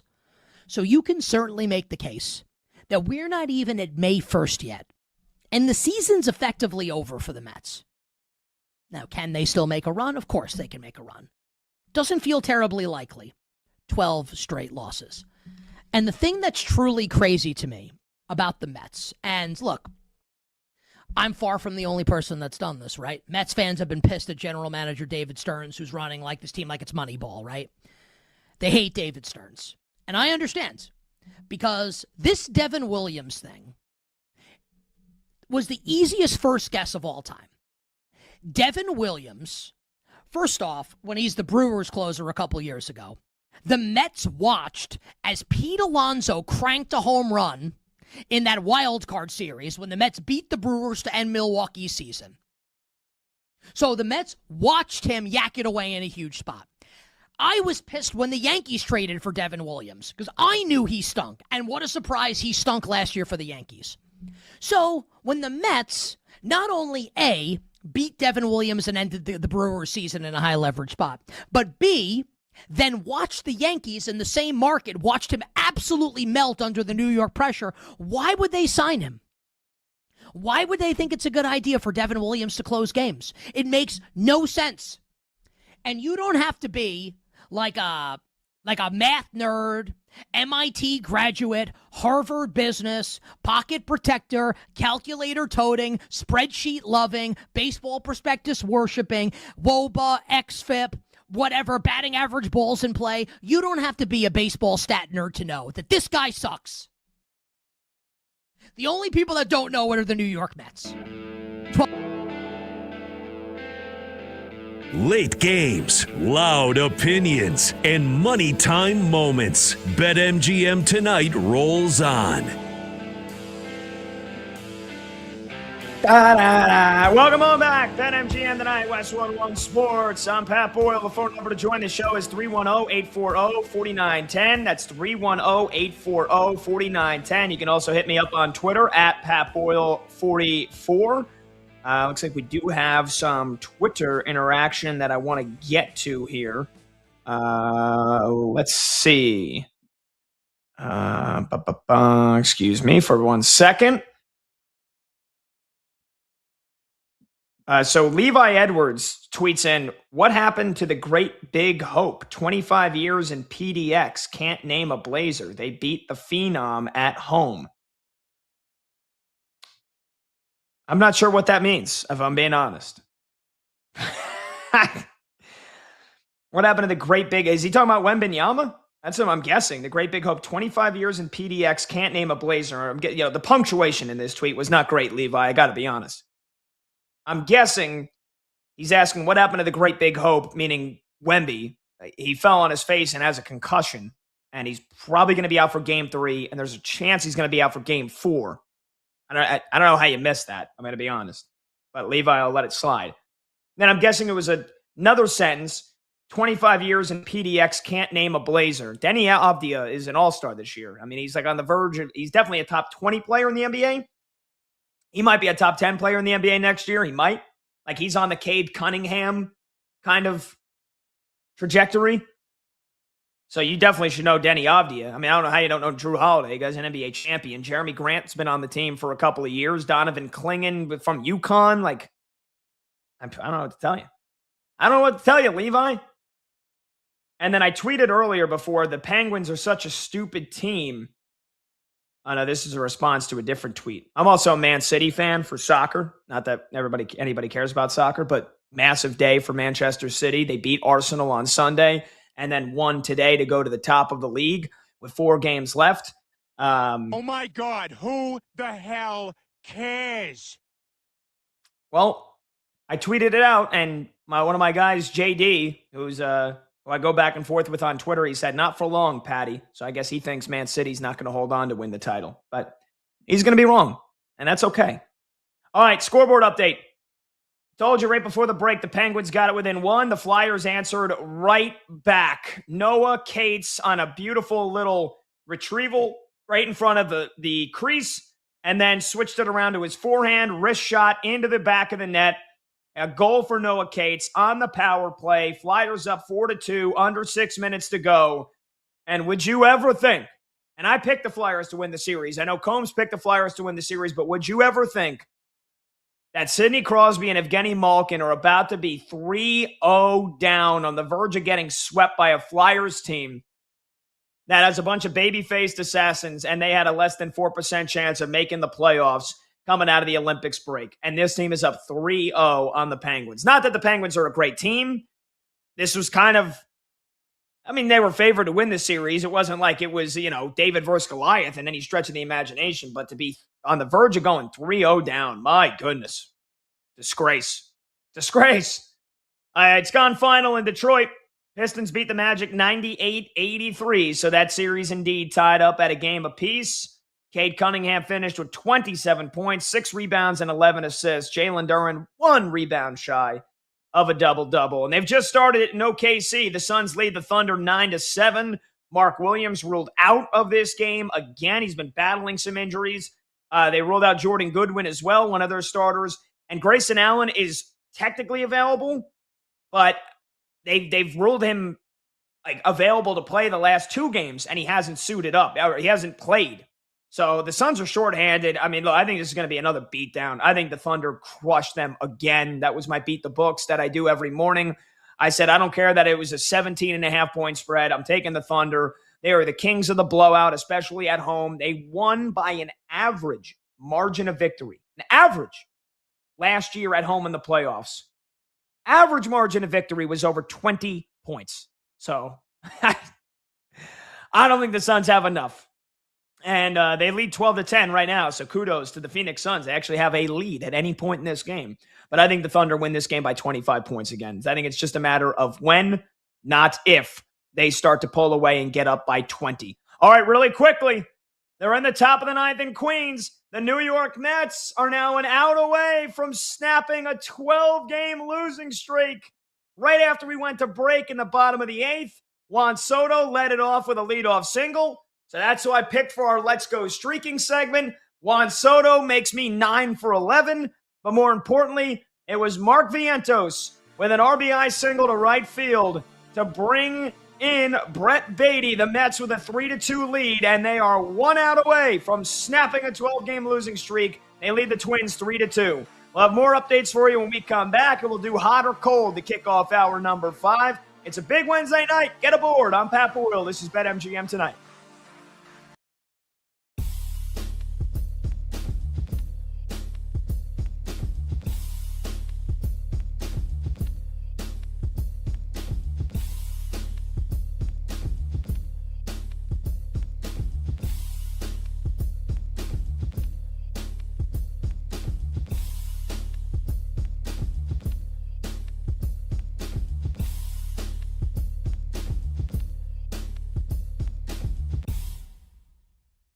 Is there anything to say about Sixers Celtics other than Boston loses when they don't make their threes? Do you have a strong? I don't have a strong thought coming out of that game. Do you have one?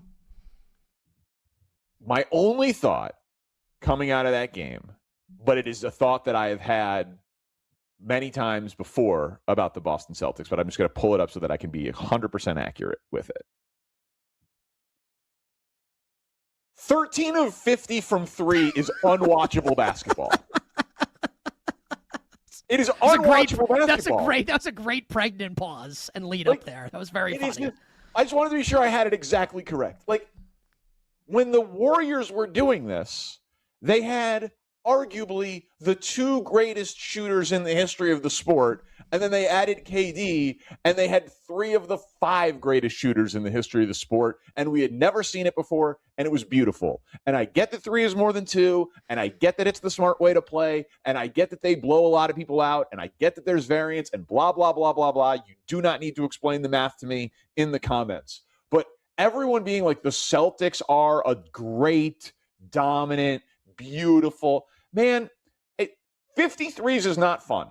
And if you are shooting that poorly from three, you need to adjust. They never adjusted last year against the Knicks, and that's why they lost in 6. They went cold and played a team that knew how to defend them. Last night, do I think the Sixers have uncovered a way to defend them? No, but if you're shooting 26% from three as a team, I don't know, get a layup? Hit a free throw, do something else. It's unwatchable. They're my least favorite team to watch that actually can win. Because we just talked about the Rockets and they obviously don't know how to play. But who enjoys watching that? It's horrible. It's bad. I enjoyed it except at the Sixers last night. I think that's fine. I'm just saying as a basketball fan. Oh, fair. Absolutely. It's not a brand of basketball. That's the type of basketball that you should play as a mid-major. Right. Increased variance when you stink and you're playing North Carolina and you're trying to win the game. That's how Grinnell plays. I don't need it from an NBA team with Jason Tatum and Jaylen Brown. I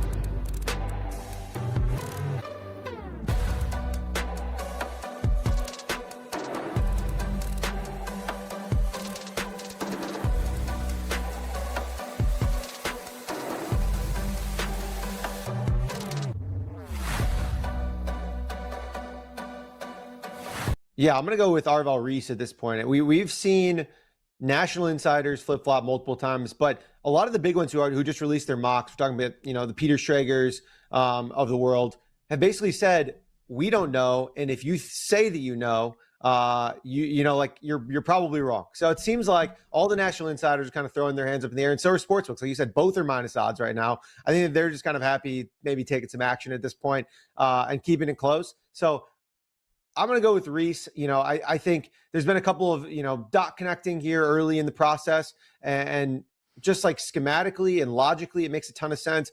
I personally think that the canceled visit was another sign that it's going to be a Reese here. I went back and looked historically. I think there's two ways to look at that logically, right? But historically, there's no precedent for a team canceling a visit and then taking the guy. There's been teams who have drafted the guy without a visit, or have drafted the guy with the visit, but there's not really much precedent for a team in the top 5 canceling a visit and then drafting them anyway. So generally doesn't happen. I would be surprised at this point. I'm going to go with Reese here at minus 105.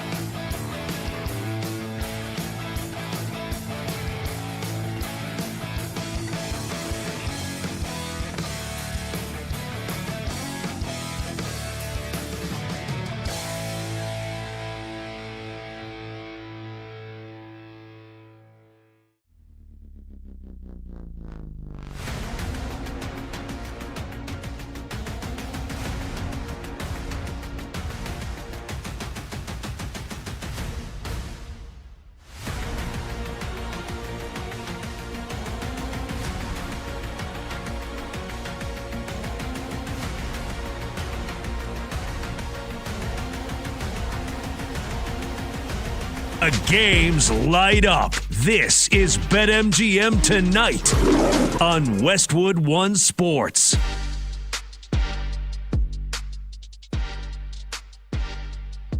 Hey, welcome on back. BetMGM Tonight, Westwood One Sports. I'm Pat Boyle. Hour number 5 starts right now, and we are brought to you by BetMGM. Make it legendary. Download the app today. Please gamble responsibly. You can watch the show live on YouTube. Just search BetMGM Tonight. Hit that subscribe button. You can watch the show live on Twitter at BetMGM Tonight. And you can listen to the program on the Westwood One Sports app, the Odyssey app, Sirius XM, Channel 375, and hundreds of local affiliates throughout North America. Our talk and text line is open. Open phone lines to you here in this final hour. 310-840-4910. You can call or simply just text your thoughts on the show or any of the topics we dive into. 310-840-4910. If you text in your question, just let us know who you are and where you're from so we can get you featured on the show. You want to weigh in on the NFL draft, what you think your team should do, what pick should they make, wherever they're picking, any predictions, any bold takes, we'll take them. 310-840-4910.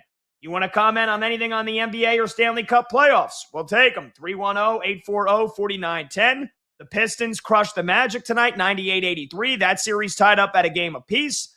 The Thunder lead the Suns right now by 5 in the first quarter. And on the ice, you got the Flyers, who's just scored again, it looks like. It's now 5-2. The Flyers have gone up 3-0 on Sidney Crosby, Evgeny Malkin, and the Penguins. The Pittsburgh Penguins are staring down the barrel of a sweep to the young Flyers. What a statement win. And the Dallas Stars lead the Minnesota Wild early on in the first period in Minnesota, 1-0. That series tied at a game apiece. You still got Ducks Oilers coming up later tonight, or just actually in a couple of minutes as well. And if you want a phone call in on anything baseball related, we will take it. 310-840-4910. And that's where we begin before we get to hot or cold. The New York Mets. Meet the Mets.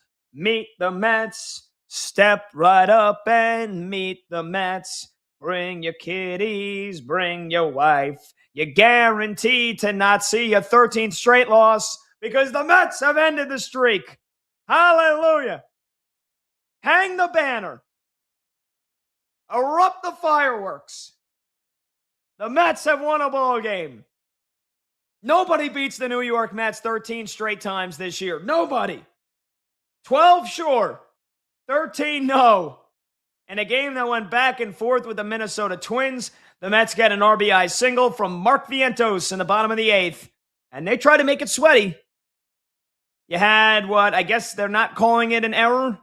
They're calling it an infield single, but Bo Bichette, who had to move over to shortstop, more on that in a minute, on a ball in a hole, pulls the first baseman Vientos off the bag, and the Twins had the tying run on base. But this game ends with Byron Buxton, who went deep last night and went deep again tonight. Byron Buxton strikes out swinging, and it is the incomparable Luke Weaver, former Yankee relief pitcher. A day after another former Yankee relief pitcher, Devin Williams, melted down in the 9th inning. Luke Weaver, Dreamweaver, finishes off the Twins, strikes out Byron Buxton, and the Mets, they now got a winning streak. The losing streak ends at 12, but oh boy, it can't come without another gut punch, can it? Because Francisco Lindor exited the game in the 4th inning after scoring from first base on a Francisco Alvarez double. Lindor was grimacing as he rounded third, barely beat the relay throw, exited the game in the 4th inning with calf tightness. And on the day that Juan Soto comes back to the lineup after he missed 3 weeks with a calf strain,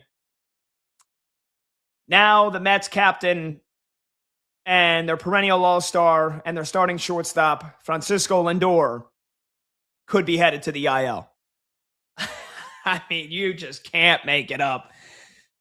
I was texting with my friends because I may or may not have put a couple shekels on the Mets tonight.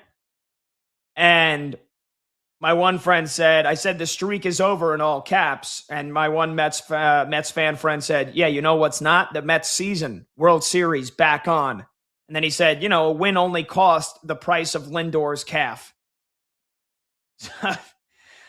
That's my guy, Cody O'Connor, big Mets fan. And look, I mean, he's been taking a lot of punches. I've been ribbing him during this losing streak. But I said today, I was like, Cody, this streak ends today. And the Mets are winning. And,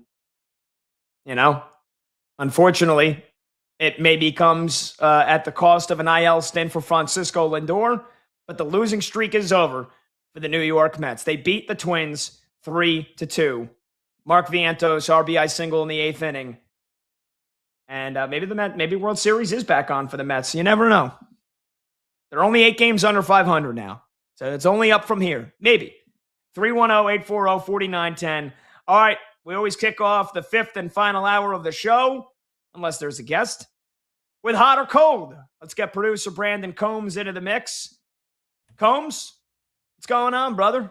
And as the Mets snap a 12-game losing streak, how about your Cubbies? 3 outs away from making it an 8-game winning streak. I mean, you got to be in complete euphoria right now. And now look, Pete Crow Armstrong's got 3 hits tonight. His average is almost at 250 now. This is a hell of a run for the Cubbies.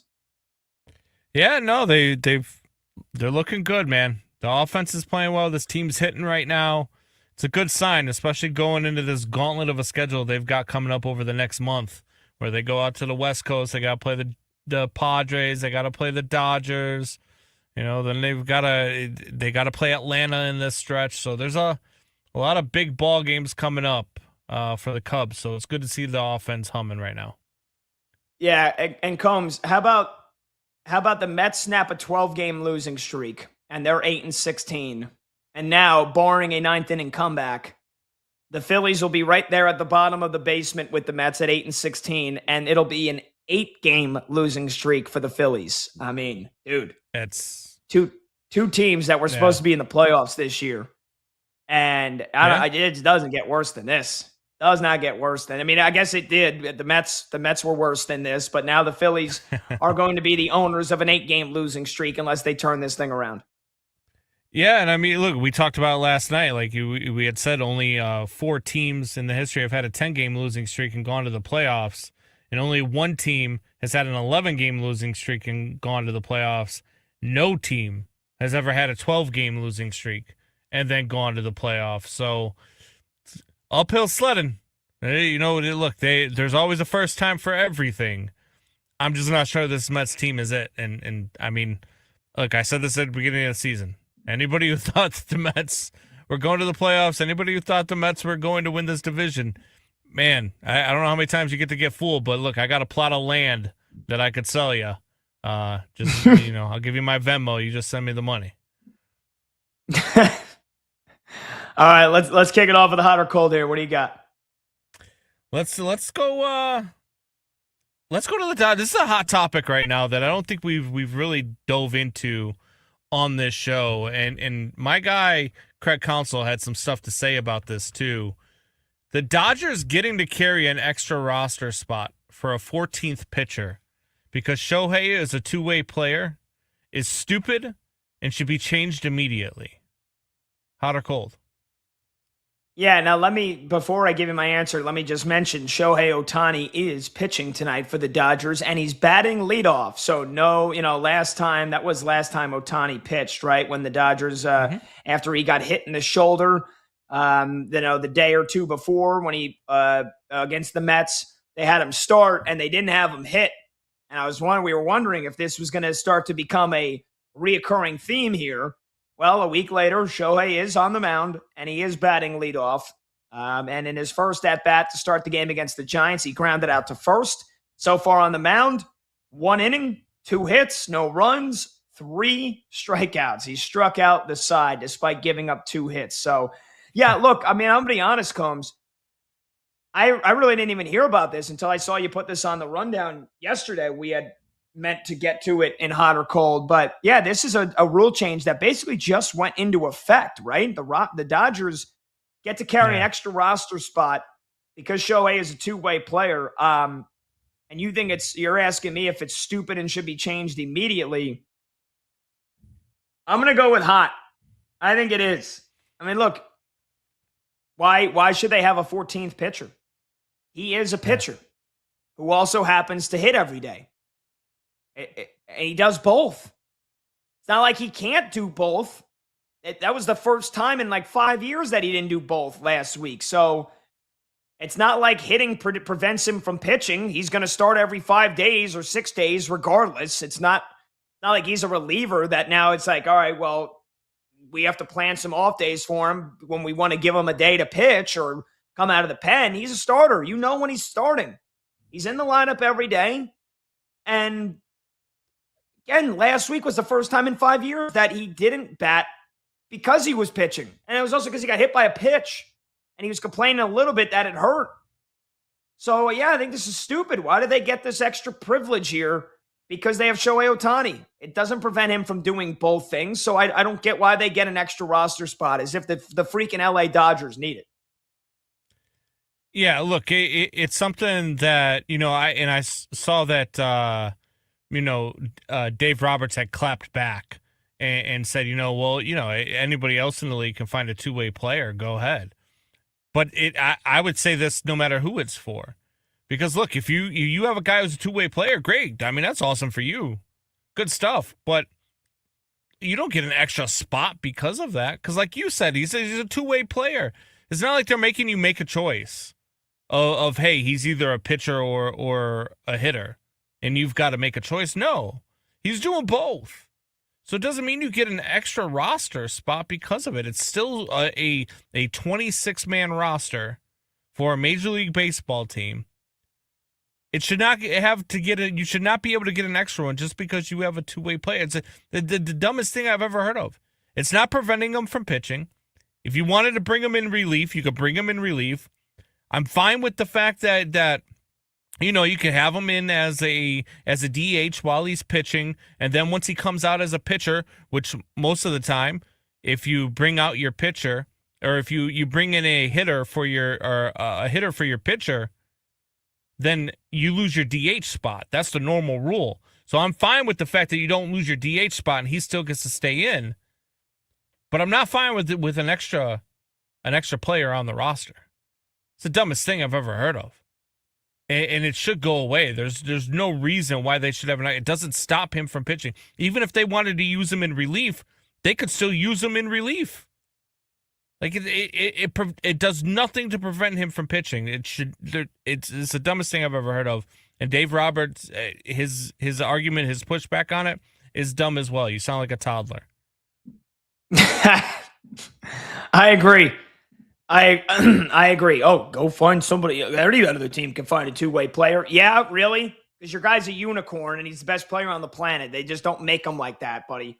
I agree with you. I agree. All right, let's move on. I got one for you. Off the final score here that just came in from Philadelphia, the Flyers beating the Penguins 5-2. They've got a 3-0 lead in the first-round series. Hot or cold, Pittsburgh's dead. Flyers will sweep the Penguins in Game 4 in Philadelphia. Yeah, it's hot. I mean, the Penguins, I mean, they're not even putting up a fight right now. The Flyers are just walking all over them. And, I mean, they look really good. This Flyers team looks young. They look hungry. And Pittsburgh looks exactly what they are, which is an old veteran team. And their legs look old. The Flyers look young. They look spry. They are skating all over Pittsburgh, and their goaltender has zero chance right now. So, yeah, I think this one's over in Game 4. I tend to agree.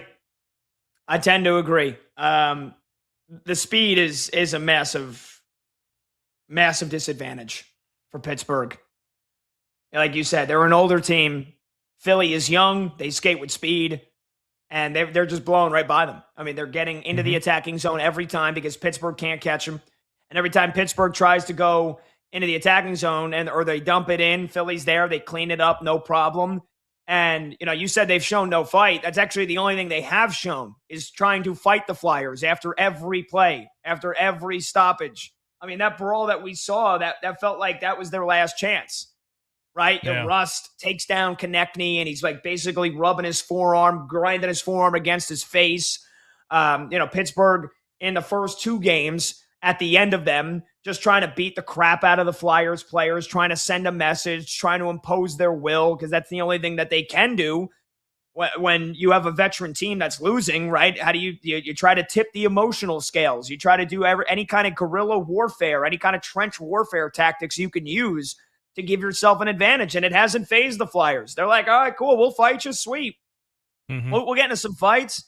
You might be on the winning end of those, But then we don't give a damn because you guys are going to be the one on the golf course here in another couple of days. And yeah, like you mentioned, the goaltending for Pittsburgh here, it's been a massive issue. It has been a massive issue. Stuart Skinner, by the way, the guy that has gotten benched a couple of times for his time in when he was with Edmonton, he hasn't been that good. He just hasn't been good enough. I mean, really, Dan Vladar, though, for Philadelphia has been brilliant. So that fight that happened in the second period with the Penguins up 1-0, it could have went their way, and instead it completely backfired, and the Flyers then scored on a power play and another 2 goals, 3 of them in a 6-minute span.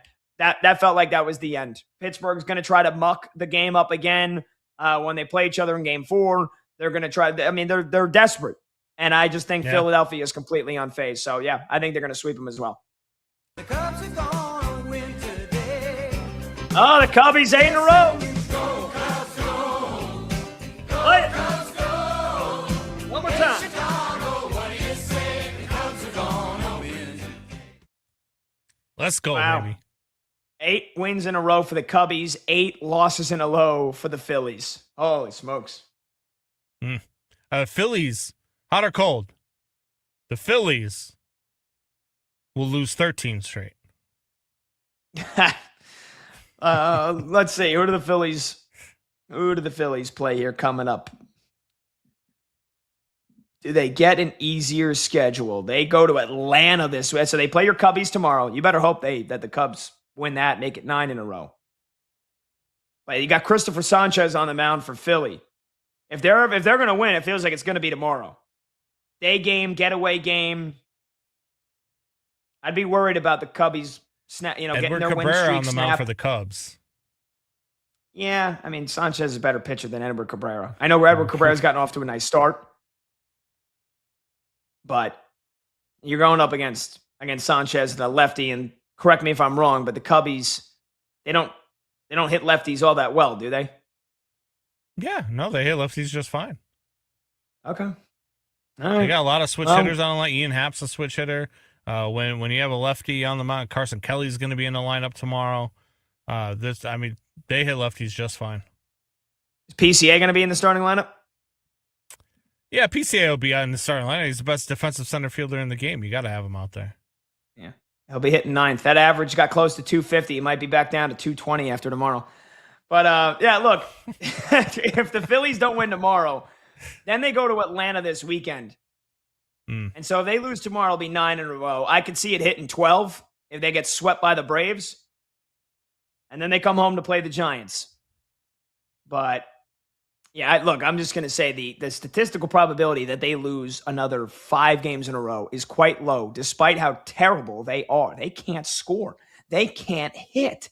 They don't do anything.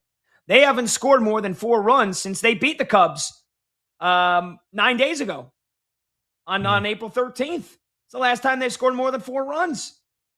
They're pathetic. Their stars aren't hitting. Nobody's hitting. Better question. Here's a different hot or cold for you. Hot or cold, Rob Thompson, their manager, gets fired before Memorial Day weekend. Hot or cold? Oof. I mean, we said the same thing about Mets skipper. If it keeps trending this way, yeah, I think even with the Mets, I think it keeps trending this way. You have 2 teams in the NL East. 2 teams in the NL East that are looking for a new team, for new managers. So I think so. What if you do the old switcheroo, right? Instead, what if the Mets and the Phillies make a trade? You get Carlos Mendoza, we'll take Rob Thompson, and we'll see if that works for both of us. Yeah. Let's just try to trade managers. Has that ever happened? Have we ever had a manager trade? I don't know. I don't think so. I know we've had people trade for managers. Yes, I've seen that before. People trade for head coaches in the NFL. I've seen people trade for managers in baseball. But dude, I'm gonna trade for Monty. I want Monty to do everything. He is now 11 for 11. Okay, go ahead. 11 for 11 with Ketel Marte. Wait, The guy cannot, like, seriously. The greatest. He can do no wrong. Monty, please get on camera. Get the hell in here because, I mean, this is just unbelievable at this point. 11 straight times he has correctly picked a player to get a hit. Our Let's Go Streaking segment, which we do every day, 6:40 p.m. Eastern. And by now, you should basically be taking Monty's picks and making some money off of them because the guy is untouchable. We just have to pick one player to get a hit. And Monty has gone 11 for 11. Ketel Marte just hit a double. He said Ketel Marte was going to get a hit in his first at bat. It happens in his second. But Monty, I mean, I've gassed you up. There's no jinx that exists for you. 11 for 11, dude. I mean, you are walking on water. All right, let's wait a sec for Monty while we wait for him to get on camera. All right, he's here. I'm ready. All right. Yeah, no. There he is. Crazy. It's the most unreal run I've ever been on. Thanks for bowing down, Brandon. I appreciate that. I don't know, man. It's crazy. I've gotten hundreds, if not thousands, of picks for guys to get a hit wrong before. And then we start this and I get 11 straight right. So it is what it is, man. I'm going to keep riding it for as long as I can. What is your thought process? We're going to treat this like an interview. What is your thought process when going into picking a hitter every night? What are you looking at? Are you looking at lefty righty matchups? Are you looking at is it gut feeling? Like what is it? First of all, I'm glad somebody finally asked. I go to my site, batters-box.com, obviously, and I start there. I think it's the best place to start because I'm just giving you essentially who has the best matchup on the night. So who the worst pitchers are, or even if it's Judge versus Skubal, I'm going to tell you theoretically who I think has the edge in that matchup. So that's kind of the whole point. So I start there. I'm looking for guys that have an elite rating, so that tier rating. I'm rarely going to go below it just because that's going to be the best matchup. So if you're going to put money on it or pick a guy in a streak thing like this, then why would you go anywhere else? And then I'm going to look for guys that have really good numbers. So it's all color-coded. So blue is the best tier. I call it elite. Green is the second best. I call it strong. So if somebody has something that's besides blue or green, then I'm probably going to stay away from them. And then the big thing after that is the trends that I have on the site. That's unfortunately part of the premium subscription, but there's a 5-day free trial. If you want to try it out for free, you absolutely can. The trends I think are very important because they're tied to the rating for that day. So today, Ketel Marte had an elite rating, and I knew based on that rating, when he has a similar rating in that range, he gets a hit 74% of the time. So why would I take somebody else? And then I'm looking at the pitch repertoires of the pitchers and how the hitters do against those pitch types. So I think Anthony K was I don't even remember what it was, but forcing fastball, cutter, slider, change, curve, whatever the repertoire is for that day, I'm going to see how well the hitter does against that. And so I just try to check all these boxes and go from there. I'm staying away from guys that have long hit streaks because you're not going to get a hit every game, even though I'm sort of defying that in this game. But I'm going to stay away. If a player was 11 for his last 11, I wouldn't pick him in this game because at some point he's going to lose. I'd rather be on the opposite end. I'd rather pick somebody who's 0 for his last 11. And to peel back the curtain for everybody that doesn't get to see us before the show starts, Monty always takes the last person. He lets us all pick first, and then he goes last. Correct. Do you put a lot of time into your pick? Do you already know who you're going to go with? Or are you just hey, at 4:45 in the afternoon, here, boom, this guy? It depends on the day. I'm definitely not going to pick somebody on a whim without doing any research. I mean, I could if I had to, but I wouldn't feel comfortable about it. Today, I pretty much knew I was going to go Ketel Marte last night. After when I was waiting for Kurtz in the 9th, and I was just starting to think, oh, it's over, whatever, let's start a new one. So I was looking at the matchups, and I was like, probably Ketel Marte will be the guy. And so then once I was able to look at everything, I was happy you guys hadn't taken him. What if we did take him? then I would have had to go somewhere else. Maybe Jackson Merrill. He was another guy. And I mean, it depends. Like a lot of times there's guys I can't take that I like because the games are too early for the show or something like that. So it just depends. And I feel like it's all a feel too, right? Like it's not an exact science. I try to boil it down to that as much as I can, but I also have to have a good feeling about the player. And yesterday I didn't feel great about Kurtz. And then while the game was going on, I was like, oh, I shouldn't have done it. I shouldn't have done it. And then, of course, it ended up working out. But, yeah, I mean, it's a ride of a lifetime. Just like Monty. in the Elite Eight. So, yeah, great year, I mean, get Ben. Forget about Ben McCollum. We got to interview Monty for the. I mean, we just basically did. But Monty, how have you been able to adjust to now this overnight fame and publicity that you've received? People stopping you on the street asking for autographs. No. I mean, what's it like? No, nothing's different, you know. Unfortunately, there's nobody stopping me for autographs. Well, let me ask you this. Not yet. You know, I know. Have you been putting some cash on the players that you've picked each night?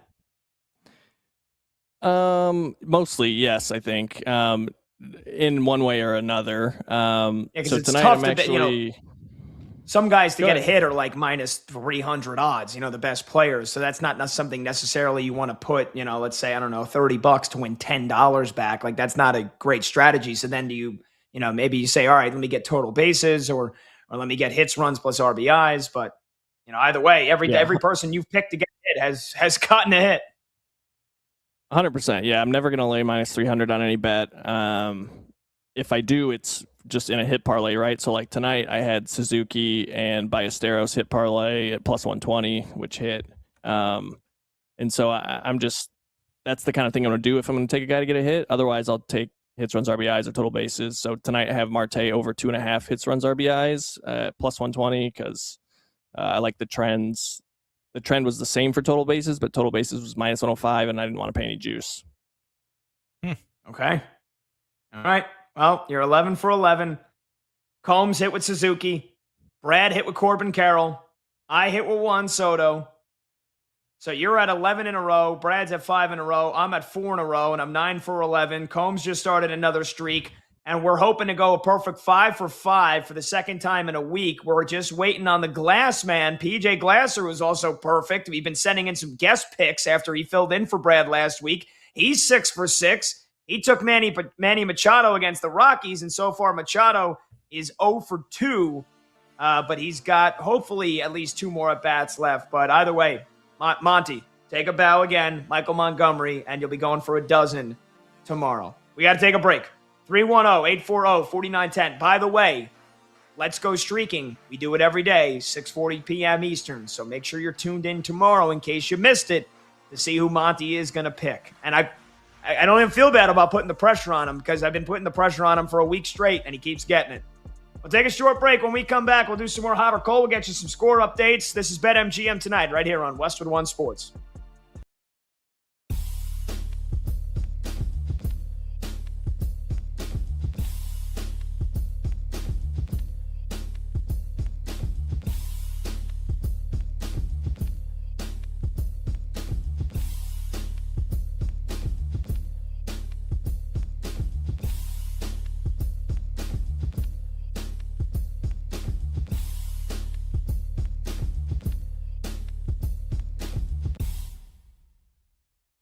Meet the mess.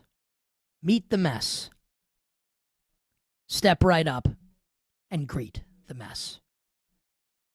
In maybe the most predictable thing we've seen in sports since Sunday, when choke artist Devin Williams took the mound to try and close out a win for the Metropolitans in the series finale at Wrigley against the Cubs.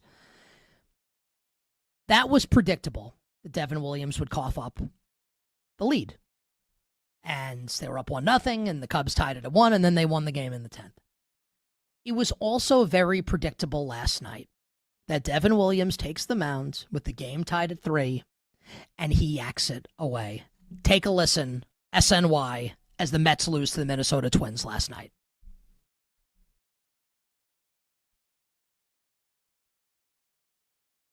Okay, so we don't have the audio for the Mets. So this was a terrible, terrible loss for the Mets. Now, all losses are bad right now for the Mets because they've lost 12 consecutive games.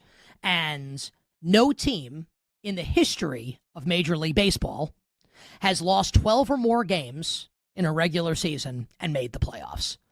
So you can certainly make the case that we're not even at May 1st yet, and the season's effectively over for the Mets. Now, can they still make a run? Of course they can make a run. Doesn't feel terribly likely. 12 straight losses. And the thing that's truly crazy to me about the Mets, and look, I'm far from the only person that's done this, right? Mets fans have been pissed at general manager David Stearns, who's running like this team like it's Moneyball, right? They hate David Stearns. And I understand, because this Devin Williams thing was the easiest first guess of all time. Devin Williams, first off, when he's the Brewers closer a couple years ago, the Mets watched as Pete Alonso cranked a home run in that wild card series when the Mets beat the Brewers to end Milwaukee's season. So the Mets watched him yak it away in a huge spot. I was pissed when the Yankees traded for Devin Williams because I knew he stunk. And what a surprise, he stunk last year for the Yankees. So when the Mets not only A, beat Devin Williams and ended the Brewers season in a high leverage spot, but B, then watched the Yankees in the same market, watched him absolutely melt under the New York pressure, why would they sign him? Why would they think it's a good idea for Devin Williams to close games? It makes no sense.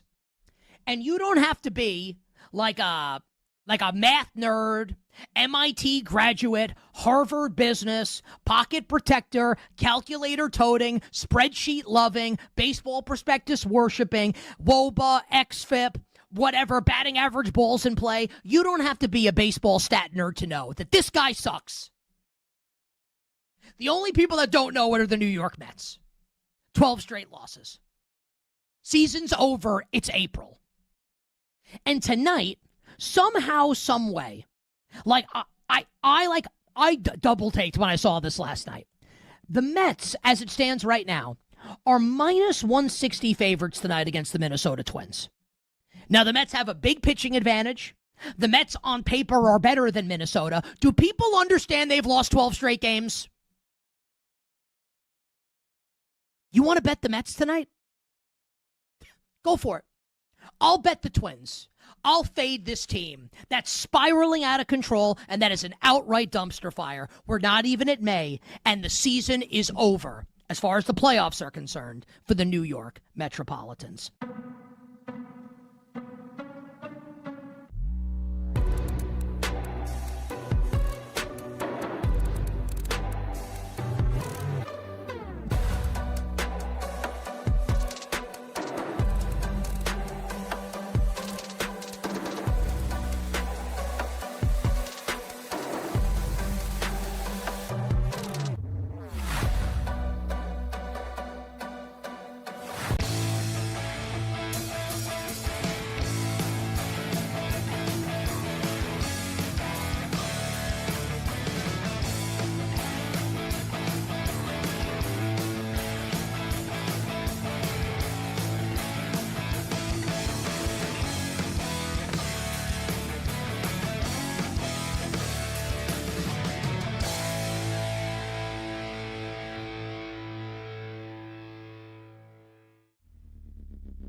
Live scores, sharp options, no waiting till tomorrow. BetMGM Tonight is back.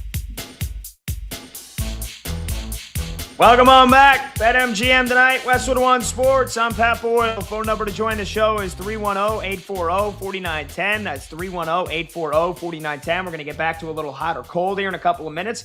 Get you a scoreboard update in about 1 minute. Just before we forget, I wanted to mention, we were asking last segment, has there ever been a manager for manager trade? There actually has been. 1960, the Detroit Tigers and Cleveland Indians swapped managers, with Detroit sending Jimmy Dykes to Cleveland for Joe Gordon. Crazy. And I think that was the only manager for manager trade But this says, Google says in some cases, such as in 1960, managers were officially released by their current team before immediately signing with their new team as part of the trade agreement. I know 2002, remember Tampa Bay, the Devil Rays at the time acquired Lou Piniella from the Seattle Mariners in exchange for player Randy Winn and cash. In 2012, I forgot about this one. The Red Sox got John Farrell as their manager from the Blue Jays, along with David Carpenter for shortstop Micah Vilas. And in 2011, the White Sox traded manager Ozzie Guillen to the Florida Marlins for Jan Marinez and Osvaldo Martinez. Wow. That John Farrell one I completely forgot about. Completely blanked on my mind. Okay, let's get you a scoreboard update here. Mentioned earlier, Pistons beat the Magic 98-83. That series is a game apiece. A lot closer in Oklahoma City than I thought it would be, and it's still early. There's still time for that kill shot run from the Thunder, but the Suns are hanging in. 53-48, Thunder lead it with 4:38 left to go in the second quarter. Jalen Green leading the way for Phoenix with 12 points. And for Oklahoma City, SGA, who is likely going to be a second straight MVP. We find that out in just a couple of days from now. He's got 13 points to lead the way. Or no, he's got 13 points, but it's Jalen Williams, J-Dub, leading the way with 16 points. So there you go. By the way, Keldon Johnson was named the sixth man of the year tonight from the San Antonio Spurs. Used to be a starter, used to be probably their best player, and then his role kind of changed, but he embraced being the sixth man of the year this year. And Keldon Johnson, I would say that was probably deserved because he went up against Jaime Jaquez from Miami and Tim Hardaway Jr. from the Denver Nuggets.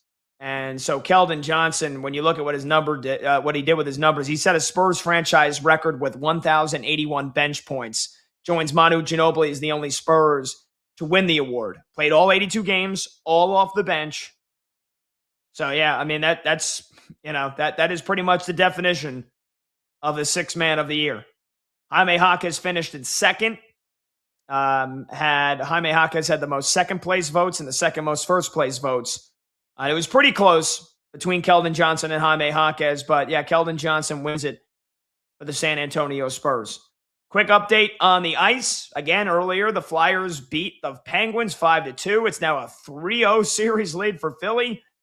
The Stars, feels like a while ago now that the Dallas Stars rolled out for a home game in Game 1 and got blasted by the Minnesota Wild 6-1 because they rebounded on Monday and won 4-2 in Dallas. And now in Minnesota, first game in Minneapolis, Game 3, the Stars lead it again 2-0. At the end of the first period. And Dallas, I saw the first goal, which came pretty quickly into the game, just a minute and 25 from Mikko Rantanen. And then Jason Robertson scored with about 6 minutes left to go in the first period. So 2-0, Dallas leads the Minnesota Wild. And I don't know if there was a goal taken away because I'm looking at the game cast and it says Marcus Johansson scored for the Wild with a minute to go in the first period, but the actual score is showing 2-0. So that's interesting. But I do know that Dallas is ahead at the end of the first period. And then late first period in Edmonton, Oilers are tied with the Ducks 1-1. Leon Draisaitl, remember, was questionable to play in Game 1 with a lower body injury that caused him to miss the last 14 games of the regular season. Draisaitl played in Game 1, and he definitely looked rusty, but he still was able to dish out 2 assists and put up 2 shots and had a takeaway. So he looked pretty damn good despite looking a little rusty. Well, he lit the lamp for the first time this postseason, but then Cutter Gauthier tied things up for the Ducks on a power play. So they're all tied up at 1 apiece. Oilers came from behind to win Game 1 back on Monday, 4-3. So there's your scoreboard update, which we'll be giving you. We'll keep you updated on both the Stanley Cup playoffs and the NBA playoffs every night for the next several weeks here, every night on BetMGM tonight. I'm Pat Boyle. We'll take a short break here. We'll come back and we'll finish with some more hot or cold with producer Brandon Combs. The phone number to join is 310-840-4910. Last chance, open phone lines, whatever you want to talk about. This is BetMGM tonight here on Westwood One Sports.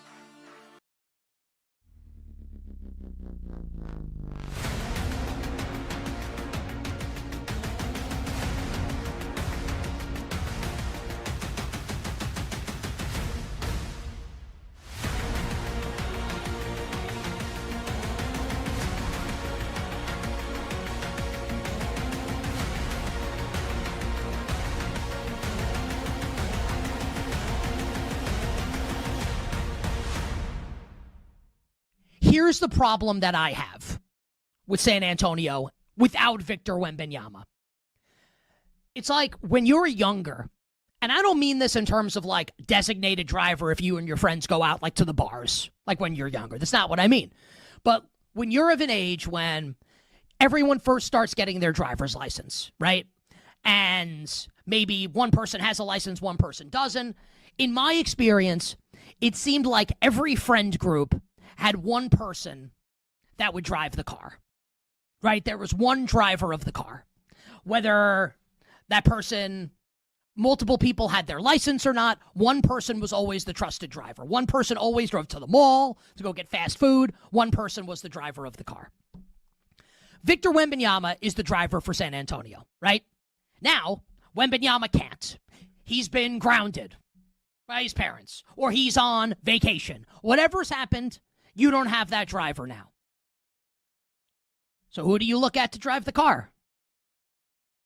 How about the oldest friend? The friend with the most experience driving. That friend is De'Aaron Fox. But the problem with De'Aaron Fox driving the car, he doesn't use his blinker. He's weaving in and out of traffic. He doesn't like to stop at stop signs the full way. And he is generally not a very good driver. De'Aaron Fox, you want De'Aaron Fox sitting shotgun, controlling the music, while Victor Wembanyama drives. You want De'Aaron Fox sitting in the back seat, making everybody laugh, while Wemby's driving and Steph Castle sitting shotgun. You don't want De'Aaron Fox driving the car.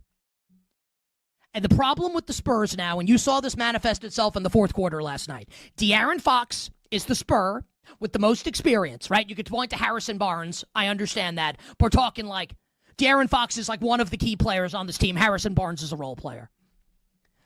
And De'Aaron Fox was horrible in crunch time last night for San Antonio.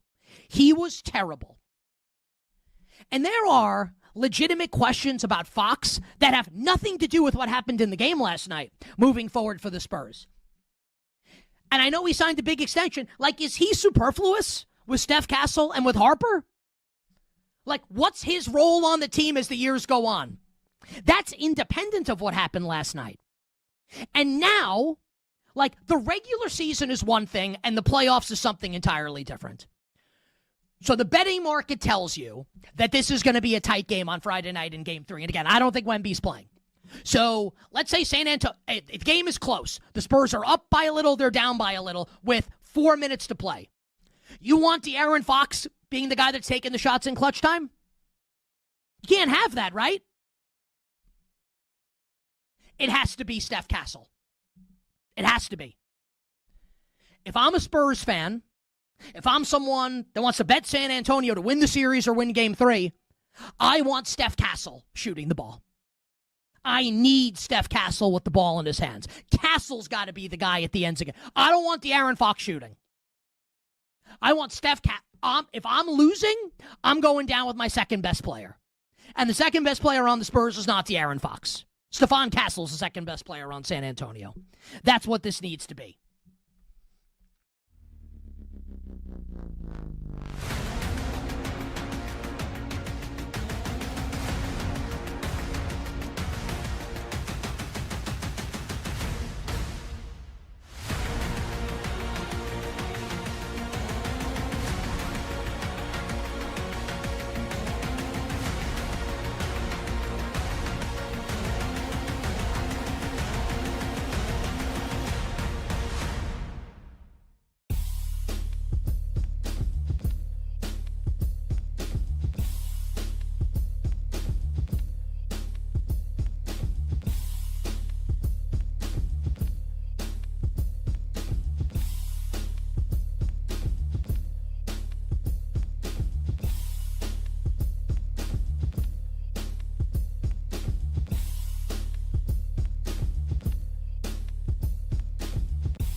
Late games, loud opinions, and money time moments. BetMGM Tonight rolls on.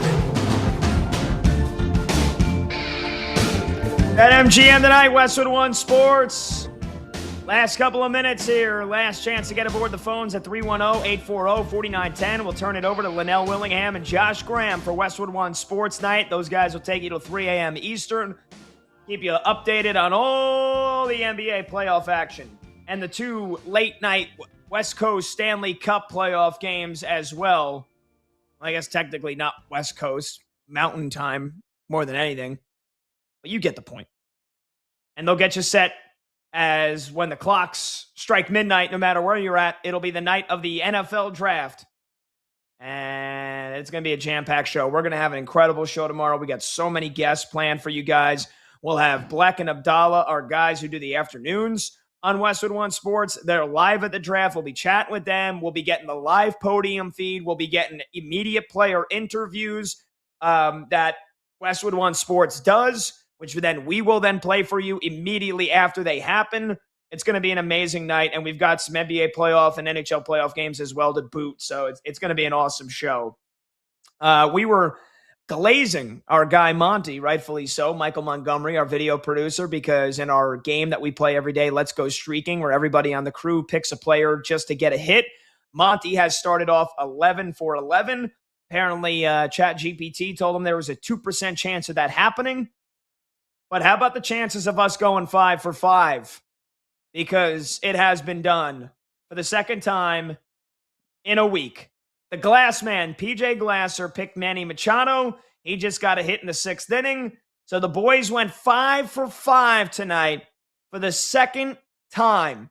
And the reason that PJ Glasser is doing our guest picks here is because PJ filled in for Brad most of the week last week, and he went 4 for 4. So we're like, all right, PJ, you got to text us your picks now. Brad coming back from vacation. But text us in your picks, and we'll keep it going until you lose. And he's now 7 for 7. We went 5 for 5 on Monday, and we've now gone 5 for 5 again today. Second time in the last 3 days. Just absolutely incredible. Absolutely incredible. And I think those odds on BetMGM were like plus 441. So just absolutely sensational. Monty's 11 for 11. PJ's 7 for 7. What a freaking run. What a freaking run. Combs, let's finish off with some hot or cold because I'm in pure euphoria right now. Hot or cold, Monty and PJ are the greatest hit pickers of all time. Yeah, look, I mean, Monty's putting PJ to shame. His 7 for, if only PJ had some, filled in for Brad like a week before, he might be 11 for 11. I mean, they're incredible. These guys don't miss. Their knowledge of ball is unmatched. It's insane. It's insane. All right, let's go here for hot or cold. Let's go to a team that you, I don't know. It seemed like you kind of love them, even though you pretend like you don't. The Mets will be above 500 in a month. Hot or cold? Yeah, look, first of all, before I answer, I absolutely do not love them. I told you I put a couple of bucks on the Mets tonight because I told my friend the streak was ending. I thought it was going to end, and so you seemed pretty happy when they won, and you seemed pretty frustrated when they were losing. It seems like you might have a little affinity for the little brother. No, not at all. I told you I put a couple bucks on them. So yes, I was frustrated when they blew it, and then I was happy when they won. So. That's it. I don't have any affinity for the Mets. I'm a Yankees fan. I did 10 post-game shows for the Yankees last year. I got 3 more coming up next month. By the way, I had no clue. I got asked to do Father's Day weekend against the when they play the Reds at the stadium. Be in Spain for a wedding. I can't do it. If you need a fill-in, I could come in. Oh, I'll ask my boss for sure. Yeah, just let him know. I mean. Our boss is Mitch Rosen, but I'll ask the powers that be at WFAN. I'll say, hey, my guy Brandon Combs will fly in from Chicago and do it. How about that? I'm good to go. I can talk Yankees. Yeah, but look, to answer your question, I'm gonna go with cold here. I kind of threw that in as a gag. And look, maybe if Francisco Lindor didn't injure his calf in the process of them snapping their 12-game losing streak, this might have been a bit more realistic, but it's like you can't even have nice things when they finally win a ball game. Lindor might be headed for the IL. Look, they're 8-16. So in order to get above 500 in a month from now, May 22nd, the Mets basically have to go on almost as absurd of a winning run as they have here on a losing run, right? I mean, you assume in the next 30 days, they probably play about 26 games. So they have to be 9 games over to get back above 500. They have to be 17 and 8. Yeah, in the next 25 games. 17 and 8. That's unlikely. So no, I'm going to go cold. The bullpen still stinks. The lineup still hasn't been good enough. Even Juan Soto coming back, they only scored 3 runs tonight. I know it's a 1-game sample, but still. So I'm going to go cold. I don't know. I don't know if they'll be back above 500 before June, before Father's Day, before 2 months. Like, they got a lot of work to do. They got a big hole they got to dig themselves out of, man. That's for sure. I don't know if this team's going to be back above 500 before September. And I don't even think they get above 500 the rest of the season. Look, it's the same concern I had for them going into the season. Beyond Freddie Peralta and Nolan McLean, your starting rotation is suspect at best with Clay Holmes, Kodai Senga, and David Peterson, who strike fear in the eyes of nobody. Then you got your bullpen, who is who? Brooks Raley, Huskar Brazaban, and the corpse of Craig Kimbrell.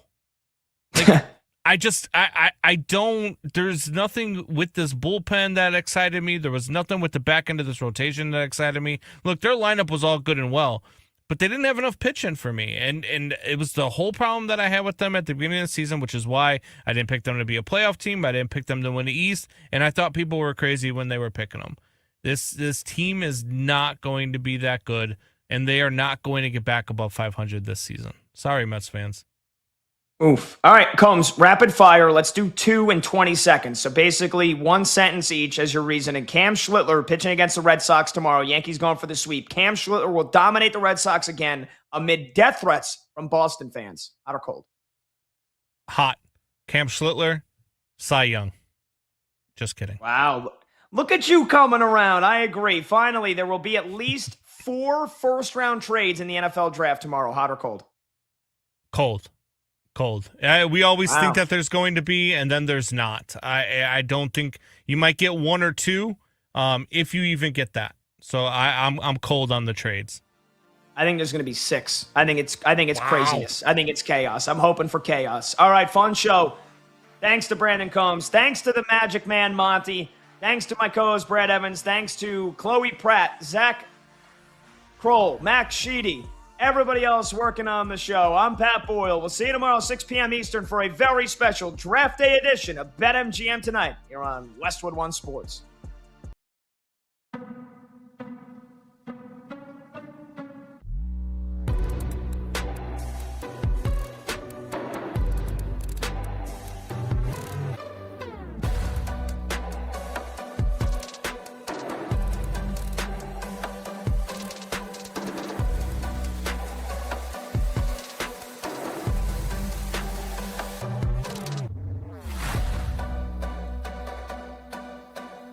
What does Ime Udoka do?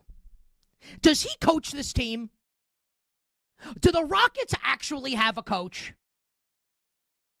Because I'll tell you what, the Rockets are the only team in the postseason. I can't imagine any other team. I'm talking the Sixers. I'm talking Phoenix. I'm talking Portland, the Magic, Toronto. Maybe not Toronto, a.k.a. LeBronto. What other team is allowing LeBron to do this? We said after game 1, Houston's game plan just needs to be, don't let LeBron do what LeBron does. Let anyone else beat you and you live with it. What happens in game 2? 28 points for LeBron James. And this Houston Rockets offense, you know what I call it? Studio apartment. Because there's no space anywhere. Kevin Durant's the bedroom. Şengün's the kitchen. They're right next to each other. Josh Okogie's the radiator that doesn't work. And the hole in the floor is Jabari Smith. No space anywhere. They are not fun to watch. It's an absolute slog. They don't seem to be enjoying themselves. What's the point of this team? And the worst part about all of it, they took last year with the 3rd overall pick in the draft, Reed Shepherd, right? This hotshot combo guard, right? Fred VanVleet gets hurt before the season starts. He's out for the year. You would think, we are a team that has championship aspirations. We make this move for Kevin Durant. We need a point guard. Maybe you'd play Reed Shepherd and try it out.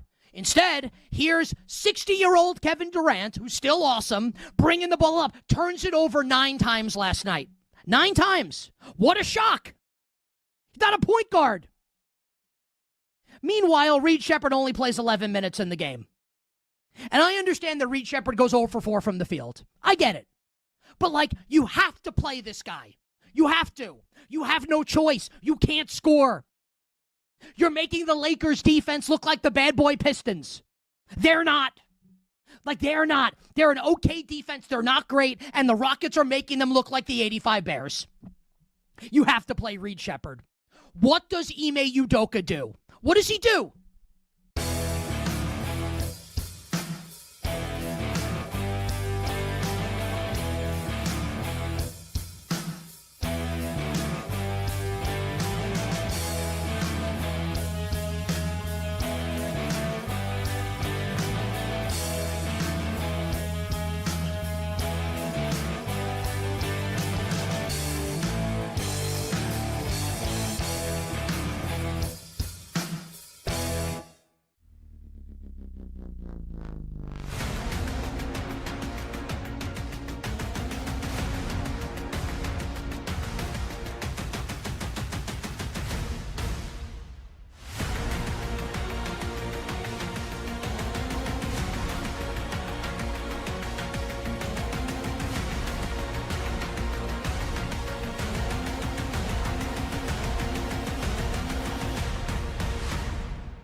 Yeah, I think his range now is almost like in the, 5 to 10 to be clear. But when you look at the thought process of if you're the Giants here, you get to pick 5 and you probably want a defender and you probably want an offensive guy. If you really like Jordan Tyson, if he's your wide receiver 1, Malik Neighbors is coming back from injury. You lost Wan'Dale Robinson in the offseason.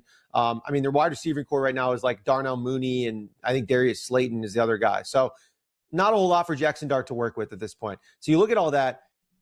I would feel more comfortable at getting Jordan Tyson at 5 and then one of like a Sonny Styles, Caleb Downs, Mansour Delane. One of those guys probably is falling to 10. I would guess at this point. So I don't think the flip-flop, the inverse is true, right? If you take a Sonny Styles at 5, I don't think that Jordan Tyson makes it past the Saints at 8, makes it past the Commanders who are interested in wide receivers or trading down at 7. And the Browns have been, I think the Browns might take, pennies on a dollar to move down a little bit from 6 too, to be honest. So there's a lot of different opportunities for Jordan Tyson to go before your 10th pick. So right now, Jordan Tyson's plus 260 we're looking at here to go 5th overall. And then there's been a ton of smoke from National Insider saying the Giants don't want Sonny Styles. So if they don't want Sonny Styles,